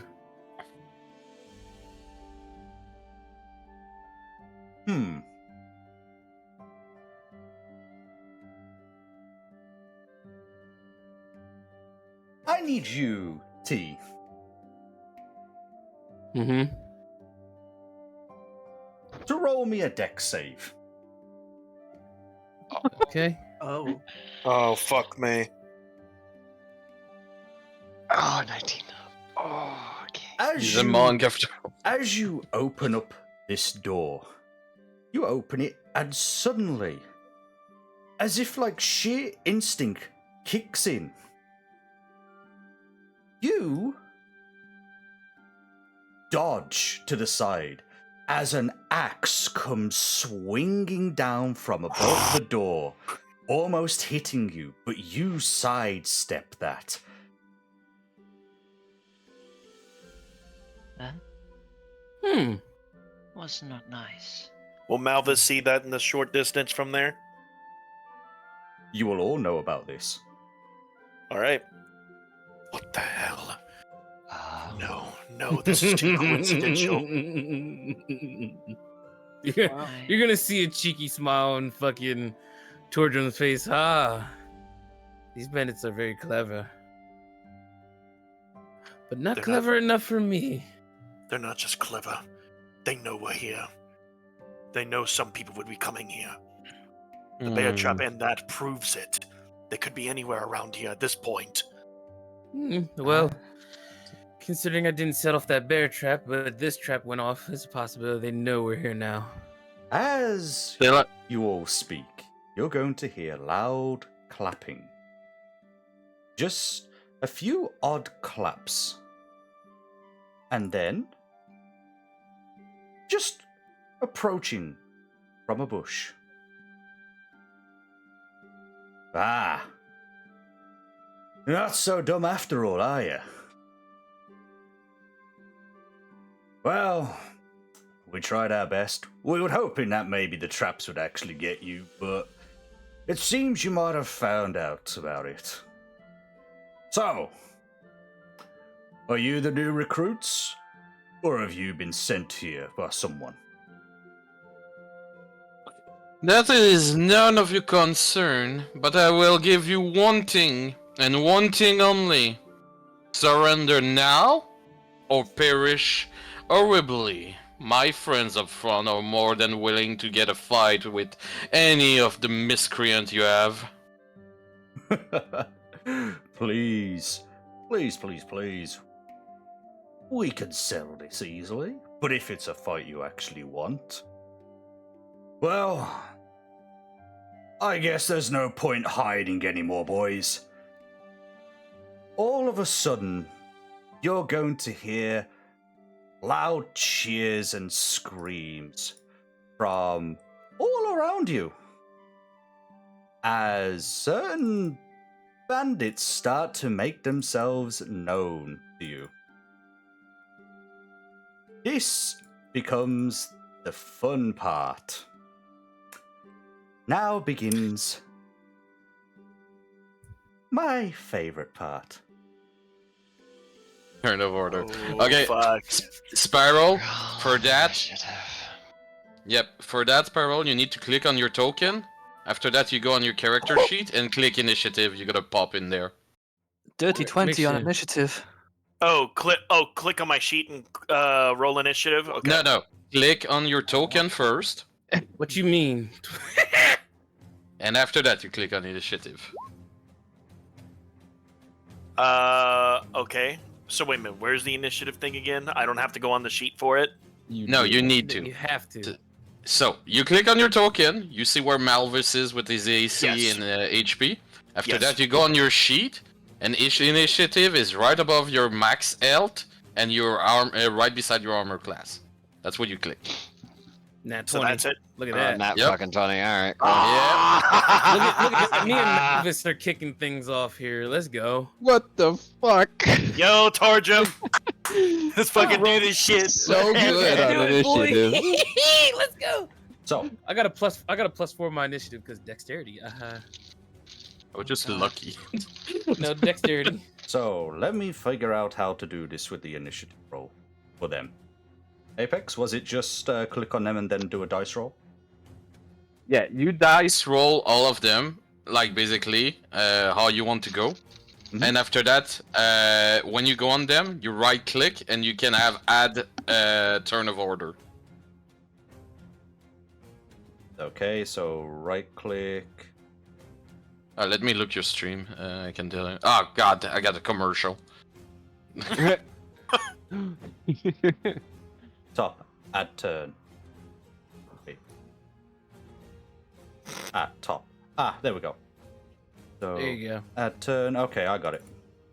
Then roll. I gotta add all of them first. Yeah. Yeah, and you got to think bandits have also their +1 on dexterity or something like that, so. Okay, so that one, that. No. Yep. The best part is I love about this shit is that I can just put my mouse on here and it'll just automatically highlight who's next when the turn order goes through it. So, pretty fucking cool. All right. Now I just gotta do a roll for each one of them. Yep. Watch as the others get nat 20s and shit. Don't say that. Don't say that shit. So, look, you're lucky to get your fucking nat 20 on initiative, bitch. Yeah, I'm so lucky with that. Love her. Is it not doing it? Not adding it, but that's fine. That's fine. I can. No, it's you click on it and you add it manually. That's what I do. Okay. That one. Also, remember they have also their own like dexterity, so basically, Yes. you Don't just worry. add that on the. I know. Yeah. Fucking hell. Yeah, I know, it take time. No, it's not that, it's the rolls that they're getting. I'm looking at it right now. 8, 1, 12. One of them's gonna get a high roll. I feel it.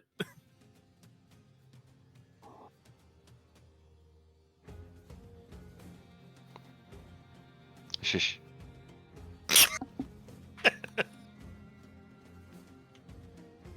And the last I three ain't are scared. here. I ain't scared. Let's get it.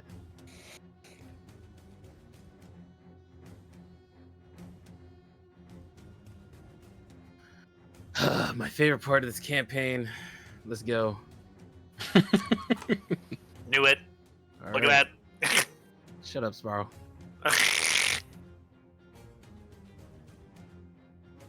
So, just to know, those who are like in trees, are they high in trees or they just hiding They're like in bushes at high. the bottom? They're high in the trees. This guy was literally just, hiding behind a tree, but the ones that are actually in the trees are high in the trees. If I can give him a herd attack with the lion's roar and the fucking wills. No, because they actually saw you. So they kind of knew what you were doing, and they were like, nobody fucking move. Alright. Okay. Malvis, motherfucker. So, All right. Spiral. Well, first. What a way to fucking start off the first ever battle of, first ever D&D campaign, first ever for everything, man. All right, let's see what I can do here. Oof. You know what? I might actually start this off with a bang. Give me a moment. Let me look at this and see how far that this goes. Let's see here. Silver glass. The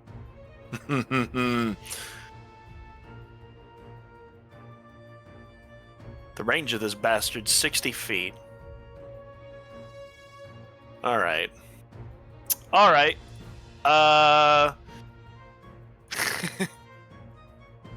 Wait. So if this is 60 feet. Yep. Oh. You know what? I'm gonna do this very interesting thing. Cloud of daggers. All right. Sorry, I didn't click that. I wasn't reading the spell. Sorry. Okay. So you're So- going to try and do Cloud of Daggers. Yes, Can you and bring up the since yes, let me bring up the spell here really quickly. Let me bring up back my sheet. Woo. Okay. So. Okay, so where are you centering? I am going to center that. I'm going to be centering that somewhere just about here where this guy just done that shit. I'm going to give him a little bit of a surprise. So, since they gave us one. Here? Each square is 5 feet, by the way, Spiral. Yeah. Each square is 5 feet. Cubic feet at the center of that shit. So within that given notion, I am going to basically, you know what? I'll just center it right at the guy right there. So it's 5 feet. So it's 5 feet on each side. It's each square.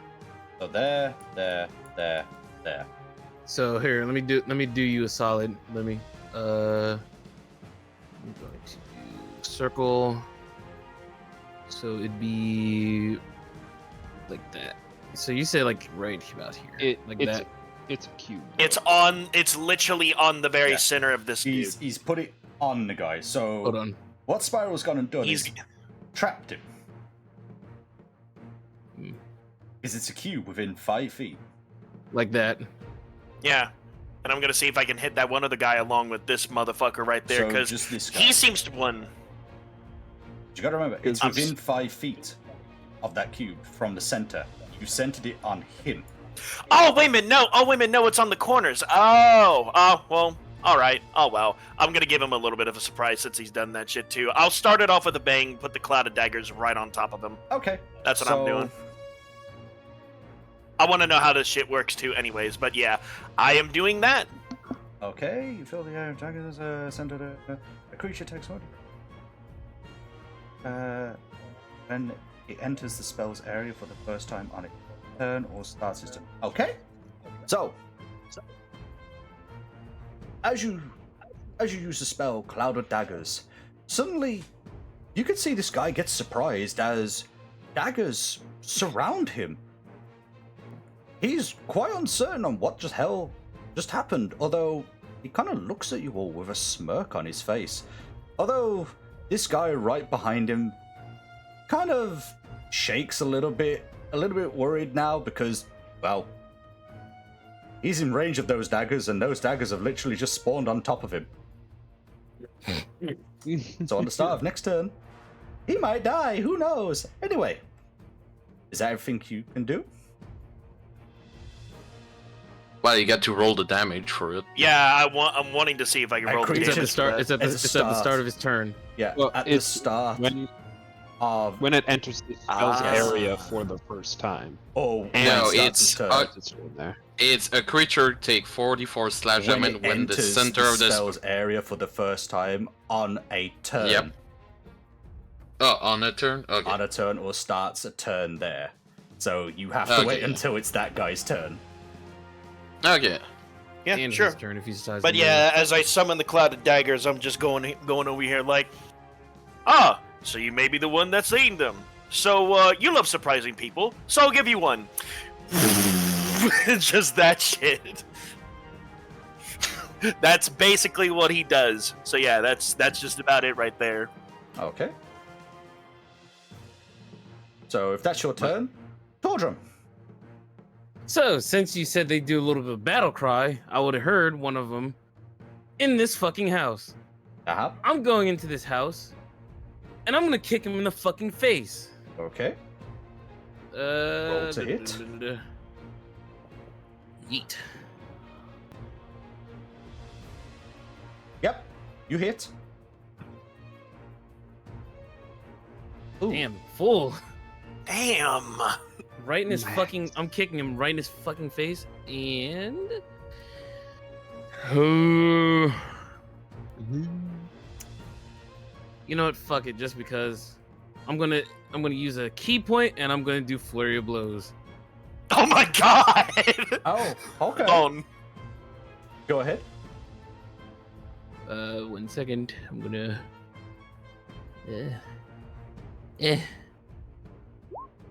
So just put that there.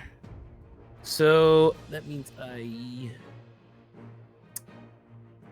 do 2 unarmored strikes. All right. So here's the first one. Here's the second one. Okay. Jesus! Damn! You broke his skull! You rush into the building, even sliding underneath that axe that tried to hit you. You see this one bandit who kind of is fumbling around, trying to get, like, their bow ready, thinking, they could shoot through the window. You rush in and bop, bop, bop, bop, bop, bop, bop, poof. They just collapse to the ground, dead, skull caved in and everything. They didn't even stand a chance. Walks back outside. So you were saying? And that ends my turn. Because I used my bonus action to use the key point. Rokus, your turn. I'm gonna do some. Not again. I'm gonna do some signs with my hands, then do a look of what appears to be a cage before slamming them on the ground. And right here, I cast Entangle for a 20-meter radius. So from here, you said. From right here. Oh, so from You there. can use the measure tool for that probably. 20-foot square. I already measured it. Well, you can set it to linger and circle. I don't know how to do a single thing. Hold on, I got you. So you said right there. So you did a 20-foot square. 20-foot circle. Yeah, square, I guess. Oh fuck. No, this is 20 So foot everything in that square must make a strength saving throw or be hit with entangled. And yeah, my spell save is in fact 14. Okay. So, a strength saving throw, you said. Yes, a strength check against it.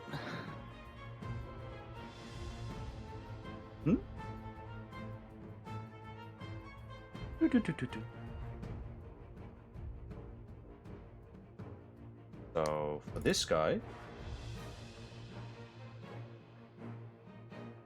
So what was it to be? A 14. Yeah, 14. This guy right it's- here...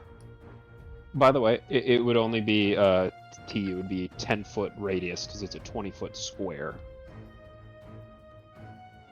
That's semantics. This guy right here... He's got the daggers to worry about. The entanglement doesn't really affect him. Except this guy, who's in a bush, kind of like screams out that he's now entangled within a bush. The bush is eating me! Oh, and they're right near the cloud of death. Oh. What's going on here? I don't know.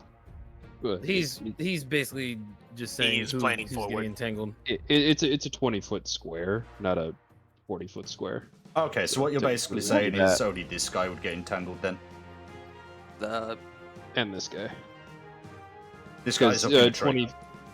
Yeah. Oh, okay. Because if you think about it, Natsu, is it 20 feet? 20-foot square.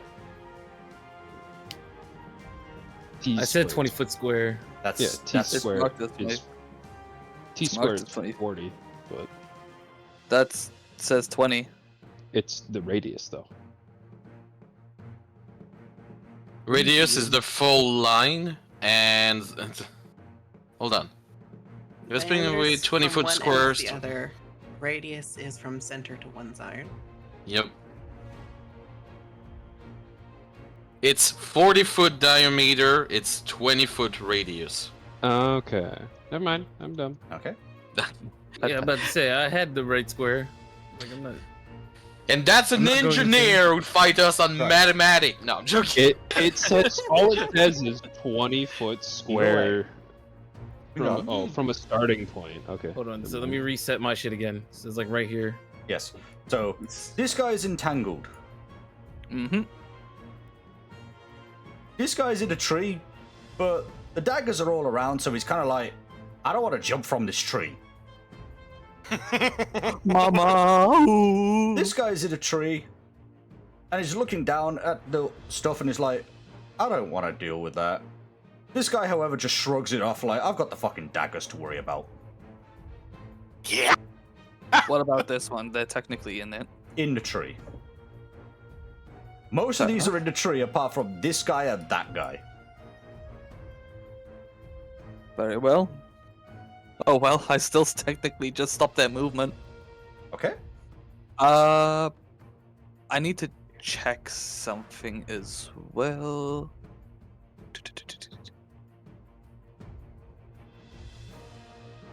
All right, no, that's also an action, not a. Okay. Yeah, that will end my turn. Would be basically looking at Warwick and going capture the leader. All right. That's your turn. That is my turn. My turn.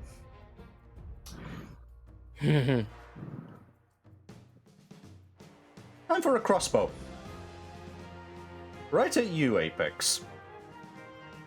Ah, why me? There's everything in his face. You're like Baldur's Gate all over again. Get the leader. Get the leader. 16. Hold on. Let me read something real fast. I believe you just have to look at the AC. It's not the AC, it's the reaction spell I can make. Or reaction spell, yeah. Yeah. Yeah, no, it's not worded. Okay, yeah, I'm just taking the damage. Fuck. Alright. You will take 8 points of piercing. Christ. Damn, they must have rolled real well.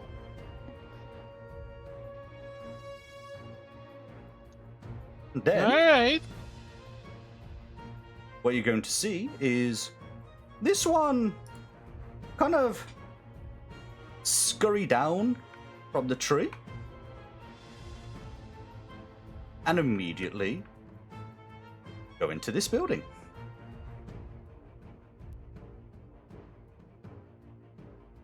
Motherfucker. Your turn, Apex. Alright. Remember the plan? Frontliner, take up all ahead those. Take down those in the trees first. And stay in your position.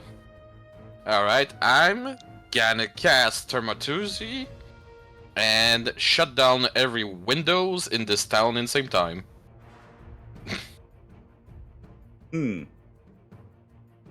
Okay. So they all shut down and hold down. And I'm gonna fly 50 feet in the air. Not 50, 30 feet. Go directly on top of this building and go prone. Alright. So I'm half cover. Roll me a perception.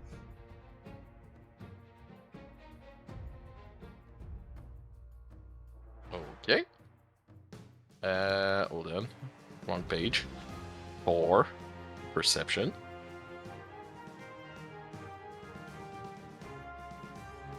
Damn. You found a sneaky one. Okay. And there's one in the tree behind you, Ystera. And I'm gonna use Quickening Spell to turn my bonus action into an action with my meta magic. Mm-hmm. And shoot Witch Bolt at him. Alright. Roll.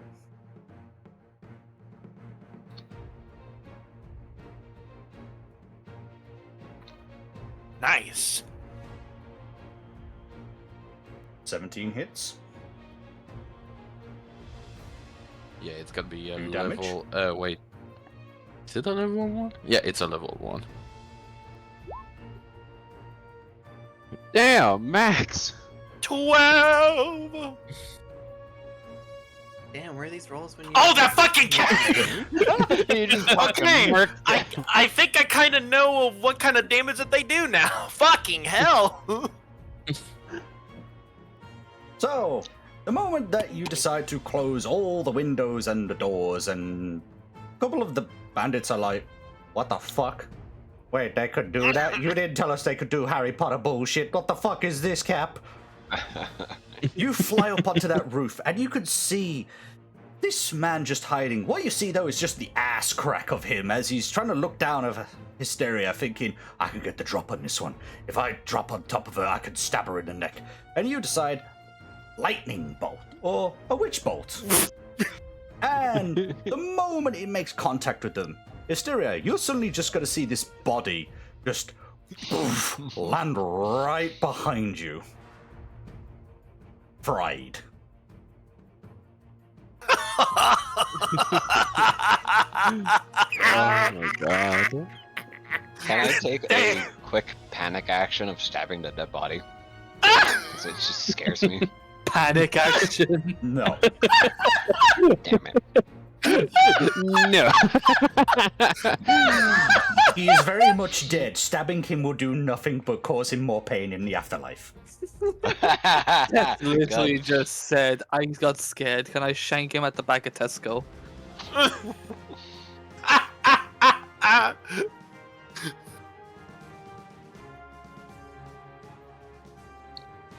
So I am half cover on top of this building, so I have a +2 AC, so it's 13 right now. Okay. But yeah, that's the end of my turn. That is the end of your turn.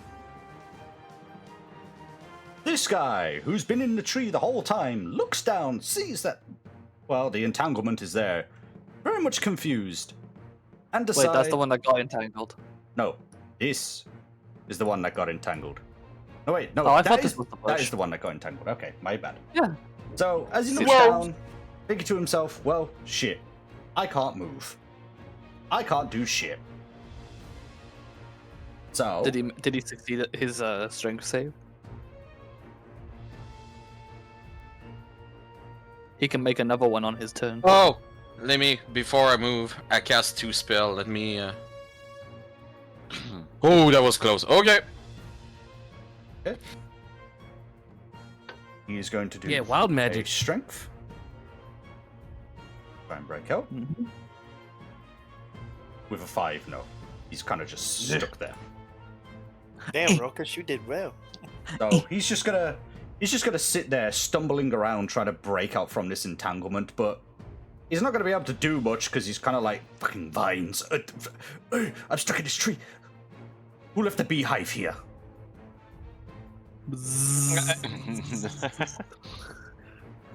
This one right here is going to take a shot. Right towards you, Malthus. Fuck. I knew it.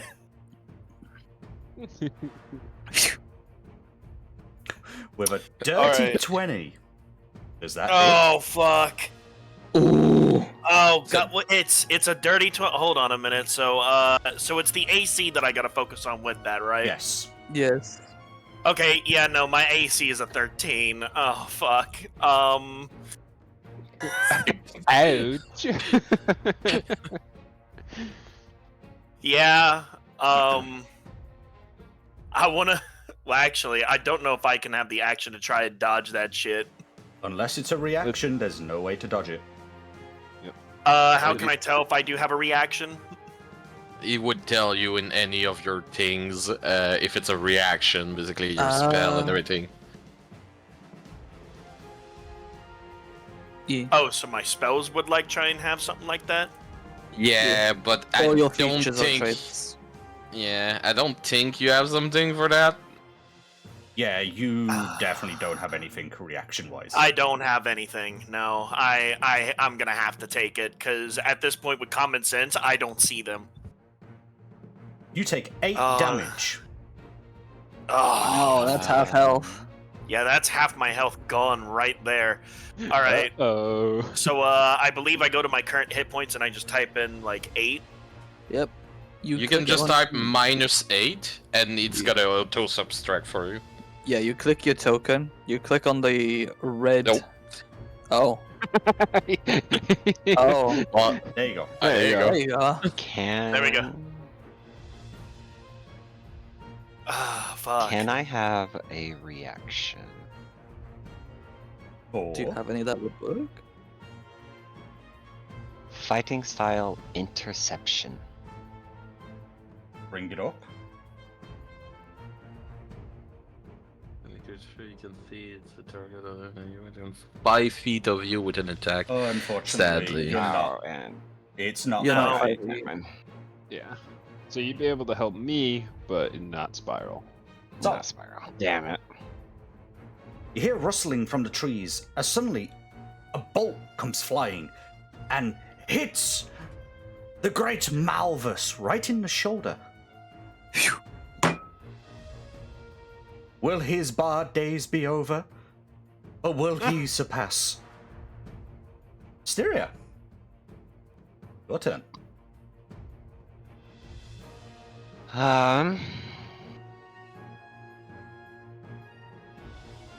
Well, shit. Okay.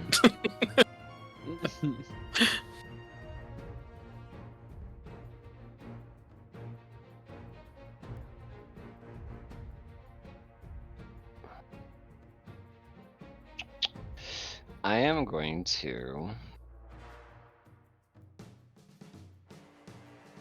Let's see. I have a movement of 30. Oh yeah.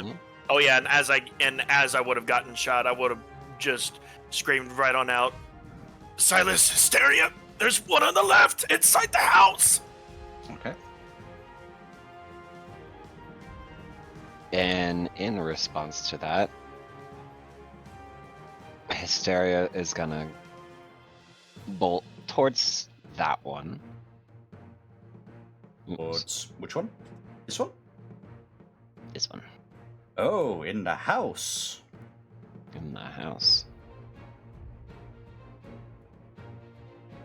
She's gonna go up to this one. Would the door be closed or The open? door is closed because your owl friend decided to use a spell to close all the doors and windows. God damn it. You can open it, however, it's just, you know, the moment you open it, they're gonna see you open it. So again, you can open it and do the attack. Mm-hmm. Is that what you wish to do?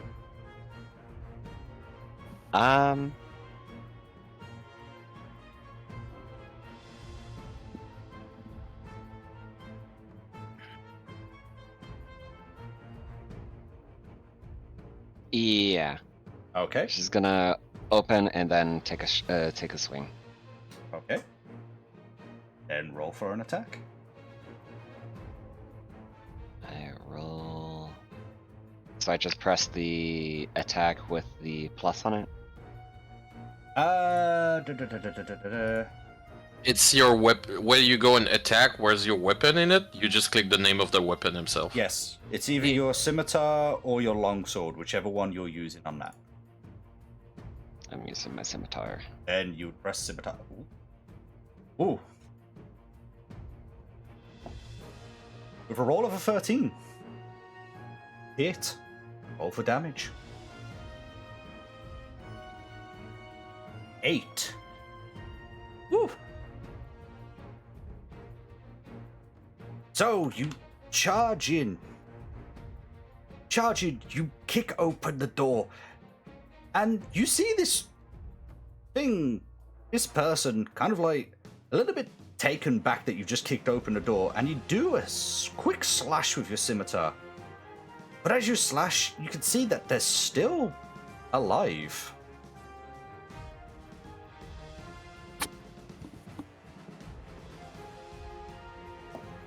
Anything else? I'm looking at Fighting Spirit and seeing if I want to use a wait, oh. Never mind.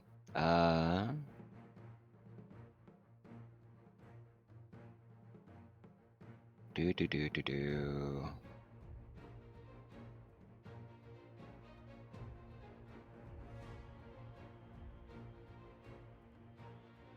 Nah, just leave it at that. Alright. Now it is the turn of this man, who, hearing the commotion, decides to run out, burst open the door, and suddenly has to do a strength saving throw.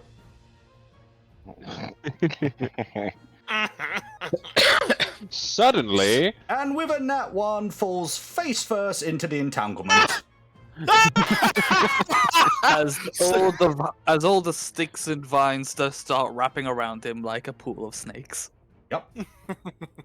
I could just immediately see it being like, he opens up, takes the first step, and then plunges into dirt.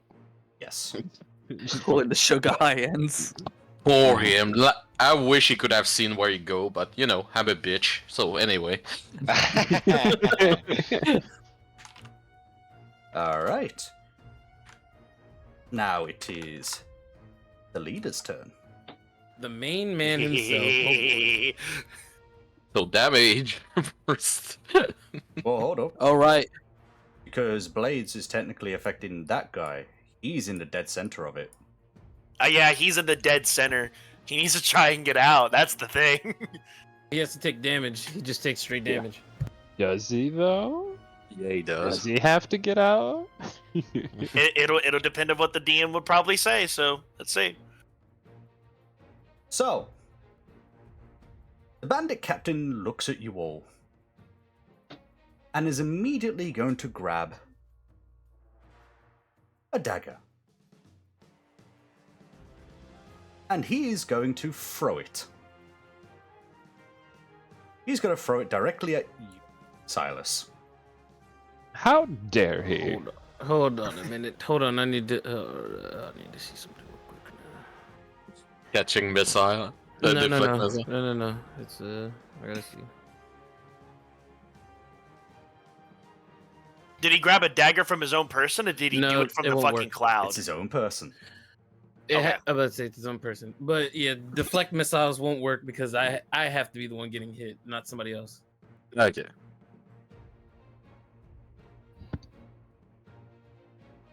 So. And with your AC, that is not gonna hit.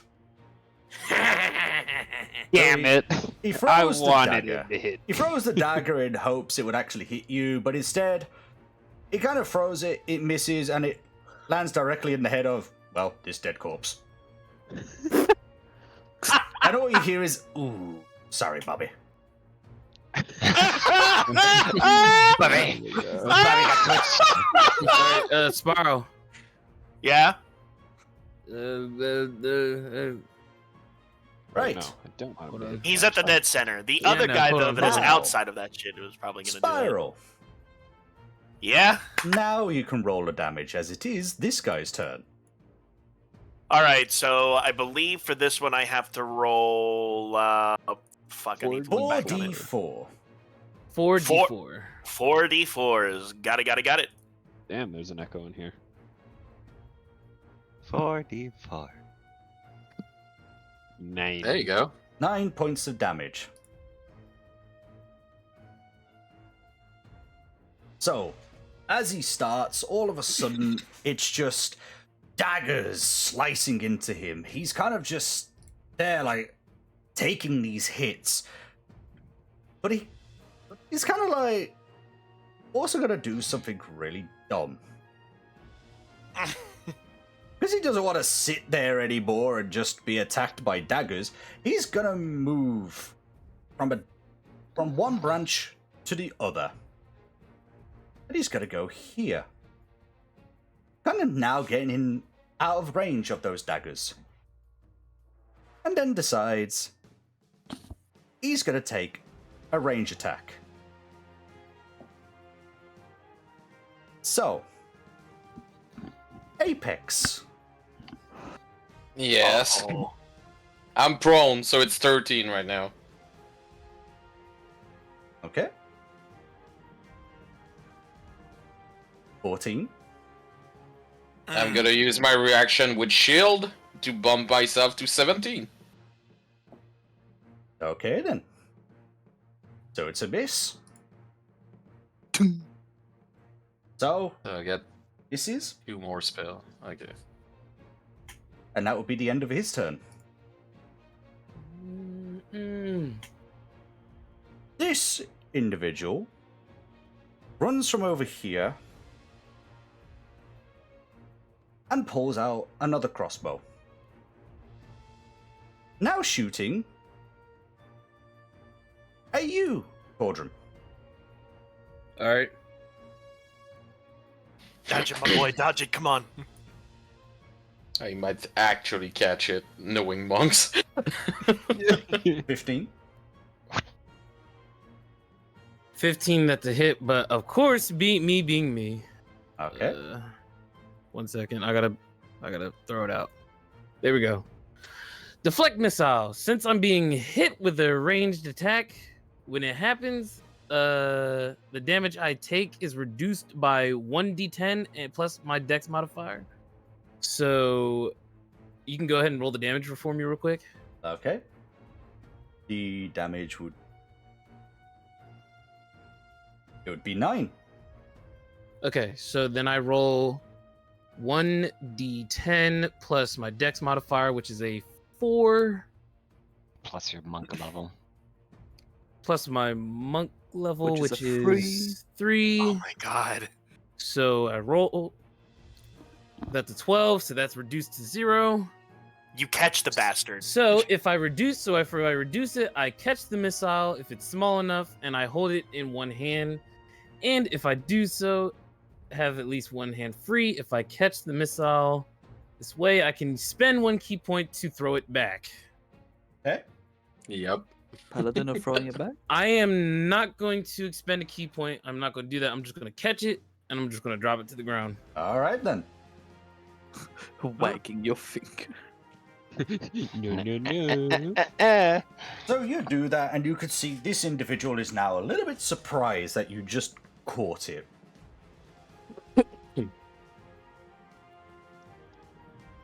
This individual, Tess, is going to attack you with their scimitar. Ah. A man of culture. 15, and I can see your AC is a 16, so no. I know for a fact it will not hit. So, because of the slash you did to them, they stumbled a little forward and tried to attack you, but it kind of is a sloppy attack and they fail. Next on the list, Silas.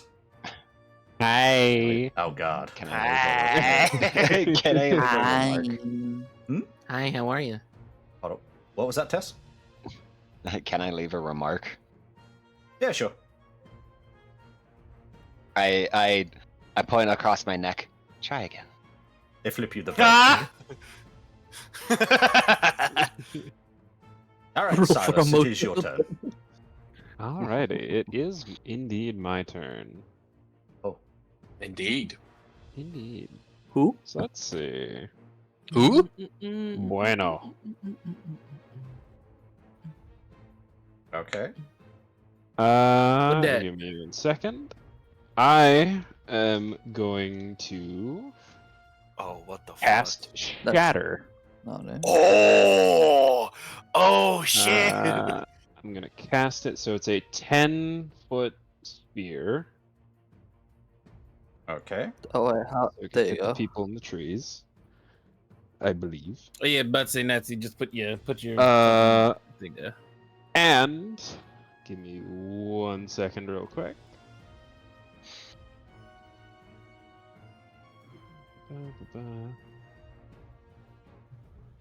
I am going to use my Channel Divinity, Destructive Wrath, to make it do max damage. Oh my god! Oh no! We literally said we need to capture the leader, not kill him. So, show me what your what the spell you're actually casting does. Shatter. Like, let's see Shatter. Shatter, but okay. 24 damage. So 24 damage you're doing to all of these, right?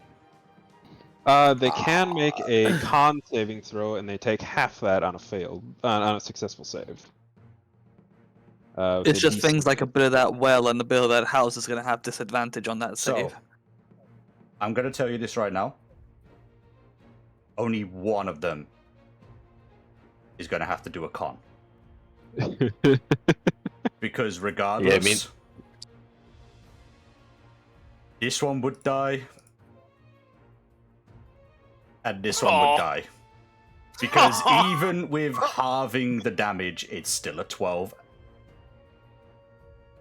They would So ignore instantly that die. roll. I said beforehand that it's Max damage. Max. It's 24 max. Yeah. Okay. God. Silas, overkill. Immediate use of Channel Divinity. Have right. Baba boy. Okay. And basically, as I would have casted it, I would have said,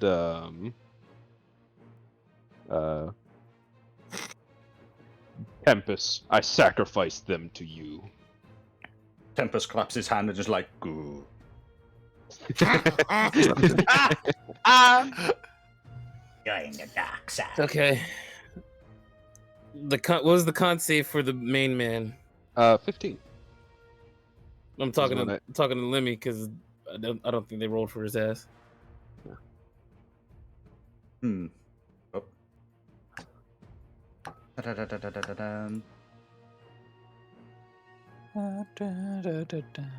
What was it I needed? 15 to pass. Yeah.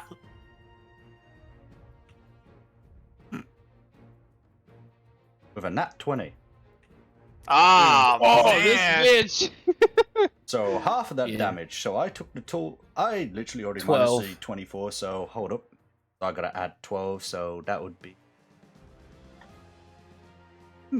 Okay. And even with that, that shatter really did something, and he's still surrounded by the fucking daggers. Oh, okay, so I have to manually decrease the spell for level 2.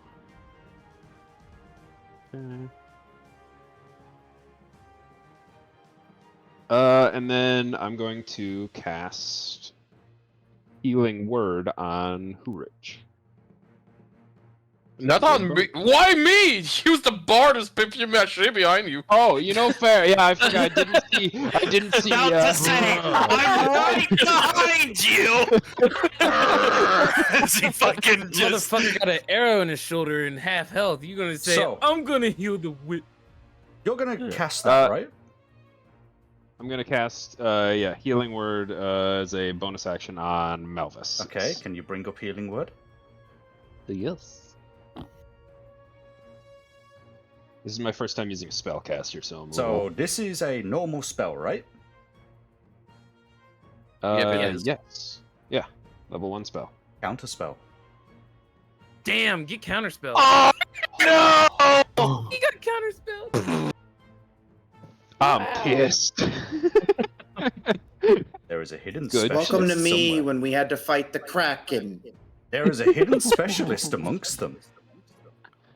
Oh, the fucking captain. I really do feel like it's the captain. Oh my god, he knows magic. Anyway, is that all you can do? And then... other than move, yeah, that's all I can do, and I think... I'm going to move... Try to take... I'm gonna move here. There we go. Okay. Is that it? Yes. All right. Une. Just to ask, did we need to bring him alive? No. That was the order. I don't know. They just say take care of it.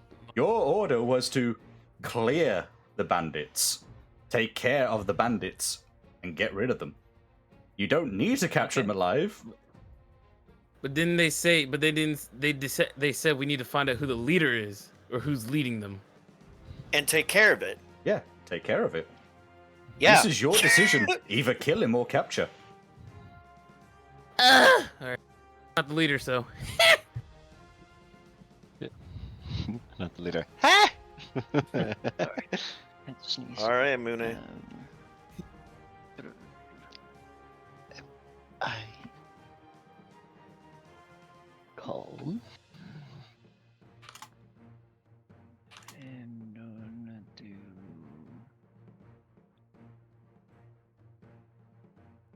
Oh. I'm gonna do guiding bolt on that one over there. If On it which wants one? to be inside of them. That one. Okay. Okay. Damn! Damn! He's dead! He's dead! That motherfucker's dead! That motherfucker's dead! He's dead! Dead! Dead! Jesus Christ, Cirilla! Let's go! As you Mune. cast- Religion! As you cast Guiding Bolt, you could see it suddenly leave your hands and then directly hit this man who's in a tree, who just fully ignites, drops to the floor screaming in pain as the body burns to nothing more than a crisp. He smirks and says, "That's for you, Master Mace. Another sacrifice." God. You sacrificial fuckers. Is that everything? Malvis. Are you paladins or you cultists? At this point, Yeah, that's why I'm starting to think right now. I'm getting scared. I'm like, I don't know. if Hold I'm on. cultist or- Let Mooney speak. Yes. I don't think I have any bonus action I can do. Okay. Yeah. That'd be all for me. Malvis will look at Cirilla and be like, "Holy shit!" Oh yeah, that fucker's dead. The fucking religious that people are fucker's just dead. like, Turn order. But that fucker's dead, so, well, back to you, Tordrum. Bitch ass motherfuckers. Alright, anyway, I'm gonna go. Where? You know what? I'm trying to think here. You know what? I'm gonna come on down here because this fucker shot at me. And I'm gonna punch him in his fucking face. Okay. If you do another flurry, I swear to God. For attack? Dirty You hit. 20. Roll for damage.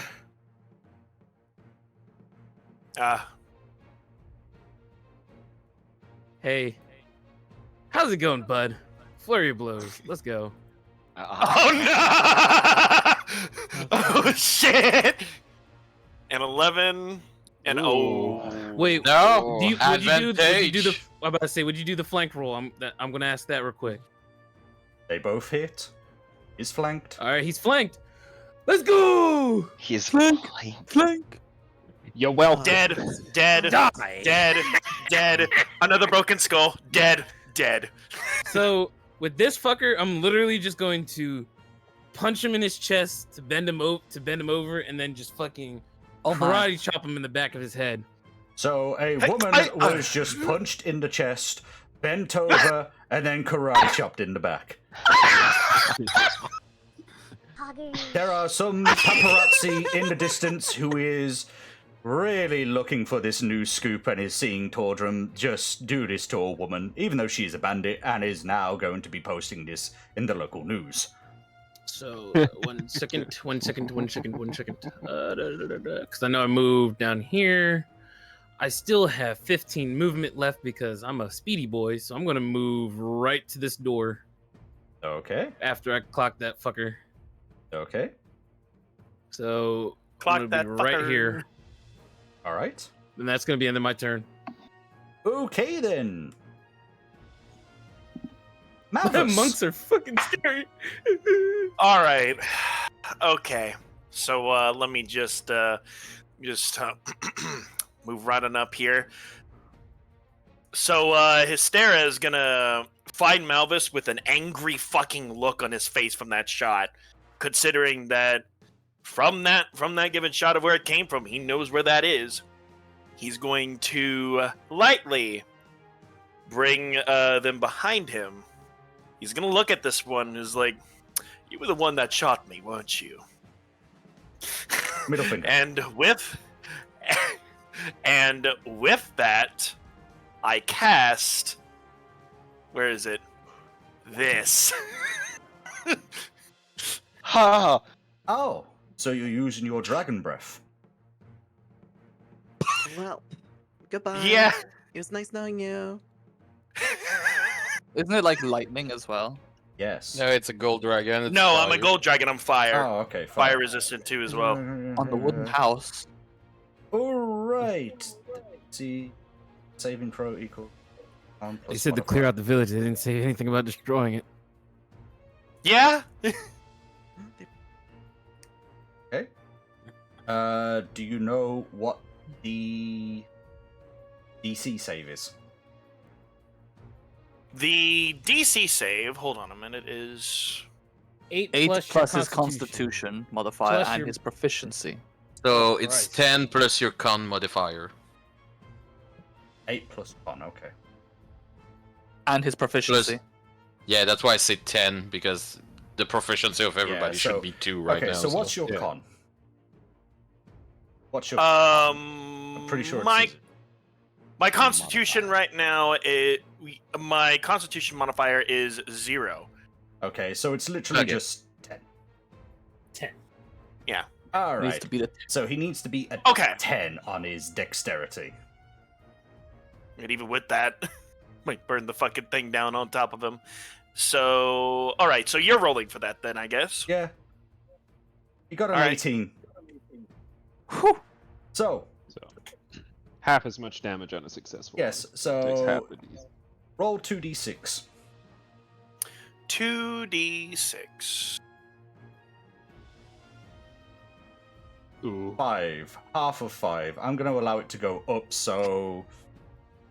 3.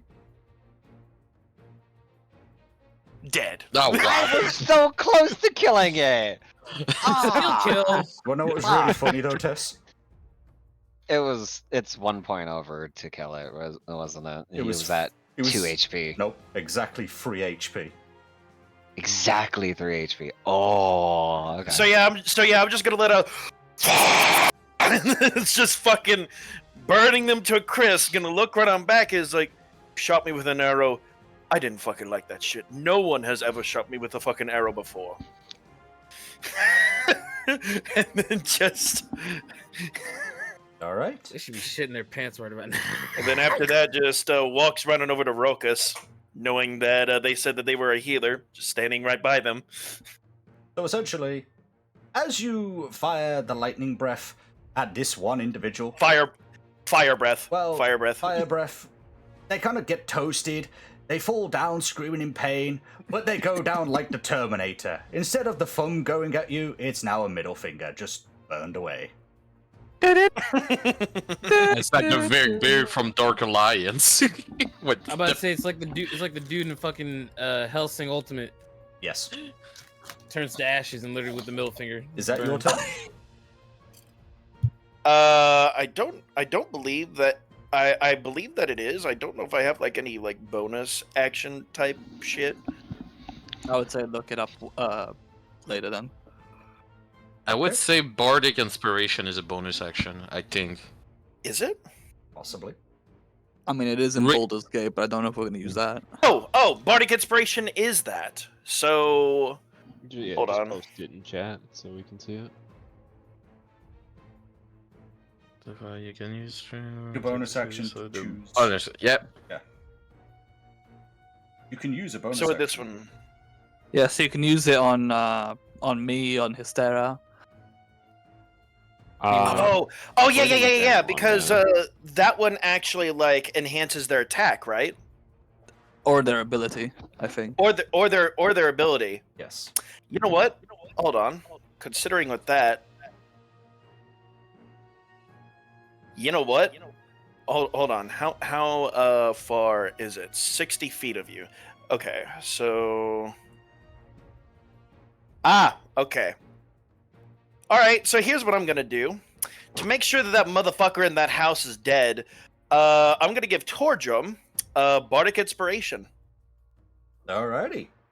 Yeah. So now I am down to 3 points from what it says on here. So, Tordrum, you suddenly feel magical presence. You've been hit with Bardic Inspiration. Is that everything? Yep, that should be it. Ruckus, your turn. I'm going to reach out a hand and incant in druidic ways as I cast level 1 Cure Wounds on this motherfucker. Okay, roll a 1d8 plus your spellcasting modifier. Where do I see the spellcasting modifier? Is it the spell What are attack you? bonus or? No, what are you casting Oh, with? wisdom. Okay. The wisdom is a druid. So what is your So wisdom? plus 4. Okay. So it's a 1d8 plus 4. Full 8. Oh, Full 12. So, Alright. as you reach out and you place your hand onto this golden dragonborn, your hand almost literally covering his whole face, you almost feel slightly scared for a moment, think you're going to crush him. You know what? Here, let me do this. Simba. So, as Malvus suddenly gets simbered for his life, a faint glow from Ruckus's hands start to envelop over you, Malvus, as you are fully healed. I think you did it. I think you got it. As He takes his hand. He lets go, and all you hear from him is, "As long as there is death, there shall always be rebirth." And as long as with that, the arrow is now out of my fucking shoulder. Thank you. Thank you so very much, actually. With a nice pop, it just comes out your shoulder. Ding, ding, ding, ding. Oh, there we go. And I maintain in the entangle. Okay. That will be my turn. Please, oh please, come outside. Come outside, pussy. Come on.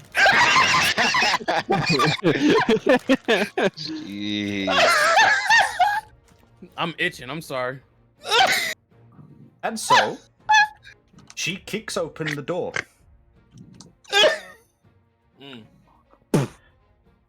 And attacks you with a scimitar. Mm-hmm. However, before that happens, T. Yeah. Make a perception. What? Remember, you can add a d6 to this roll. Yeah, no. Perception, where is it? There it is. I'm just because I'm gonna add a fucking. No, that's fine. Where's this? That's fine. Where's the D6? God damn it! It's literally these. 1 second, sorry. The dice thing. This shit would fucking. That's 6. Oh, damn. Well, that, I think it just. A full 6, so a 21. Oh! 22, actually. Hello, fucker. 22. Oh, 22. This 22. man had been looking through the window the whole time, even though it was closed, and has been aiming his crossbow directly at you as you stood there. You are officially flanked. So this woman does an attack.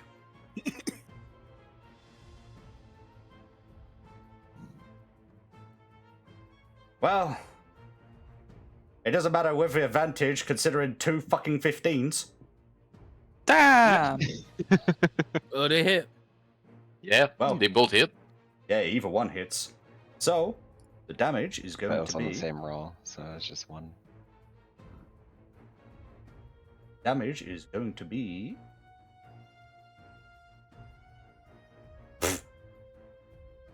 2. What? 2 damage. 2 You damage, take yeah. 2 damage. That's it. Damn. Oh, come on. That was weak.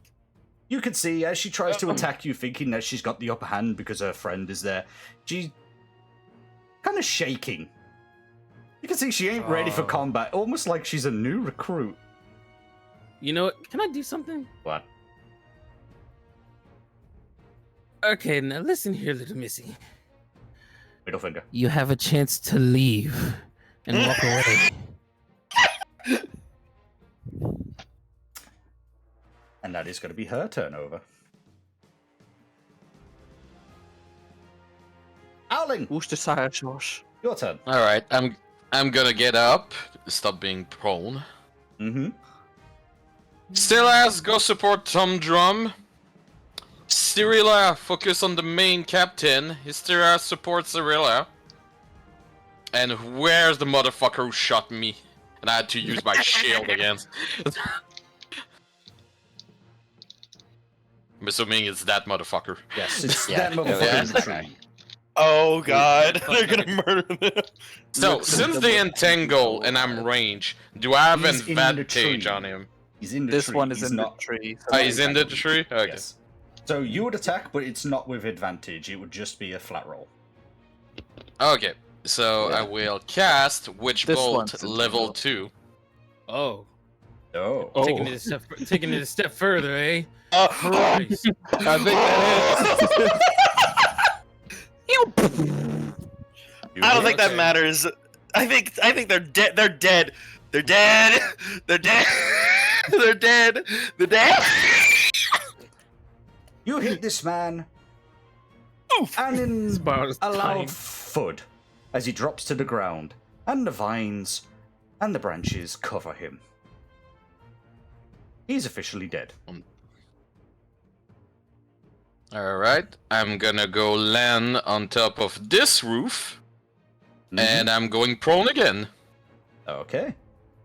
Taking that half cover. Taking every AC I can. Okay. Every bit.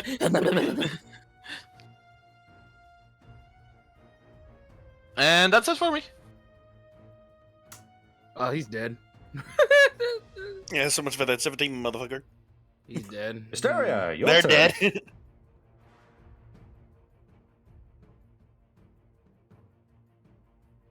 Oh, when they dead on, you can literally click Yeah, on their icon I know. and it stretch them. Okay. By the way, is Cloud of Daggers still up? Cloud of Dagger, Yeah. yes, is still up. Yeah, I believe it's only from the loss of concentration. Is this blue one Cloud of Daggers? No, that's shattered. That was That's shattered. shattered. They forgot to Oh. remove it. Yeah. For me, it's gone, so I apologize for that. Okay. I can Refresh just the need to- page. That's it. No, Oh, okay, no. I clicked the rubbish bin. Yes. Yeah. All right. Yeah. Okay. So we have this dude who failed and literally plopped down. Or got stuck in the thing. But then not one. Shouldn't he be prone? Yes. Okay. And then we have the main dude, and then we have the two others over here. And with how things have been going, I'm pretty sure more are hiding in the buildings.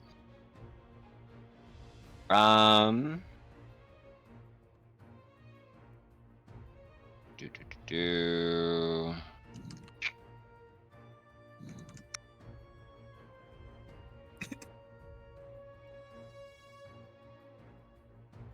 Going to.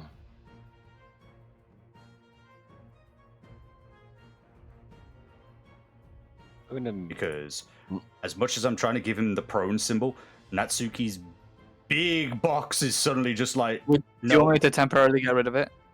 No, I got it. I got it. You can keep it there. As I said, it was just the big box suddenly was like, yeah, I'm in the way.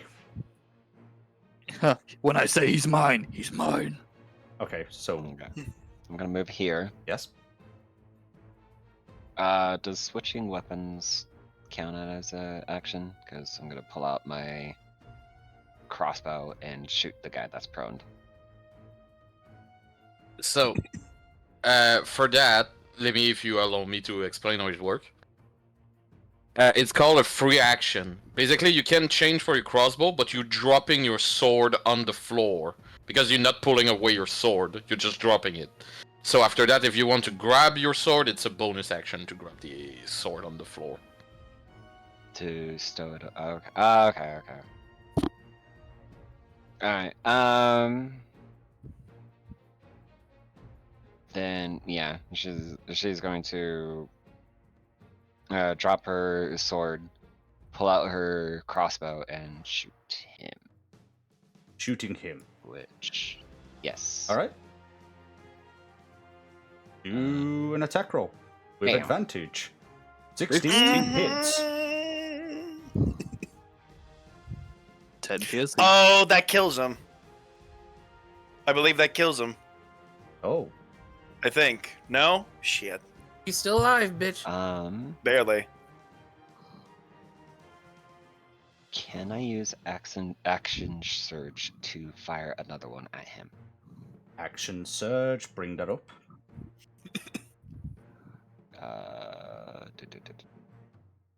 Action surge. Then you can take one of.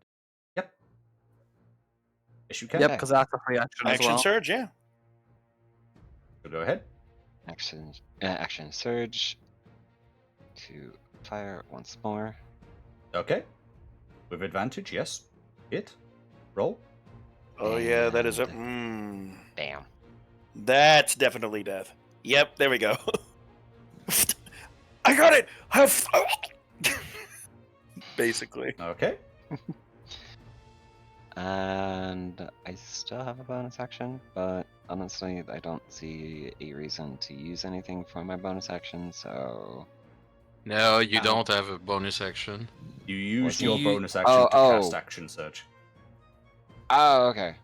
You're turning your bonus action into an action, but it Okay, okay, consumed okay. the bonus action. Yeah. Okay. Then, yeah, alright. Then I have nothing else to do. Okay. So your turn is over. Well, that guy just died. Dead. So it is Not now good. the Dead. captain's turn. Captain! And I'm guessing he needs to do a strength saving throw. If he Click on. moves, if he moves in the entanglement, then he needs to do a strength saving throw. All right. Oh If he's- yeah, okay. And I still believe you're in the blade. The blade I'm still. in the center of the blades. You're going to see the captain look at you all with a smirk on his face as he turns his head and suddenly pulls out a scroll. Oh, that what son the of a bitch. fuck? As he pulls I out don't this have counter scroll, spell. he will suddenly move. Misty step. Misty step! Oh no! Oh shit! That or blink. He's It's on one of the two. roof with you. Oh no! Please tell me to custom an action to cast this at least. Unfortunately, Misty Step is a bonus action. Yeah, it is. It's a He bonus. sees a bird that is prone. Yep. He is going to do a scimitar attack. Go for it. Oh, You have fuck. advantage because I'm prone.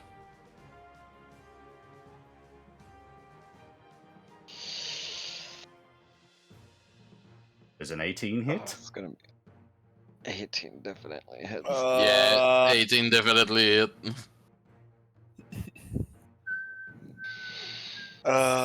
This is gonna be harsh.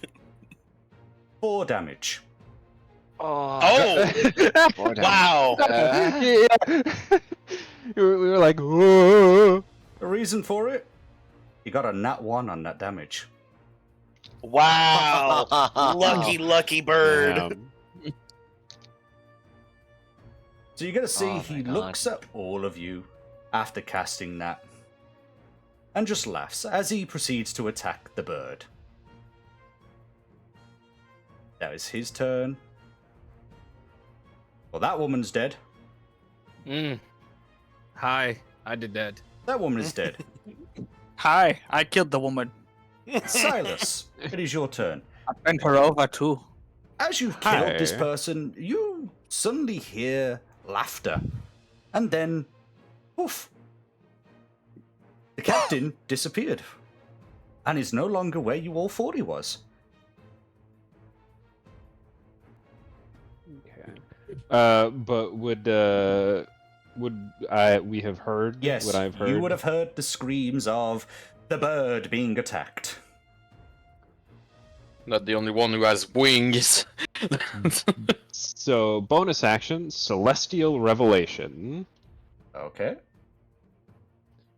Radiant Soul. Okay. 2 luminous wings sprout from my back temporarily. All right. And yeah. So would I have enough movement to fly on top of the roof? You would have enough movement to fly to the edge of that roof. The edge of it? Yes. To the edge of it. So you're yes. on the edge of the roof. Okay. So not close enough to melee attack him though.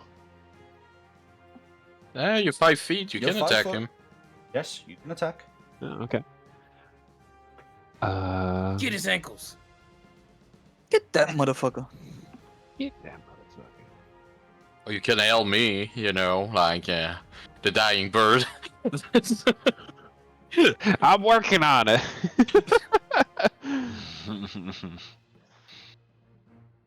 Actually, hold on, give me a second. I mean, that is.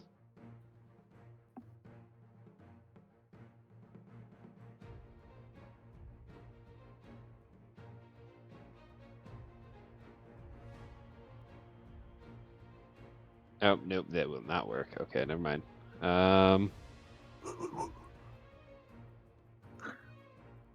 Shit.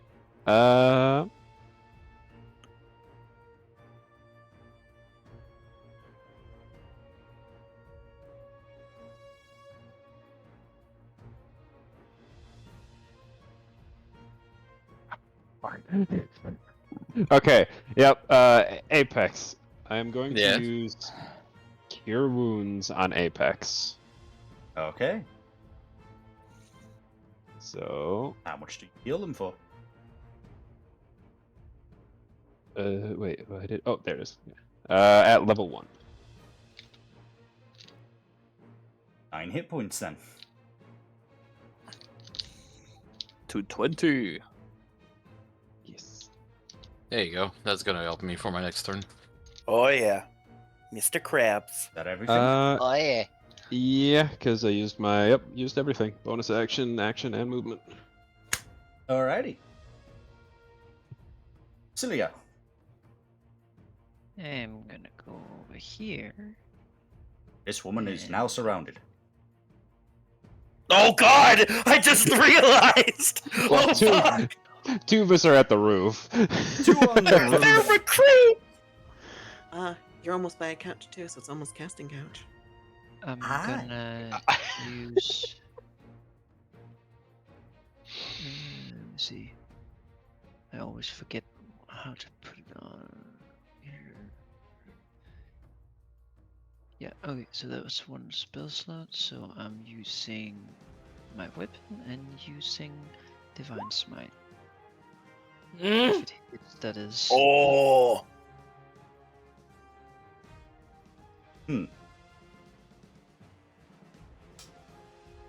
With an 11. Unfortunately, you miss. That is my turn, I guess, because there's nothing else I can do. Monk. Tordrum. Your turn.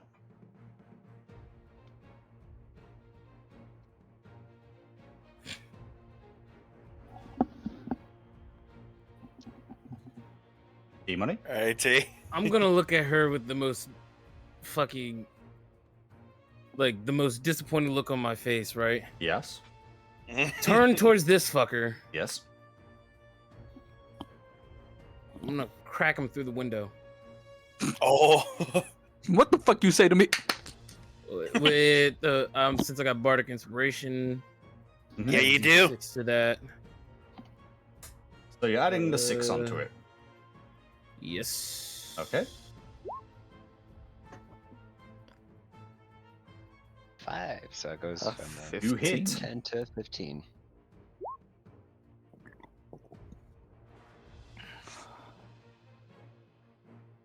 So you just see me look them dead in the face, and I just punch through the fucking window, cracking this dude across the face as my fist goes through the window.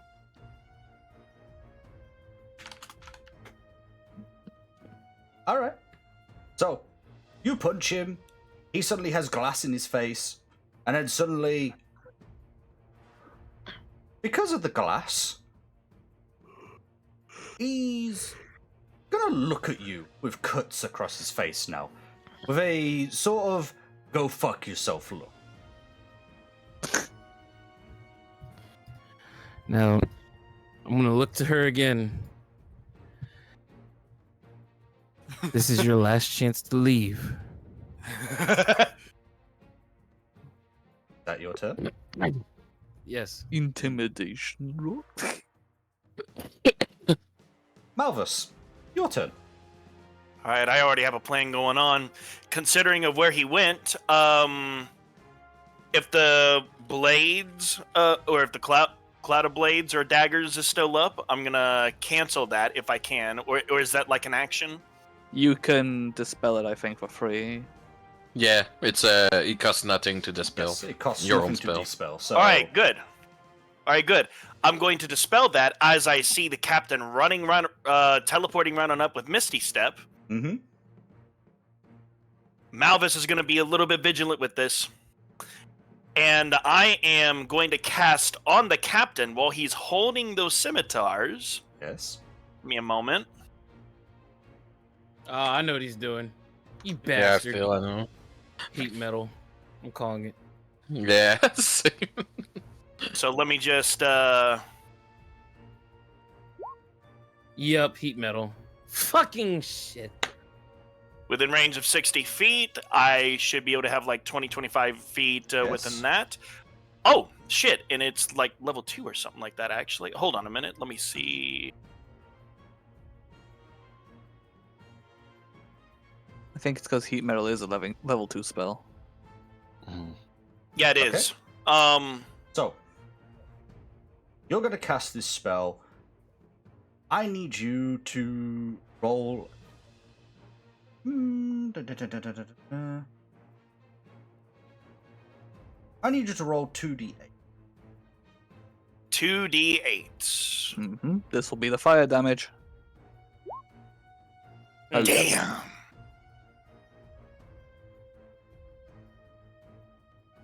Okay. So, you would take 11 damage, but I need to do something now. Constitution, yep. 14. And he is safe.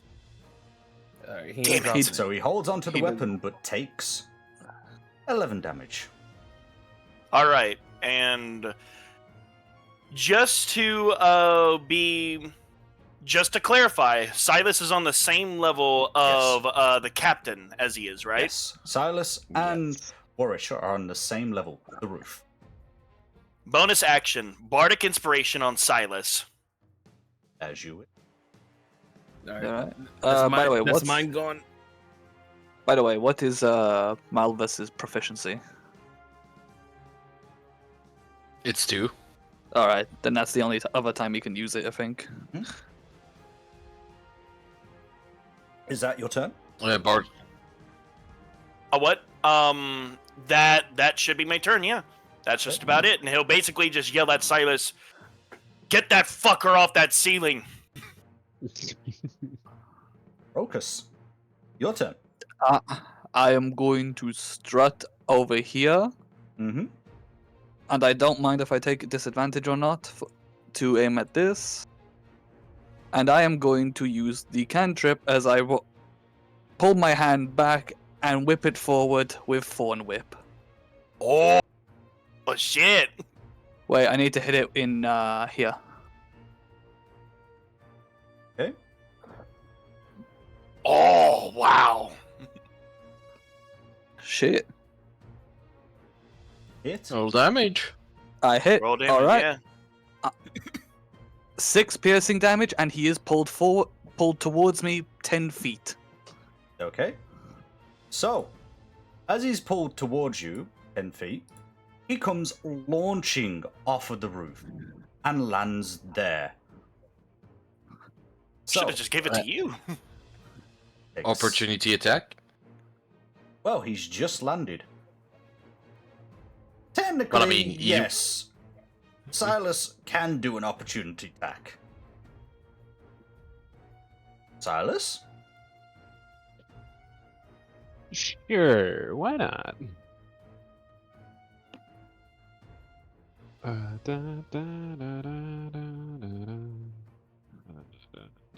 With my Warhammer one-handed. Yep, that hits. Yeah! That's lands damage. Get that in there, buddy. Get it in. Adding in 2 radiant damage, by the way, because of my Celestial Yes. Revelation. So 12. Mm-hmm. Alrighty then. Essentially 18 damage. Alrighty Unless then. he's also taking whole damage. Nope. Because the building wasn't really that tall. Fair enough. So, you've pulled him forward, an attack was also done, and you can see he's now, like, on the same level as all of you. It ain't great, but he's kind of in the worst spot right now. I haven't yet spelled a key point yet. Is that your turn? That is my turn. And yes, I am still maintaining Entangle. Okay. But they all dead. Oh no, I'm gonna be doing something very cheeky when the combat's over. So, she's in a very awkward predicament. She has this halfling monk in front of her, and then this tall paladin right beside her. She don't know what to do. However, due to the captain falling down right beside her, she decides to take this opportunity to, well, attack you again, T. Yeah. And with a very low roll, she ain't gonna do fucking shit. Oh no. Again, fear sort of kicks in and she stumbles around and she just doesn't know what to do. She kind of just drops her weapon in front of you. Again, she's new to this. Leave. Your turn, Apex. I'm gonna get up. Yes. Yes. This motherfucker might have another scroll. I'm gonna fly 30 feet in the air and remain in the air above here. And I'm gonna cast Witch Bolt level 2 again. Oh god! Okay.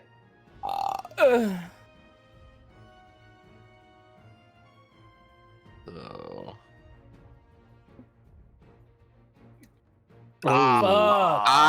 Hold on. I'm gonna use... Do it. My Chaos Tide ability to reroll. Okay. Didn't that say you have to do another roll afterwards? No, yeah, that's after the effect. So, Tide of Chaos. And I'm rerolling. Rerolling.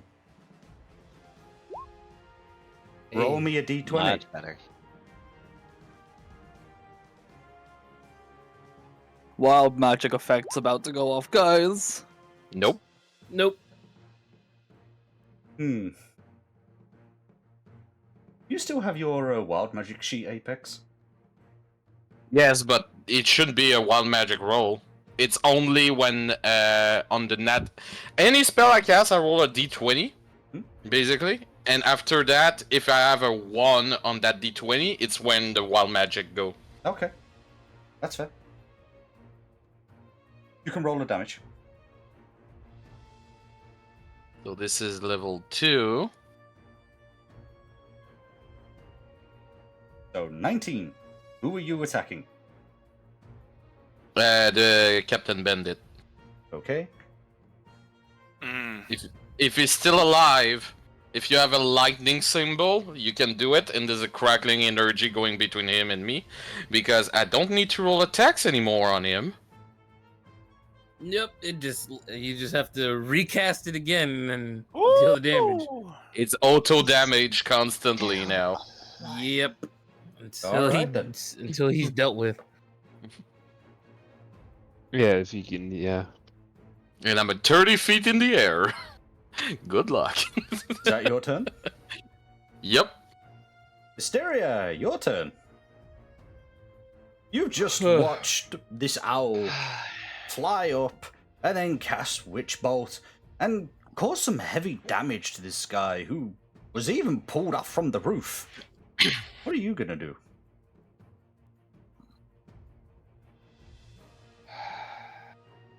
I am gonna move right here. Okay. And I am going to take a swing. Go ahead. I am swinging at this mother. Yeah, he's more than flanked now.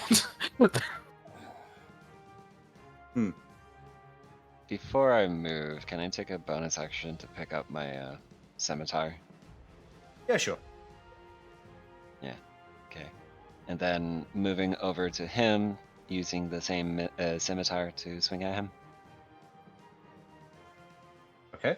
Did you do the roll? There we go. 24. Yep, you hit.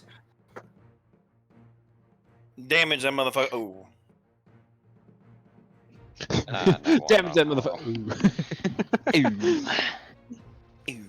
You see this Some's man better than nothing. take a hit and fall down to one knee, but he still breathes.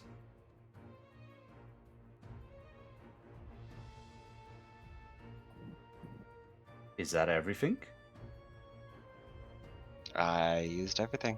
My bonus action, my movement, and my attack. Alright then.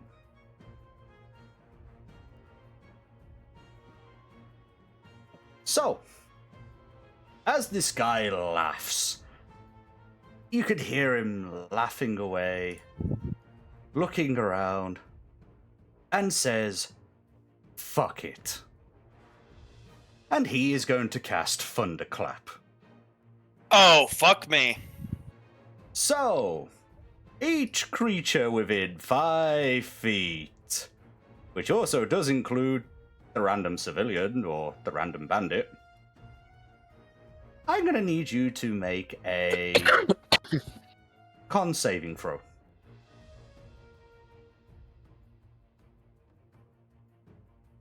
Uh-oh. So, 14 on the first. 14, 8, 12. Okay. So that would be... Mm-hmm.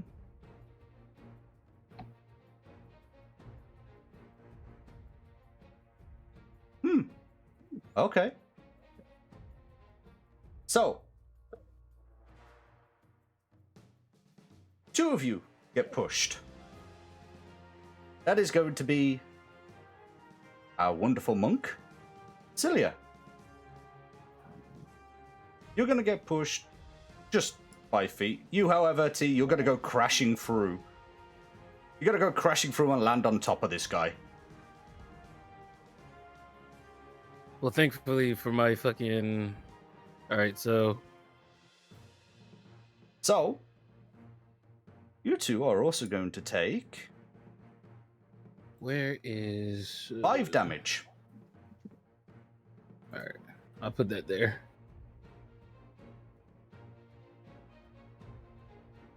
You said 5? Just 5 damage. That includes you. Yeah. There we go.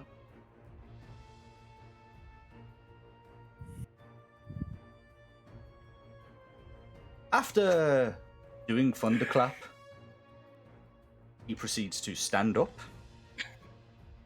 and go to attack you with a multi-attack. Oh shit, he is pissed. So, first hit.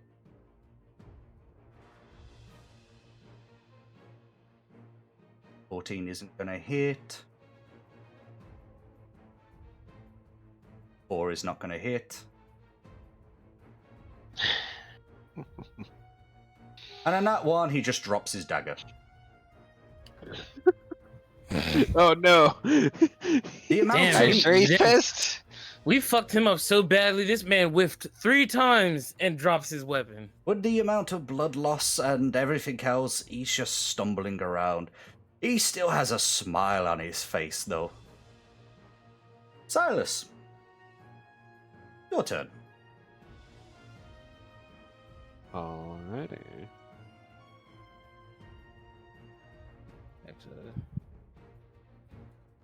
I'm going to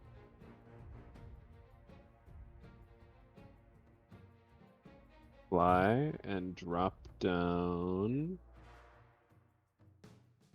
right here.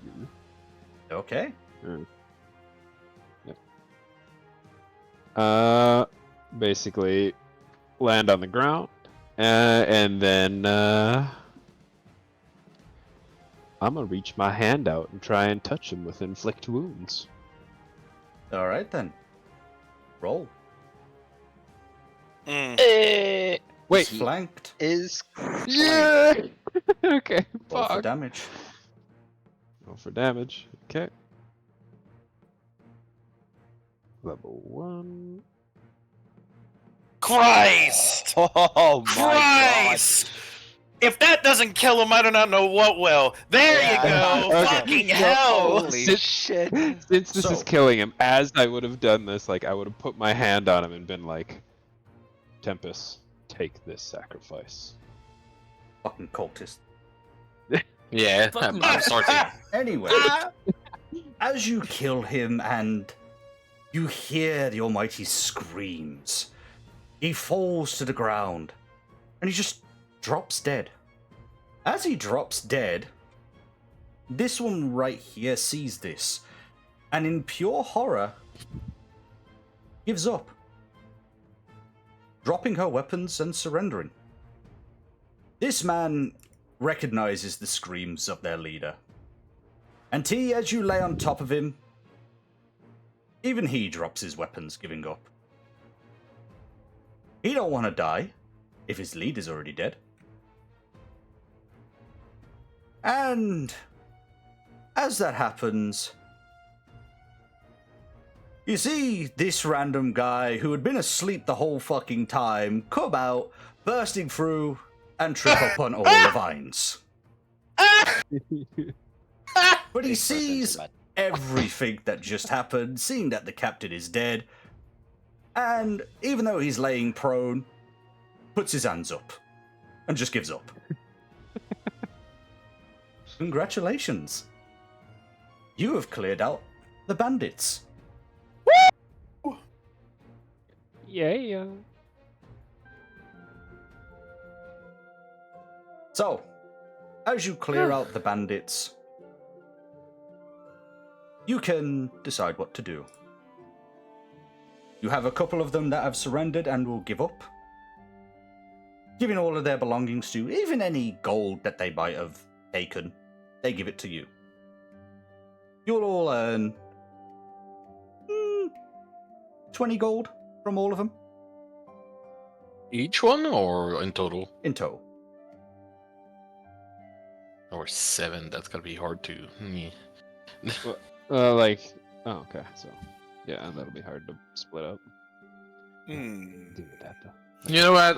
I'm giving my part of the gold to all of you, so you can split it up more equally and less complicated. Though, I'm gonna land beside directly the captain, and looking for a map of everything he would have scavenged, or information on him.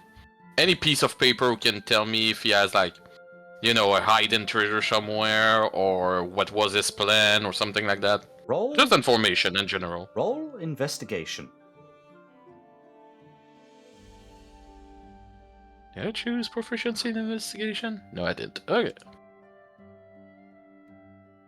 With an 11, you rummage through his body. You can see this woman wanting to, like, yell at you to stop rummaging, but she's kind of in a panic and doesn't really want to, like, start anything, so she's just like, As you go rummaging through, you find, like, a bunch of scrolls. You know, some of them being blank.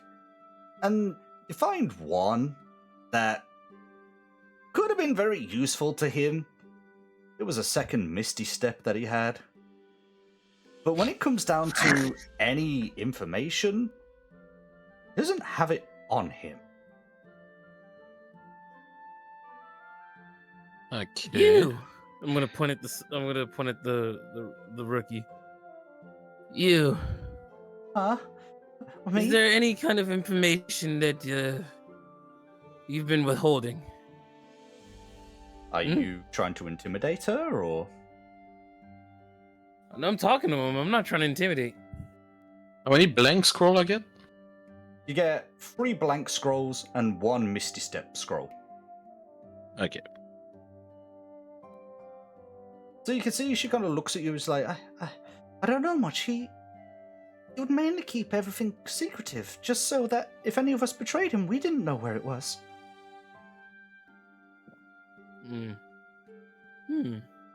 All right. First thing first, everybody. Is everybody all right? Other than that arrow that was on my shoulder and everything, I seem to be fine. Although the captain might have something that I'm quite intrigued by. Well, we will start first of all. Bring the 3 prisoner in the center of town, and we will decide what we do with them. Also, Rokas, I believe you can let go of the vines. That would be appreciated. Very well. Come on. I'm gonna snatch her up by like her hand, and I'm gonna twist it in a motion to where like she can't really retaliate. Like, come on, let's go. Okay. Just Right here. fucking does some more movements with my hands and with a clap. I'm gonna put her on her knees. Okay. There you go. So, by the way, I'm gonna forego mine. Hystera is gonna grab the guy that was within the twines and basically bind him and be behind him. Okay. By the way, I'm gonna forego my portion of the gold as well. So you, Okay. me and Apex, me and Apex get none. You guys all get 4 each. Alrighty. All right. And take as the for 4. me, and I'll take the 4 gold too. As for me, I am going to look at the captain and find the scimitar he was wielding. See if it still has that heat metal element on him. And if it does, I will shut that off and pick it up and try and have it for myself, considering that I am proficient with it.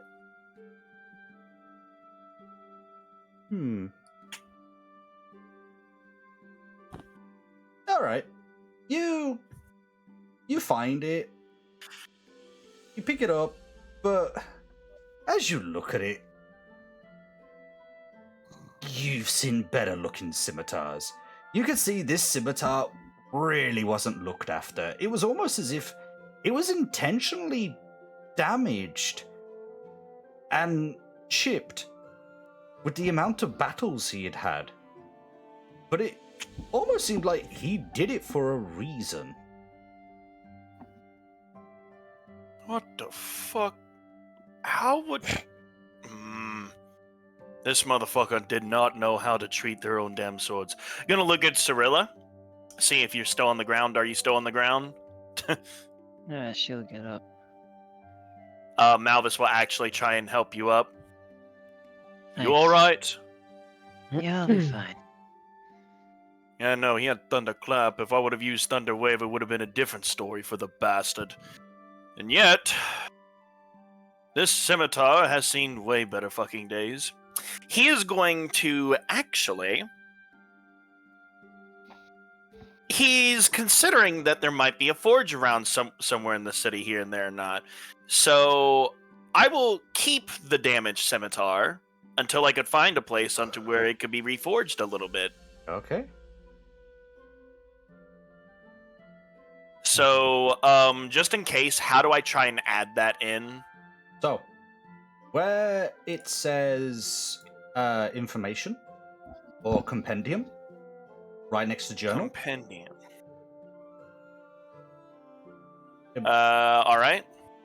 Where the blank box would be, you would have to type in scimitar, and then you would have to add it to your character sheet. So, So, scimitar, there's this. It's just the standard scimitar. You can click and Drag drag it to your character sheet. Okay, and then I put it in where the item names are with the total weight and equipment. It will do it itself when you drag it in. Oh, okay, hold on a minute. I gotta bring out the journal by itself with that shit. Or like, can I like? I've got you. If you have it popped out, it's not gonna work.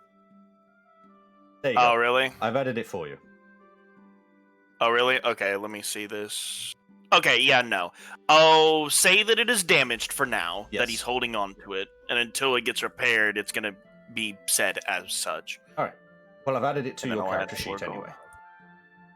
All right. Thank you. Thank you. Okay. So, what is happening? You have 3 captives. Alright. Now, we gotta speak. I want to know what was your plan, what you had organized, where are the people of this town? I am quite a patient individual, though some of my friends might be less patient than me. So, if you have something to talk, it is the moment to.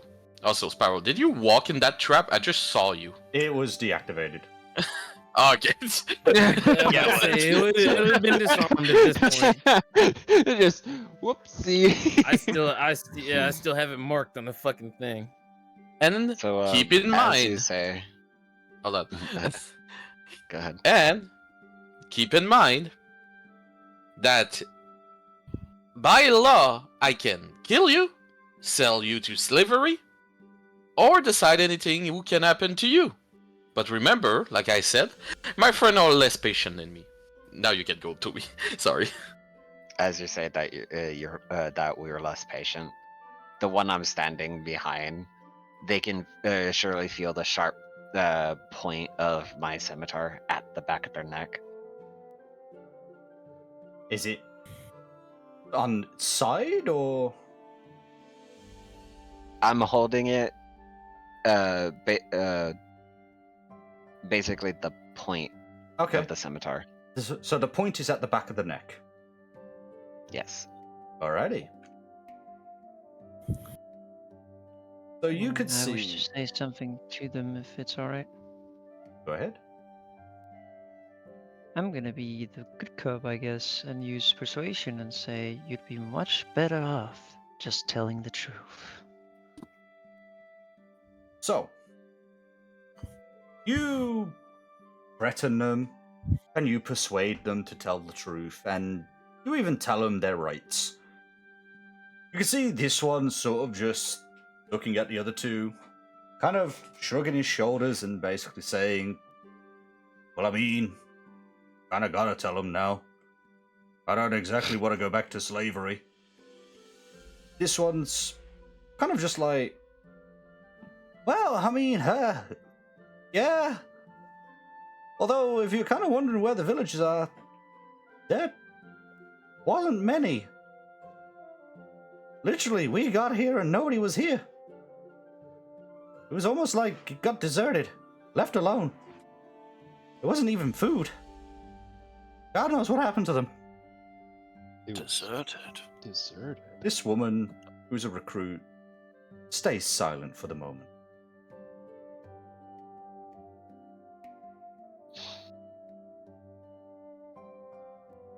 I see. Did you see any trace of attack before all of you?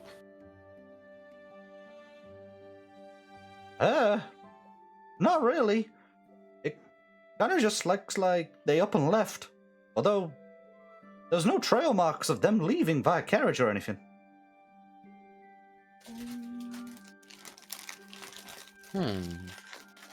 What was the plan of your captain by taking this place in this case? In all honesty, I think it was just to have a base. Not really sure. This one sort of just get a little bit agitated. Ugh. Fucking recruits. Very well. In this case, I'm gonna take one of the blank paper. I'm gonna go to each one with my talon and collect a little bit of their blood. And put it there on the paper. So, I will not sell you to slavery, and I will not kill you all. Though, keep in mind, I am a fey creature, and I have every single one of your blood. You're gonna swear to me that you're never gonna do directly another crime, or your soul will be mine. And I'm gonna roll fucking my bullshit, because it is a deception.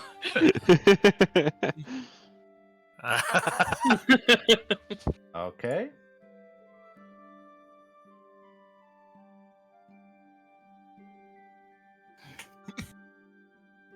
Hey, no, no need to take our soul. We'll be good. We swear. Promise. There's Jenny's. Jenny, just promise. Promise him. Fine. You can see she raises her head. Fine, we'll be good. We promise. You all be good and leave this crime of life, and you're free to walk out. If you lie, I will know, and we will find you guys out again. And I don't think you want that. She's got a wing directly toward Ystera. And there are like a Tordrum and Silas in the same time. You can just all do an intimidation move or something if you want. Yeah, let me roll intimidation with a fucking 0. She just just puts a little bit more pressure. Or presses the sword more, causing him to lean more forward towards Silas. Hey now. Relax. We've already surrendered, and we said we're going to be good. Just gonna see me put my hand towards them, like an inch away from the top of his head. We said we surrendered. Like, what do you want? She withdraws her sword and stows it. I'm just gonna sit here and rookies. I'm just gonna. The moment you say that to this guy, tell me about it. So I'm just gonna cross my arms and just wait. So she's going to get the. I'm sorry. So with them basically finishing up, she's gonna grab where they're binded, all 3 of them, and pull them up to get them up standing. Okay. So, now that is settled, I'm gonna use minor illusion and prestidigitation to just pull a Gandalf, so my shadow look bigger, my wings look bigger, and my voice echo in the same time, and just say, "Leave now." Roll me intimidation. Another intimidation. Since I'm using those 2 spells, do I have advantage? Of course. I think Thaumaturgy does give advantage. Yeah. Yeah, it gives advantage to intimidation. Of course. 21. 21. 21. You could see 21. all 3 of them start shaking. And then, without any sort of hesitation, just quickly turn and start running. So I believe How that's did you- settled. I'm just How gonna did you burn really the have to do parchment. Lemmy, could I, by chance, knowing what they said, roll history to see if something like this has ever happened before, where a town just up and poof? You could surely try. Yeah. They said the thing! 19. You try recalling if anything like this has happened. And strange enough, there has only been one occurrence, but this was recorded about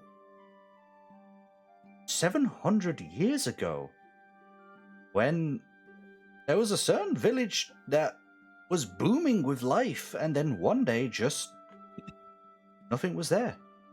Not even the cow. Not a farm animal or anything. No life whatsoever. It wasn't found out as to why they just up and disappeared. It was just one day they were there, the next day they were not. To answer your question, Malvis, as I'm burning the parchment, I prefer to scare them to death, that they go back into a life of crime instead, believing that they can get away with it every single time. Now, they know what can happen to them, and they understand the consequences. By the way, that all soul bullshit I just did is clever lie of me. Of course it was. I mean, no. I get it, Ulrich. It's just you did a lot of intimidation on them. Seriously, even so much as to that. But I'm not one to judge. That was an impressive lie indeed. Well, sometimes you get to influence the mind of others to get them in the right direction.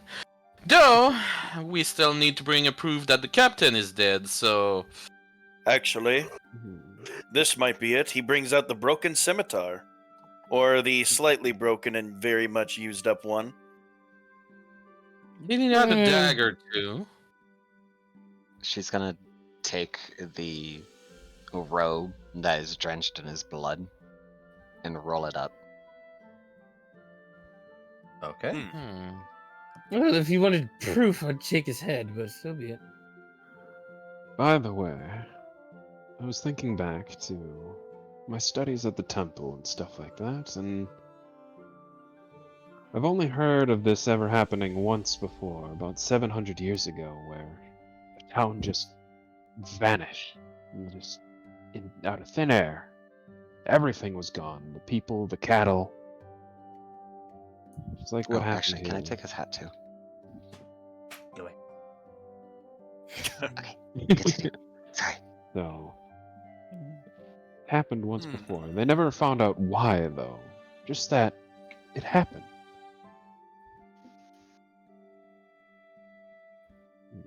Wonder if I'm gonna use a spell slot and use detect magic, which gives me a sense of 30 feet.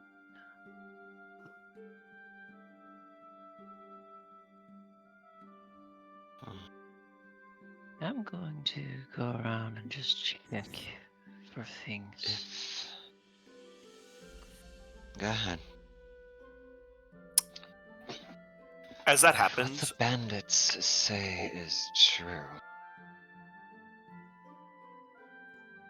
There was no life before they came. Apparently so. Alright, I'm back. Welcome back. Welcome but back. yeah. What's up? Limi? Yeah. Just because I fucking feel like it, and considering that these people were shooting ranged attacks at us, Yes. I want to try and see if there's a hand crossbow on any of them that were being shot. Roll me an investigation. Investigation. As you do that, Let me go right up Une. back over here. As you go scouting around, hoping to detect some magic, you don't detect a damn thing. Fair enough. And Spiral, with your investigation, you scrounge around on any of them, you find like a bunch of broken crossbows and all that, but then you go to the one who was an idiot who came out of the building and then tripped up and then died. You find a decent crossbow. Just a decent hand crossbow. Not the best, but it functions. Any arrows on them? Or any crossbow bolts? 10. 10 of them, alright. He's grabbing that and those two. And now to try and fucking find out if I can put these things in there. I'm gonna look into the well since there was a lot of echo, so I'm wondering if there's a secret tunnel from that or something in there. As you look into the well, no, there's nothing. It's just really far down, and there is water, but it's really far down there. Billy is gonna ask you, any water left down there, or? I think so.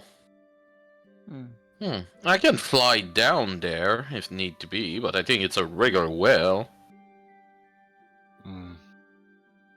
By the way, Still, sorry, continue. you're good. It still concerns me on the information that we were gathered versus the information that we were told. This doesn't add up. So, we come to two crossroads. We can go back and reclaim our prize. We can investigate about this mystery disappearance of the villager before the bandits.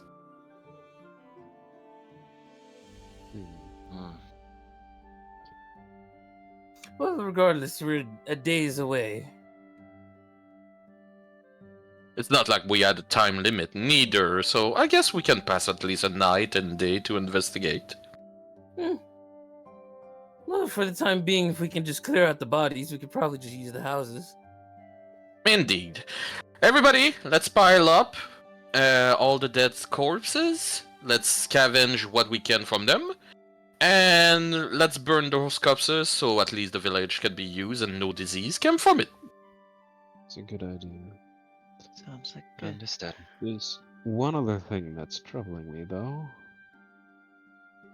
When I tried to cast Healing Word on Malvis earlier, I got countered. And I don't think that captain was a spellcaster. Well, they had some scroll on them. Might not be him, but he might have passed a scroll to any of those ruffians. So it's possible it came from any one of them, especially if they had magic scroll. I'm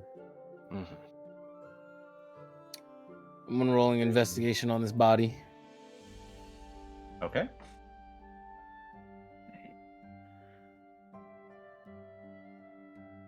Go ahead. Everybody, grab a dead corpse and drag it in the center of town. You find the usual stuff on a bandit. All right. Dagger, a broken crossbow, a bloody cloak, and not really much else. The boots look nice though. Hystera's gonna grab these two. I'm And just bring gonna them to drag the it, center. just fucking drag his body along. Since I have a -1 on No. athletic, it's really slow and painful for me. Grab that one. That one. I'm going to investigate this one as I literally just grab Grab it this by body. the ankle. Okay. I'm grabbing this one, so I'm moving it, and I'm probably gonna Grab say this goodnight, one guys. right here. Okay, Mooney. Okay. It was amazing. Night. Take it easy. Have a good one. So, as you investigate this, it's the same as the one that T was investigating. Not really much there. Hell, you've discovered that this one had a fake eye. A glass eye. Which, with the amount of punches that Tordrum threw at them, they broke that glass eye. And you Just gonna hold the broken glass eye in one hand as I walk out with the body and just look at Tordrum. You broke it. They say as they're holding the broken glass eye in their hand. Well, they had it coming. I'm gonna take one of his finger with my dagger. Okay. Tosses the glass eye in the pile. And toss him with the rest. With the help of my tiefling companion, because I'm fuck all good at strange things. So. Alright. Yeah, I would be able to pick him up and toss him into the pile. You toss him into the pile. You see the small hill of dead bodies. These bandits that you slaughtered. And, well, you're kind of proud of yourself. You're kind of all thinking, yeah, this was a task set to us by the king. We did it. We're great. Where the fuck are the villagers? That's the main question. I'm really thinking. Anyway, Yeah. Ruckus, I believe you said you like creating fires to recreate something. I think it's the greatest occasion you will have. They were one step ahead of you. He just walks forward, and in Sylvian, actually offers a prayer for them to be reincarnated through fire. And they all burn. The smell of burning corpses. As So- that starts to ruminate through the area, she starts going and investigating the houses. Everybody split in group of 2. 1 fighter, 1 range with them. So in that way, we do not min-max everything we have. So, Chordrum, Malus together. Silas with me. Alright. And Rokas with Istera. Very well. Let's go check out this house. We Yeah, will sure loot this thing. house, and after that, the dogs, Silas. Understood? Do I need to Okay. crouch to enter go this first. house? All right. Watch out from the side over there, Toldrum. It's Right. on fire over in that corner. Hold up. So this is how we're gonna do it. Yep. Tordrum, you will roll investigation, but considering you're in teams, every investigation that each of you are doing is going to be with advantage. So, Tordrum, roll me investigation in this house. That's intimidation. You intimidated the house. It's frightened by you. Show me your shit. Anyway. Fucking lord. With a 10, Uh, you find a bunch of books, cooking books. You find a bunch of, clothing and items. But in all honesty, as you investigate this house, it's in clean condition. It doesn't look like it was roughed up in any sort of way. Yeah, sure, a bandit came out of it, but it even looks like the bandit kept it in clean condition. let me check right on up in here. Despite the bloodstain from at the doorway. Do I need to crouch to enter this house? Yes. Historia. Roll me an investigation. With a 19. You go searching through. You could see a couple of the same things. Books. You even see a dinner set on a table. Kind of very confused because the dinner set even has a meal on there. Sure, it's cold and moldy, but it's almost as if someone was going to eat that. And not any of the bandits. You look around and you even investigate underneath the beds. You see a bunch of books underneath there. Although they're all story books and everything else. Again, this place looks as though it was untouched. As if the person just got up and disappeared one day.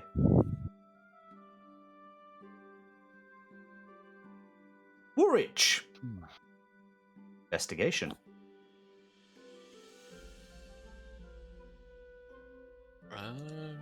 Okay. Are you proficient in an investigation, Silas? No, you have better chances than I You're do. rolling with advantage. Okay. 21. 21! Good shit. Almost the same. However, as you go rummaging through, Silas, in one of the other rooms, you find a desk.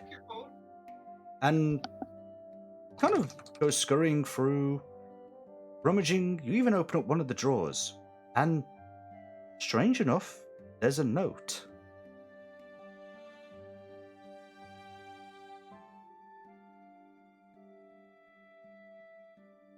What do you do?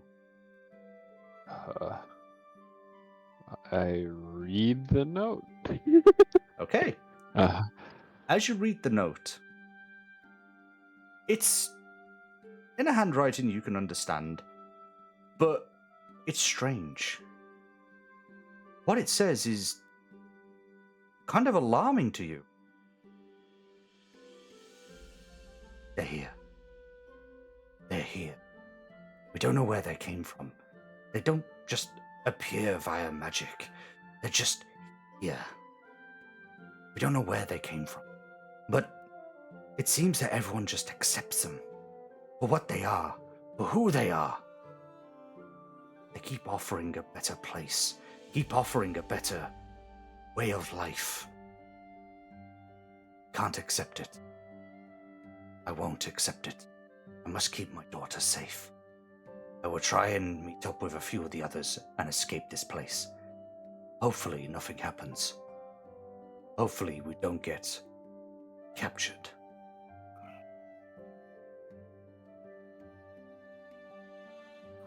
As soon as I finish reading the note, I would call out to Hurich and I found something. You might want to take a look at it as well. I'm gonna grab it with my talents. My hand talents. Mm-hmm. Look at it. And I will store it safely directly in my backpack. Inside the little journal, I write everything I see. Okay. It's something probably value directly for the king, so we will take this, but keep looking. I believe that they might have been captured, but there's no sign of resisting. That's what I was wondering too. Sounds like something showed up. Something. Nobody. They're accepted. No resistance. Let's fly directly to the docks. Let's see if somebody tried to run away through a boat or something. Okay. Ruckus, I'm gonna go to another house. I can't Don't fly. do anything. I can't fly unless I have Oh, used I my can't radiant really soul. find anything either. Let's pass right up by those corpses. I think we'll be able to do this shit a little bit easier because we're losing daylight out here, and from as of right now, from how much we've exhausted our abilities here, I would highly suggest that we quickly search by these things. We find anything, we get the hell out. Probably should head back to our camp instead of staying here. I say we head right on back to the city while we still have daylight amongst us. Alrighty. So, Silas. Investigation. Yeah. Damn it! You make me roll this time. Yeah, fuck you. Fuck you. Well, watch this. Watch this. Nat 20. Nat 1. Right here. Fuck. 18. So, with an 18, both you and Woolwich, you're going to see, well, what looks like a damaged boat. One that looks like it was sabotaged, almost. As if it was kind of destroyed and then left there. As if anybody was going to use it, they actually would have sunk and drowned. Is it made by tools, weapons, or like claws? It looks like it was done with tools.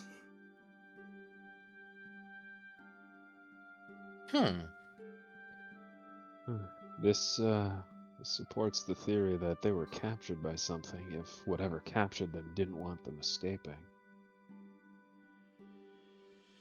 I'm gonna jump in the water and open my eyes to see if I see anything under it. Okay. Do me investigation. Oh no. I really. Without advantage. Yeah, okay.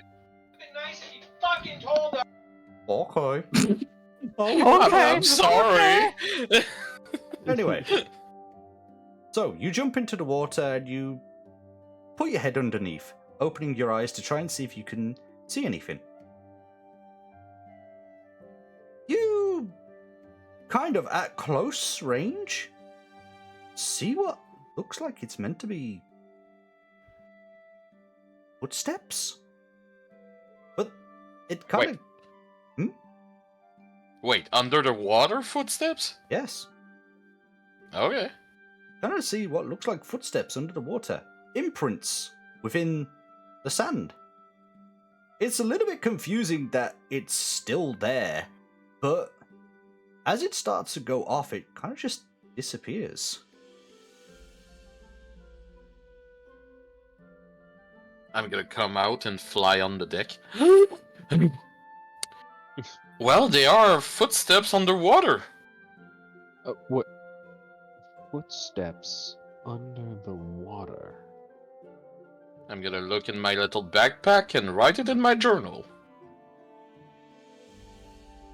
This day just keeps getting weirder and weirder. Wherever those civilians went, I'm supposing it's related to this water. Let's look the rest of the houses, and we can bring all the information to all together after this. Yeah, and we can inform the others. Look on the shore if there are not any footsteps at the same time as we move. Will do. I don't see anything. Mavis. Spiral. All right. Roll me investigation. Investigation. Damn. With a roll of a 4. I have shitty eyes. You look around. You see a very nice painting. It's very nice. It looks as though it's scene of a tavern with a bunch of beautiful women. Of course. Well, reminds me, I need to go run them back to the other towers just so that Margaret wouldn't be worried too much. Now, just because. No, quit your daydreaming. We need to get moving. Just because. I am going to ask Ruckus to roll me an investigation. This is an investigation for the whole team. Just so it goes through every single house. Oh, wait a minute. 12. So, with a 12, in this house, it's kind of plain. Normal, if you will. There isn't any sort of damages or anything different. As you investigate this, and this house even, everything seems clean, clear. No damages whatsoever. No sort of, well, signs of struggle or forced entries or any sort of, like, way to harm life. But as you all get to this house, you're going to feel a strange sensation.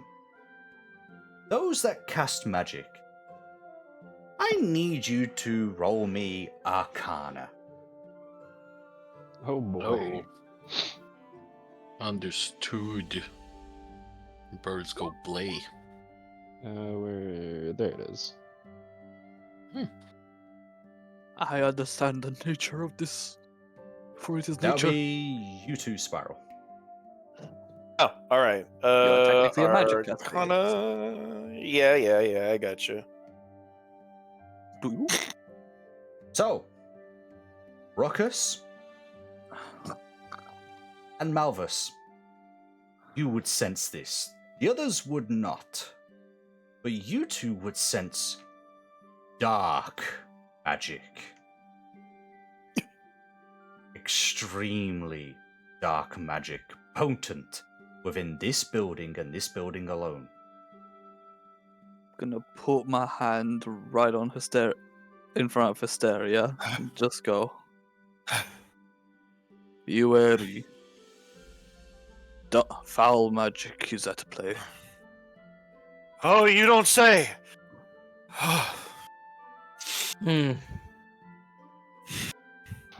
Shit. Whatever's in that fucking place is not normal. In this case, The I would weed say, itself feels tainted. Silas, you pass first, followed directly by Hysteria, and after that, us three, Malvus. No, actually, Tordrum in the back of Silas and Hysteria, and behind all of this, it would be me, Ruckus, and Malvus. Okay. So, are you entering? Oh, fuck. I was asked to, so yes.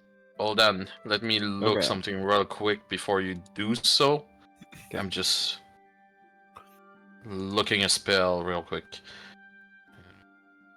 Okay, no, it's not for that. Okay, no, you're is good. it dark magic. Before I go in as well, just in case.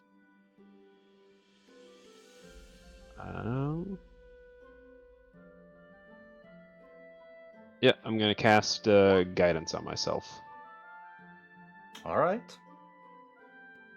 just in case. So you enter? Yes. As you do, I need you to roll me a wisdom saving throw. Oh, fuck me. Oh no. The cleric is good in wisdom. There we he's go. The only one, he's the only one who has higher wisdom than me.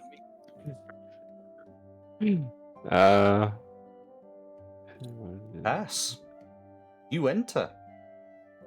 Nothing happens. Can I feel that something? You could feel the moment you open the door and step in, something ominous was there. But as you walk past the door and take another step into the room, that ominous feeling goes. But you still feel the dark energy within the building. So I would hold out a hand to Hysteria once I'm inside, before they get in, as I step through the door frame and I feel that. Say, there's something. As soon as I walked through the door, I felt something. Oh, gods. Be careful. Understood. She kind of like just readies her blade. And then steps on in. Roll me a wisdom.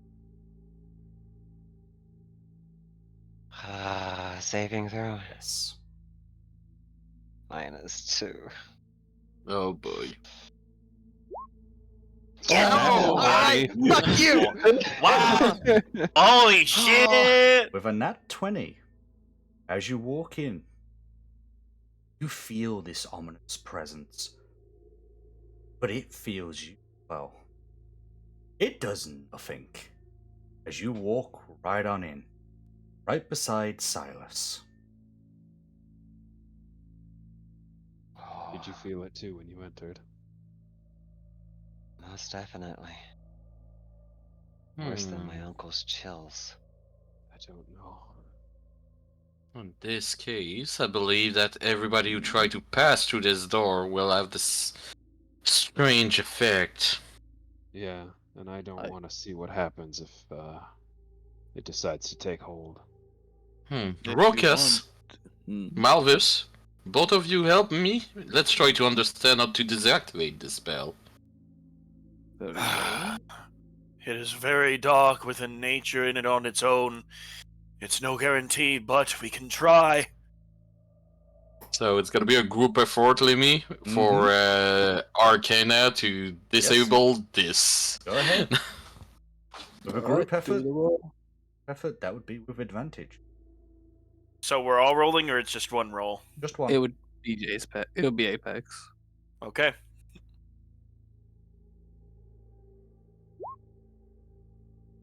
$16. With a 16, you try your hardest to deactivate whatever could be in there, to try and stop what it could be. However, as hard as you try, still feel this ominous presence just there at the door.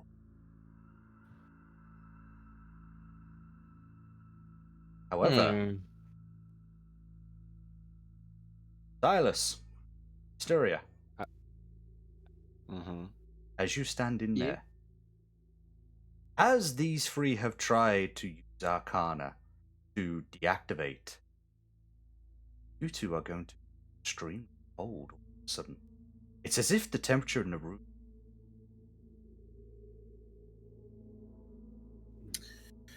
A ghost! Whatever you guys just did. The temperature in here, it's colder. I don't know if it was you or whatever it was responding to you. Well, look inside the house. What do you guys see? I'm gonna take a look around, mainly at the door frame first, and then look around the room. real Roll quick. me investigation. I'm gonna do the same. Okay, investigation advantage. Or if you're Oh, both good. rolling it separately, then What do you want to do? Tess? My investigation is of a 1. So is mine. So we might as well Go with the advantage. Yeah, okay. alright. Silas, you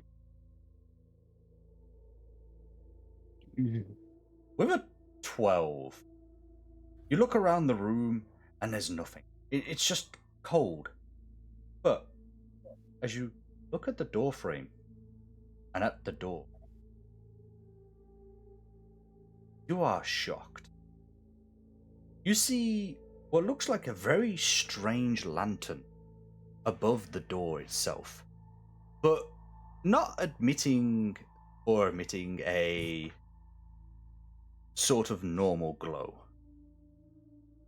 It's glowing a dark, and just around the door frame itself, you can see what looks like talismans, symbols.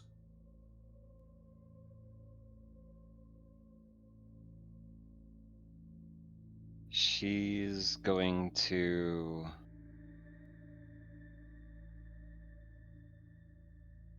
look at the other door frames to all the other rooms in this house to see if there's anything similar to it. Nothing. It's just on that door. There seem Even in the ones that are like connected to the outside. Even then.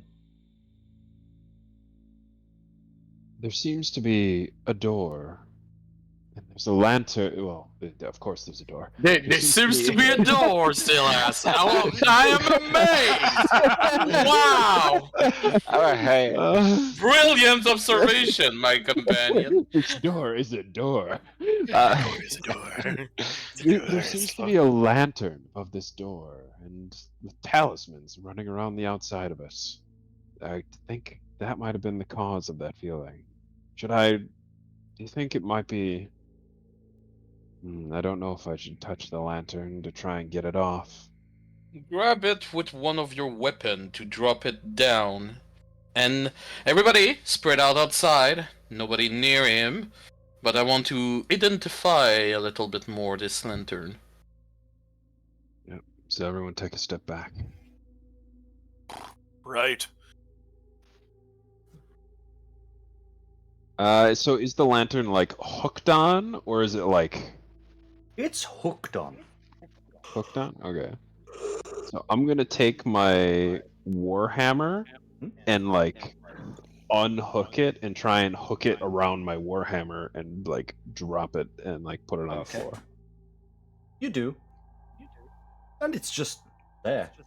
Nothing's happening. It's just there now. Still glowing that ominous dark blue. I'm gonna try to cast Thermaturgy and turn off the lantern. But I'm also gonna tell Celeste to step back. Okay. So, step back. You cast Thaumaturgy.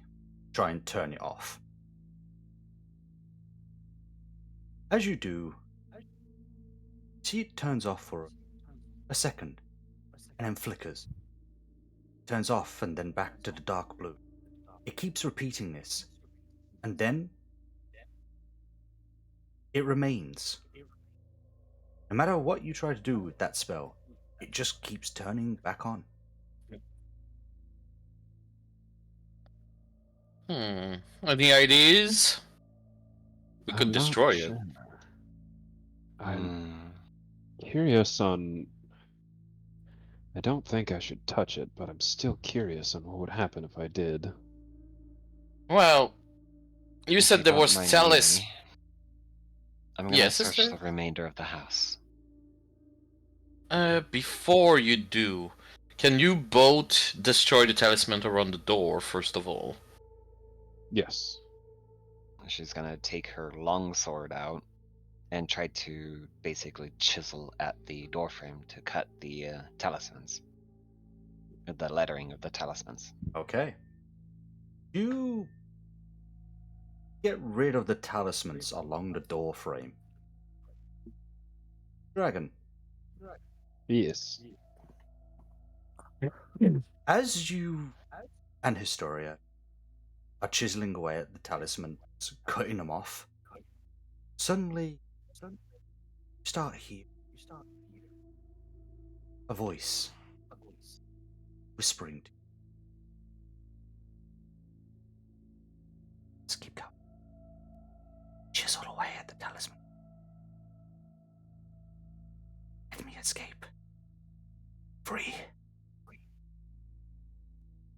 Out. Before hitting the last talisman, she stops, pauses. As soon as I would hear this, I would stop as well. Pulls her sword away for a second. Destroy another talisman. What's happening, you two? We heard a. I mean, I assume from your reaction you heard that as well, but I heard a voice in my head telling me it wanted me to destroy the talismans. Exactly that. Whispering in our minds. I'm not an expert. Though, Rokus, as a druid, you naturally, against anything, would be undead, right? Yes. Would that seem necrotic to you? Or the lantern? Would it, Lemmy? Arcana. Very well. With a Not too 30, bad. you do sense hints of necrotic within the lantern.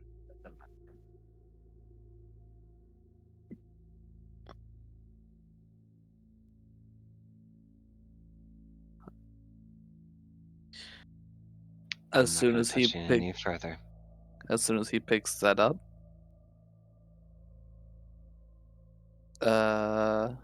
Rurik is going to see a bit of light emerging in Rokus's left hand. There are traces of necromancy inside that lantern.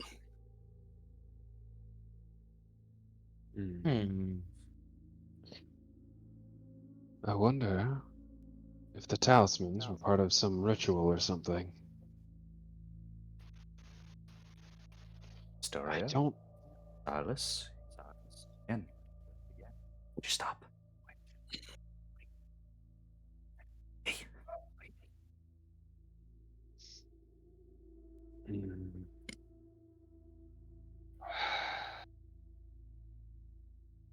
I don't like this. I heard it again. How did you?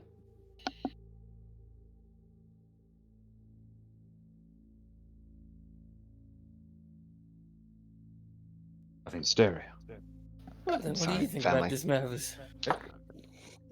I don't know.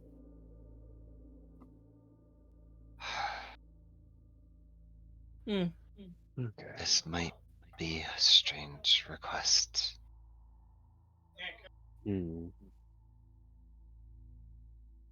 But hold on.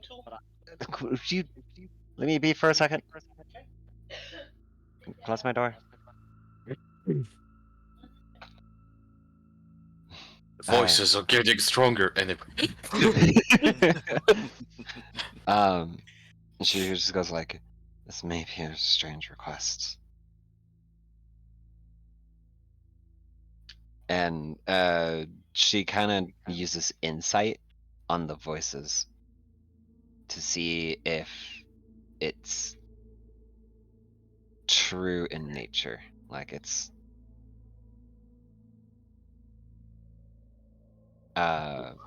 Insight is to see if it's lying.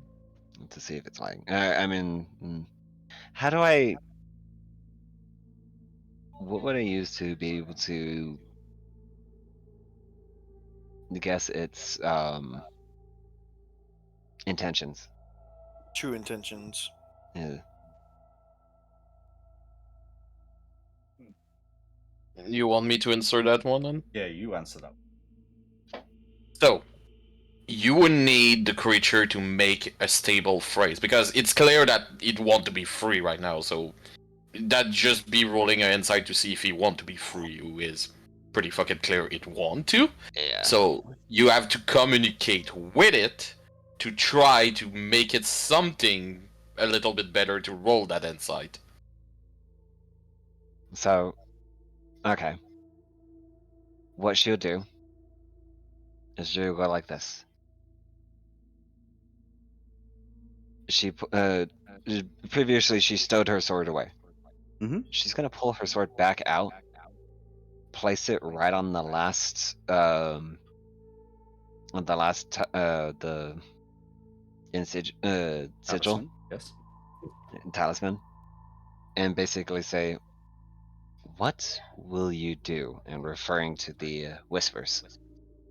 If we set you free.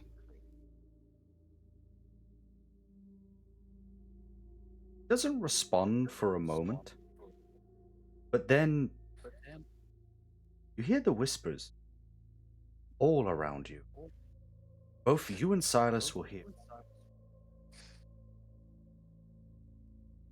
Beg of you, free me from curse. Free me from sin. Free me. And then, towards you, Historia, it all goes quiet. Silas, the room goes back to normal as if, like, it ended. Like nothing has happened now. But for you, Historia, the room is dead silent. It almost feels as though everything has gone deafening. The whispers are no longer there, but the room is darker. And all of a sudden, as you keep your sword pointed towards that talisman, you hear from behind you, sounds like footsteps, running right towards you. And within a mere second, you feel two hands grab and turn you around, and a voice booming, screaming at you to free it, yelling to free it, and as it shakes. But what you see is a bloody, mangled version of yourself, before suddenly the room comes back to normal.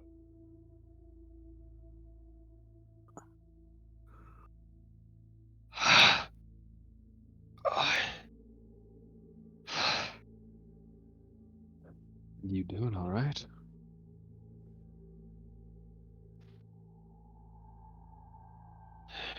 There is some form of curse that has been placed on this place. This door frame. This talisman.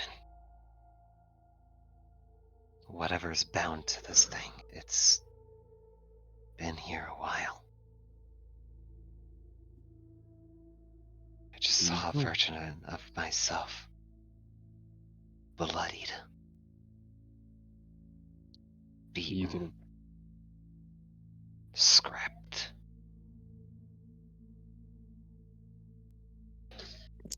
Did you switch your... No, I did not. I'm gonna grab a stick and just pick up the lantern with the stick. and just brought it directly here. Okay.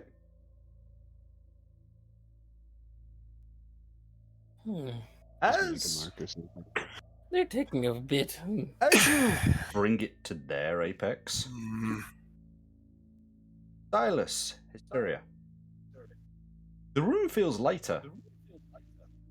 The room feels like the darkness within has been lifted. Although there is still the dark energy inside the building, but that ominous presence is no longer there. Feel nothing within the house apart from the dark energy. No ominous presence, no evil intention. Just dark energy.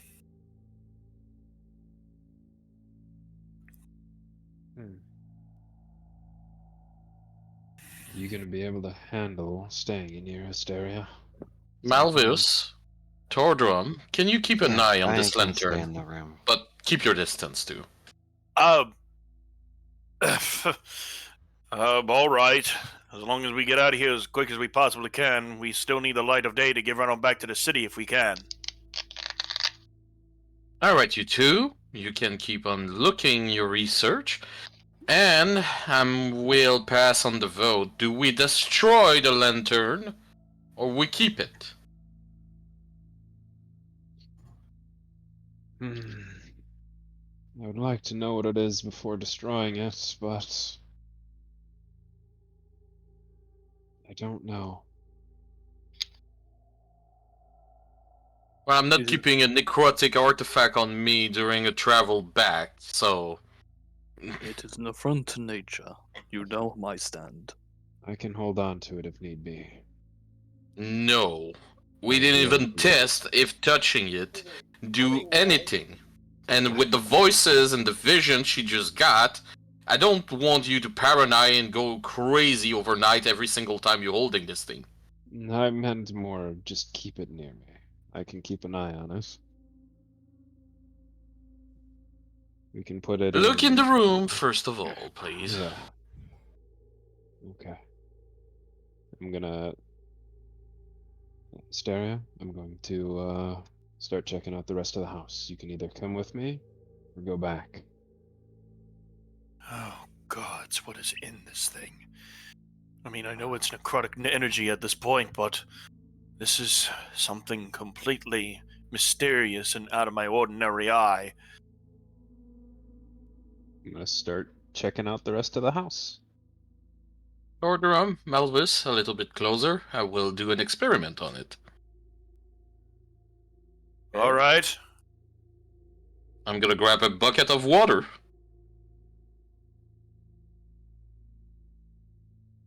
And I'm gonna let the water dump on the lantern. After Tordrum moved closer like I asked him. Because I don't want to... I'm keeping my distance. I don't... Magic voodoo, all this. Wick, just be careful with this thing. You pour water onto the lantern, right? Mm-hmm. As you do, nothing happens. What? Is this a basement, by the way, Lemmy? No. Goes to a... Yep. Okay. A fire that never goes out. Even my thaumaturgy didn't turn it out, and now water doesn't seem to vanquish the flame. Clearly it is magical. It keeps getting weirder and weirder every time we try and experiment on it or look at it even. Do you want us to roll for investigation for checking out the rest of the house, or no?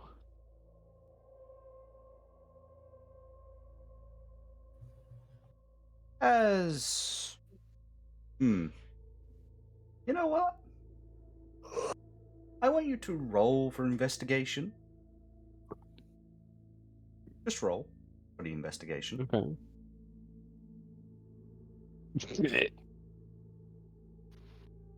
And with a roll of a 3, not see much. You still feel that dark energy, but don't feel anything else or see else.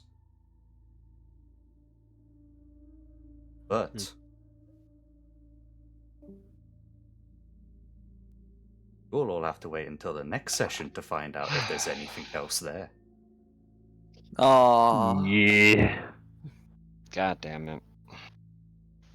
So this Damn, and is- that's next month now. This is end of session for episode 1 of Fuck, Shattered and I Throne. won't be there. I'm so sad. So, I'm down to continue right now if you guys are. as much as I would love to continue, for me and Natsuki, it's almost 3 a.m. Yeah, you guys gotta go to the foot. Yeah, y'all have to go to bed, don't you? We would need to sleep on that one.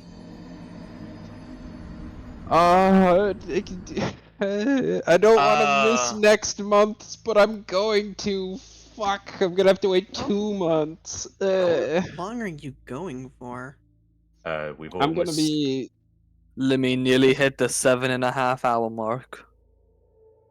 Alright. Alright. Well, if that's the case. I'm going to end my stream there, and then I can... Sounds good. Yeah, I still need to try and put in the hand. Alright, my players and my viewers. I hope you all had a wonderful time watching me my first D&D session. I know I had a lot of fun. This was quite a blast, to be honest. I actually really enjoyed it. So what we are going to do is we're going to go raiding. We're going to go raiding, chat. So, give me un momento, por favor, as I find someone for us to raid, of which I think I might have found somebody. So, we are going to go raiding